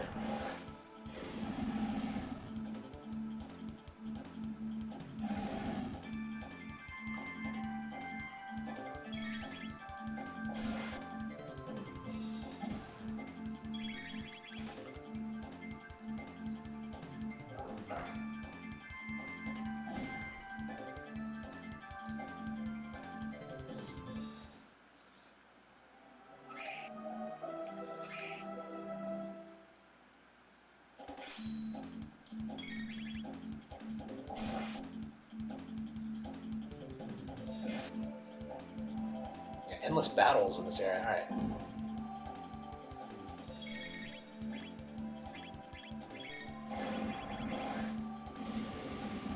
Lucian of Gaia, Pocky and Rocky 2. I keep hearing good things about Pocky and Rocky, but I've never been able to get into it. Maybe I should give it another shot. Rock and Roll Racing, Jungle Strike, Populous, Out of This World, Kirby's Avalanche. It's a puzzle game. Mega Man X3, not a fan of X3. The Lion King, I have that on Switch. R-Type 3. I can't even beat the first R-Type. Why would I ever play R-Type 3? I've heard it's great. I'm sure it's great, but I just cannot get through the original. I love the original, though. So much fun to play. I don't know, maybe I should give R-Type 3 a shot, though. I've heard nothing but good things about it.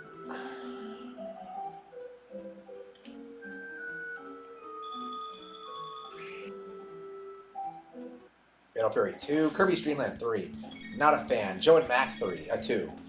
Yeah, I like Joe and Mac 2. I need to finish it, but yeah, I'm playing that on NSO actually. I'll get through it one of these days. Is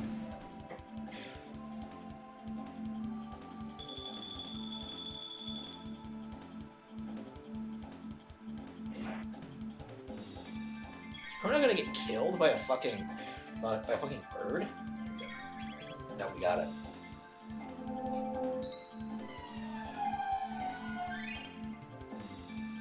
Aladdin. Don't care for. Donkey Kong Country 3. I've just played it. Earthworm Jim. And Axelate Bust a Move.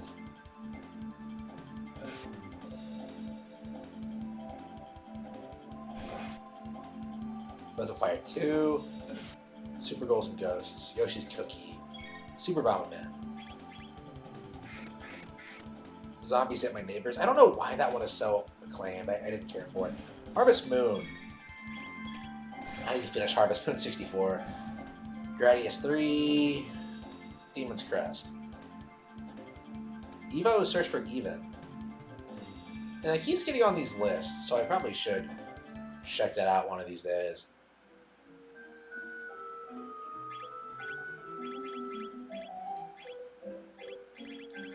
Oh.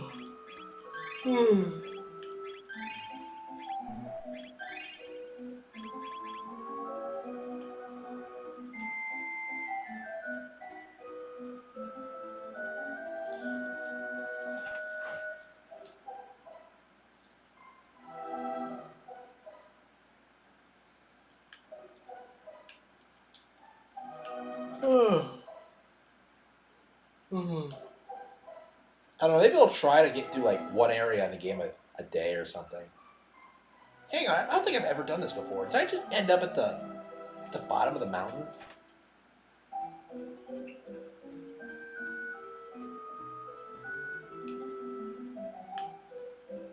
Yeah, I don't think I've ever done that before.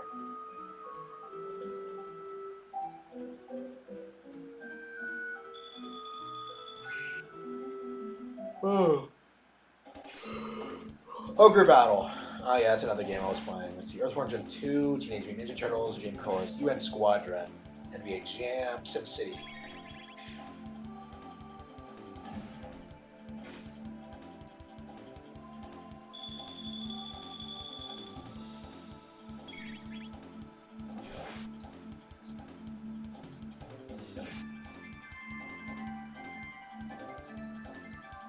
Ooh.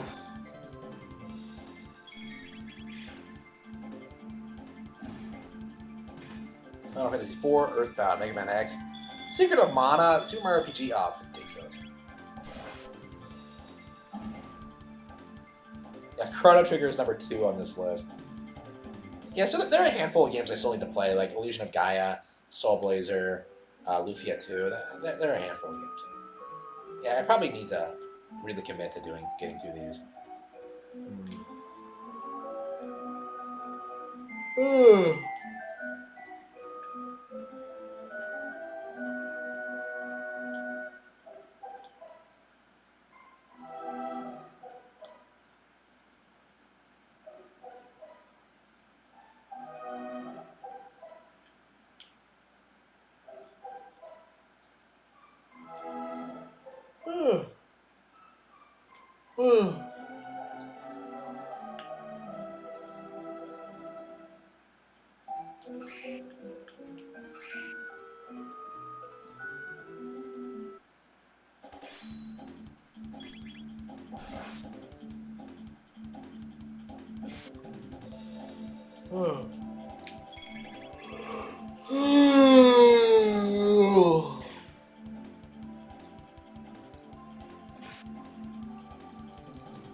I'll probably. I might call it quits here soon. I was pretty tired. Like when I went to.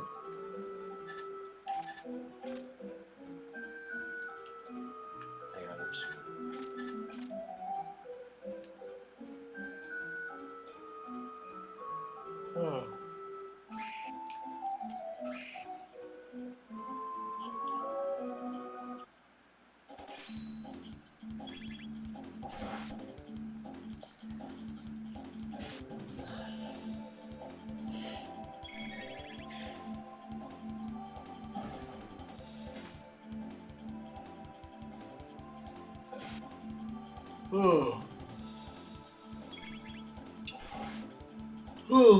I don't know. Maybe I should like switch the Dangan around. I don't know. I'm pretty tired.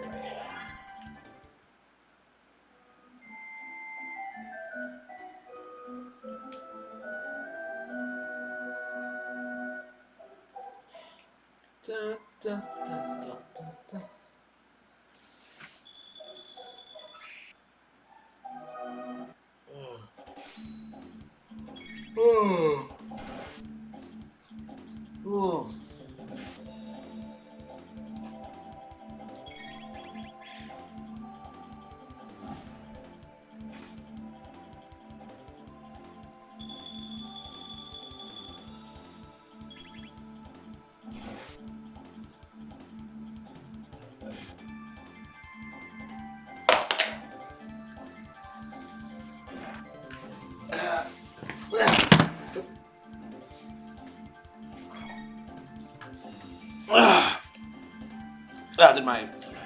Did I knock the camera back?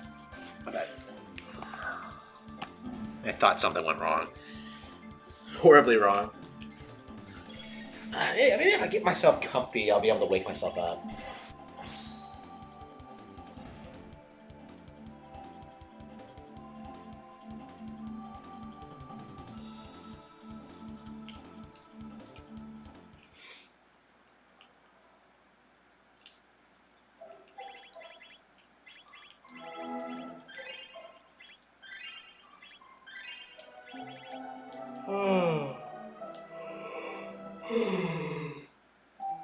Oh.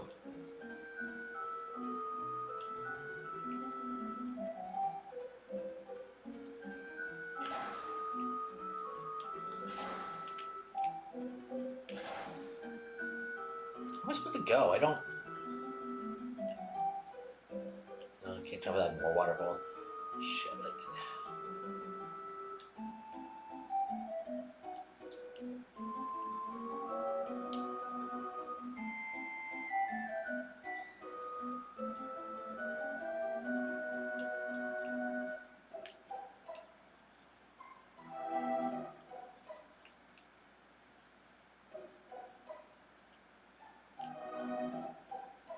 I don't understand why I end up back here when I go up. Like.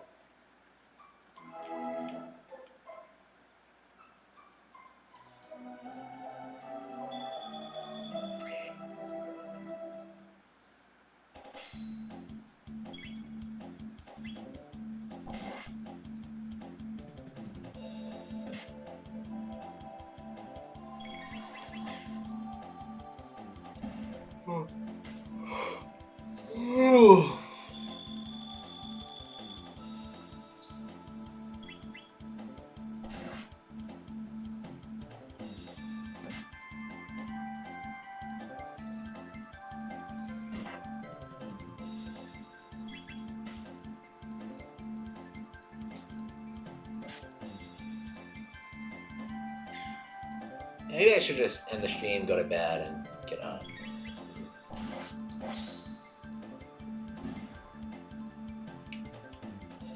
Yeah, I keep getting burned out. I think it's because of my work week, because I'm doing so much during the week. Even when I'm relaxing, I'm just like I can't really do a whole lot.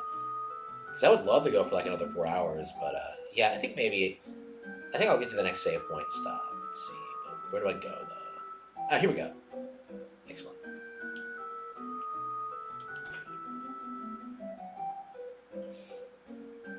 God damn it, they're everywhere.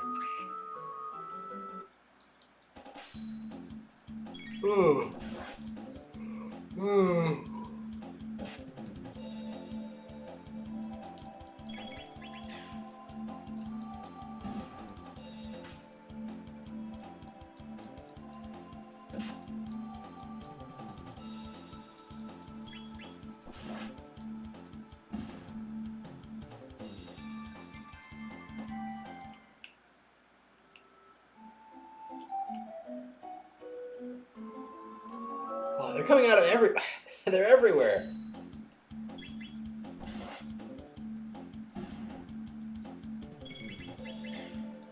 Yeah. Oh.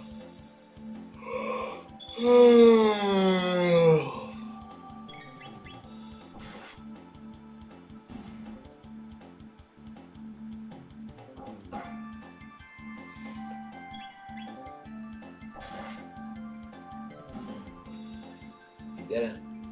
Okay.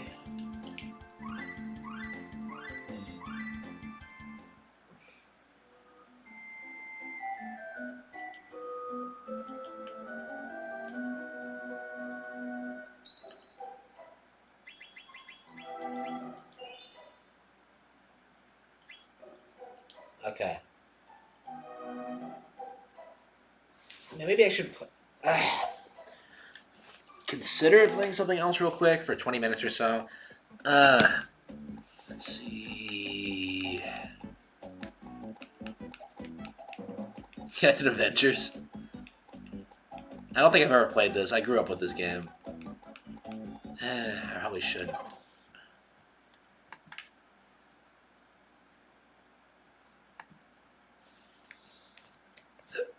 And I think this is why I hate Marvel so much.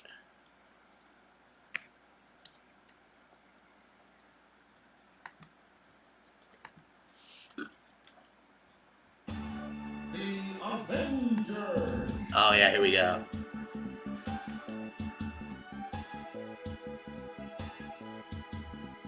He's an illustrator? What? Okay. Let's see. Easy.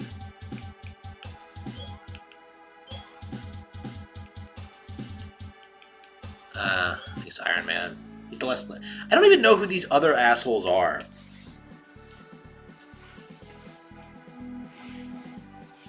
Okay. America still needs your help.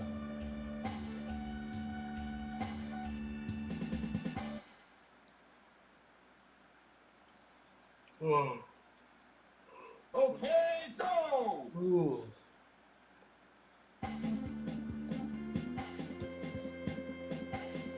I'll handle this. Yeah, sure. What are you gonna do, Stark? Batman couldn't stop them. What makes you think you could? All right.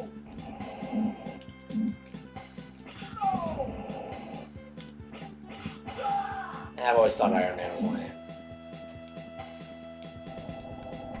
It's been forever since I played this. Okay, yeah. This game pissed me off so much.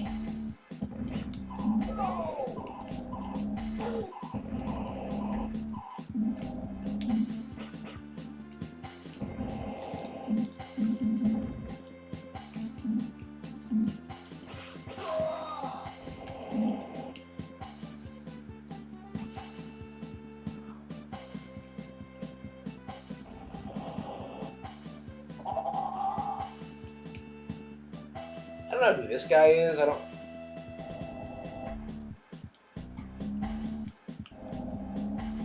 Villains like you must be crushed. Okay. Real heroic Iron Man show. Who are these assholes? What?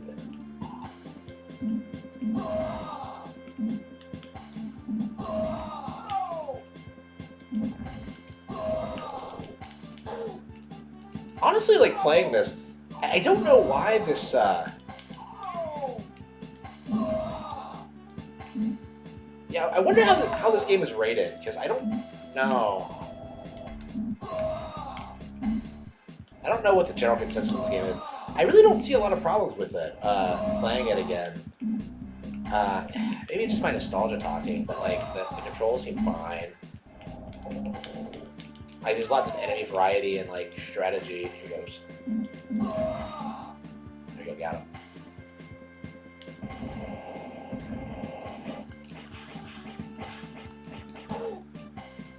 I'm hungry.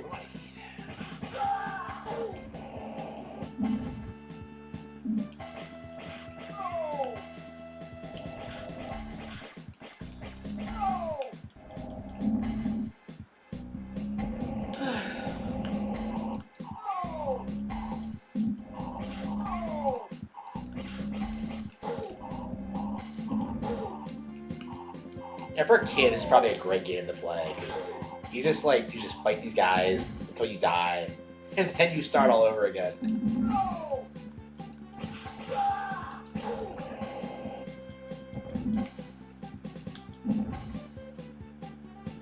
I don't know who the fuck that is, but okay, thanks, buddy. I don't know who these guys are.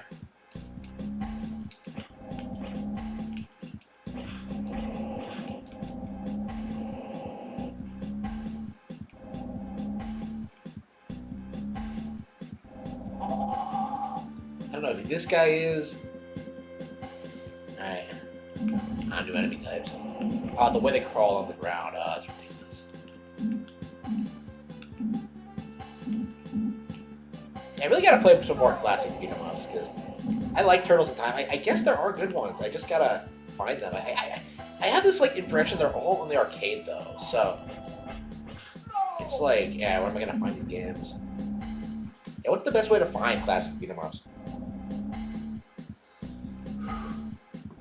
Okay, I gotta fight this guy.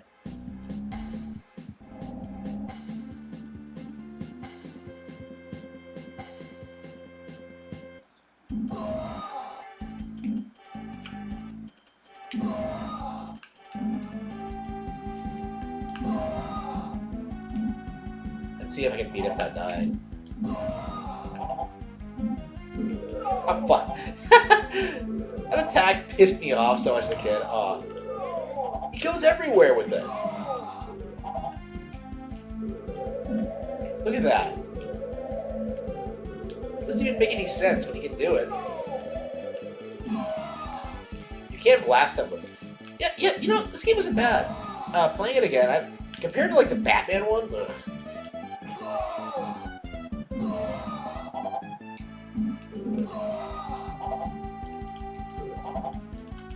I think tomorrow I'll probably play some more Chrono Trigger.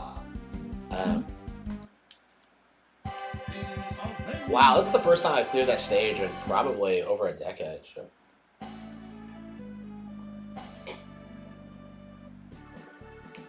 Who the fuck is Whirlwind? I never realized that white guy is on the right side of the screen. Oh.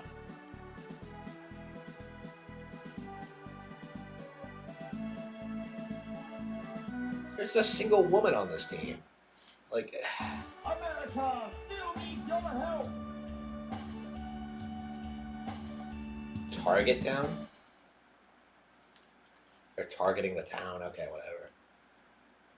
Okay, go.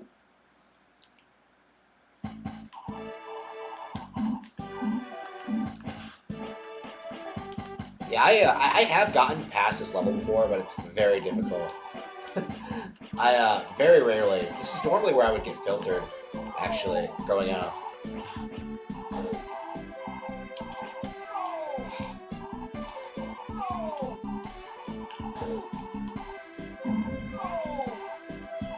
Okay, I want to play this game.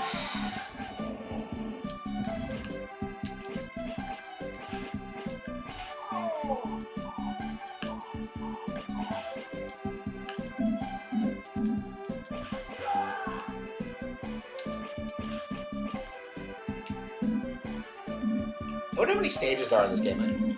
I might watch a Let's Play of it or something. Yeah, I might try to beat it. Okay, this might be the next beat 'em up game I focus on, and then we can like check out some of the other.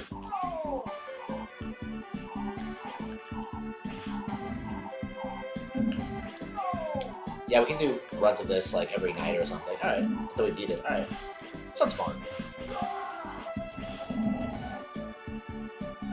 Okay. Da, da, da, da, da. This song has just been.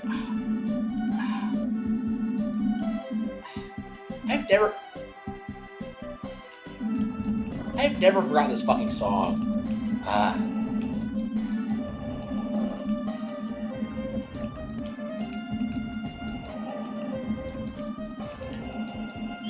Heal, heal.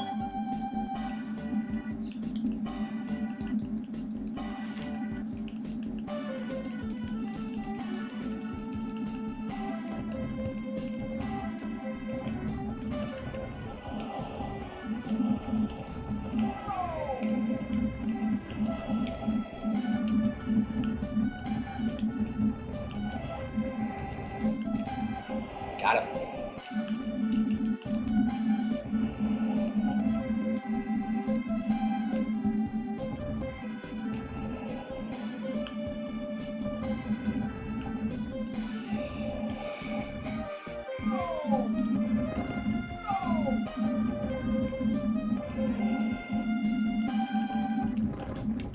Yeah, it's just like, this isn't the best shmup in the world or anything. I know, it's probably good for a kid, though, you know? I mean, I always enjoyed playing it. Yeah, I did play this game a lot as a kid. And I guess, like, yeah, unlike the Batman one, I don't think it's particularly terrible. Alright. Oh, that's right, I never did beat, like, either the Batman games, Forever or Returns. Or I suppose 89 either. The one that Mike Matei thinks is like the greatest thing ever. I probably should play that game one of these days. I mean, I need to get through Ninja Gaiden 2. Still. I still haven't beaten that. Alright.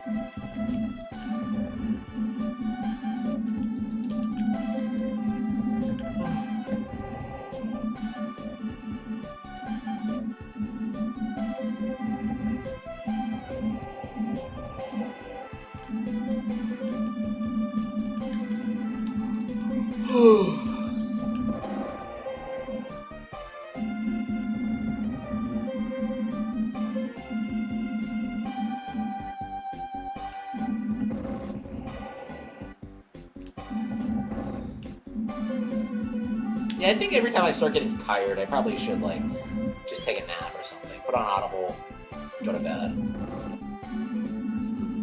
And I need to get in the habit of doing it. I need to stop, like, fighting it.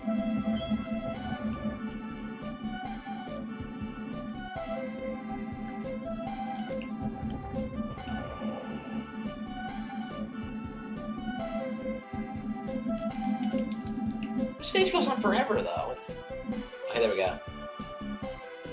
We have to, like, fight Galactus or some shit. Not that I know who that is or anything. I'm not a nerd.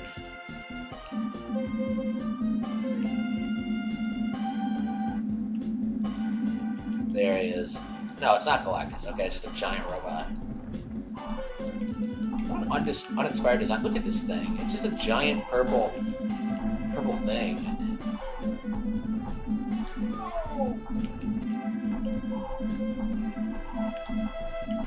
This is the farthest I've gotten in a long time. I typically get to the point after this, but I lose to like the guys just below this fight. I beat this boss.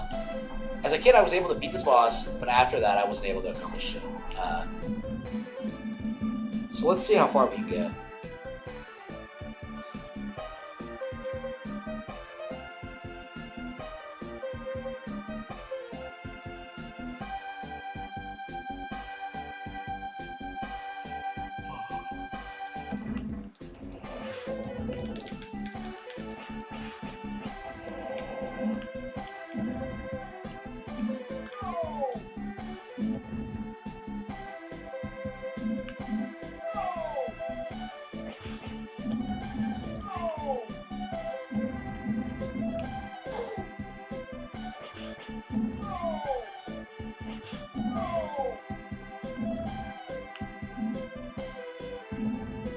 Got him.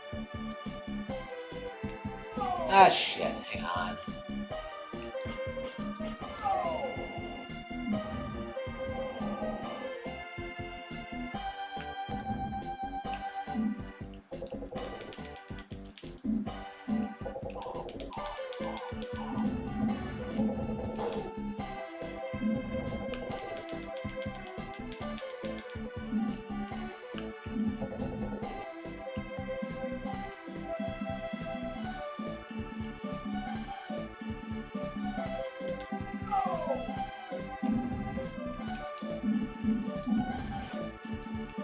Maybe.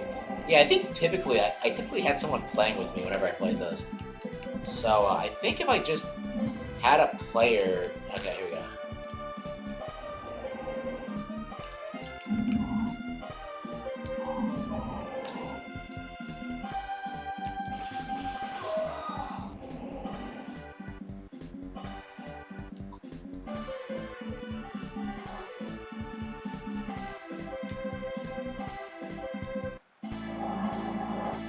What the fuck was that? All right.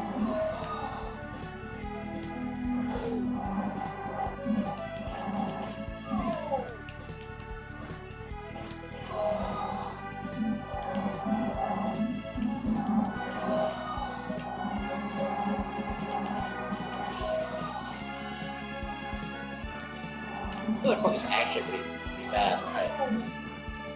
I hardly ever get to this fight, so I barely remember this part. Okay, I have beaten him before though, because I remember the next level. I might have used a cheat code to get there though, maybe.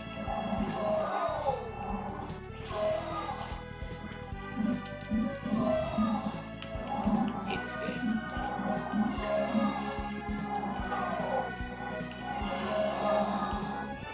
Got him.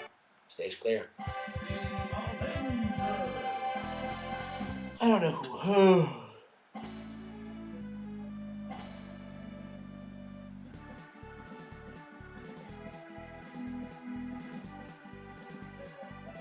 Does that mean that there's a...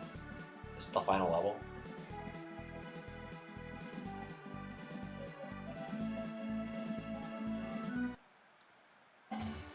America, still need your help.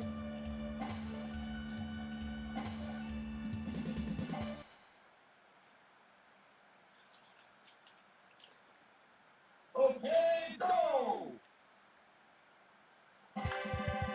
Yep, it's the bow, just like I remember it. Just like I remember it, I'm not going to be able to get past the screen. Game over, yep. Yeah, that's all you can do. Shit.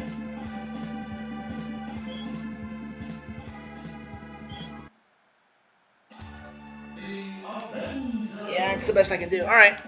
Thank you all for tuning into blackcatbooks.org. Thank you for tuning into Black Cat Show. Be sure to check out my books at blackcatbooks.org, and I will see you all next time. Thank you. Can't believe I'm that tired.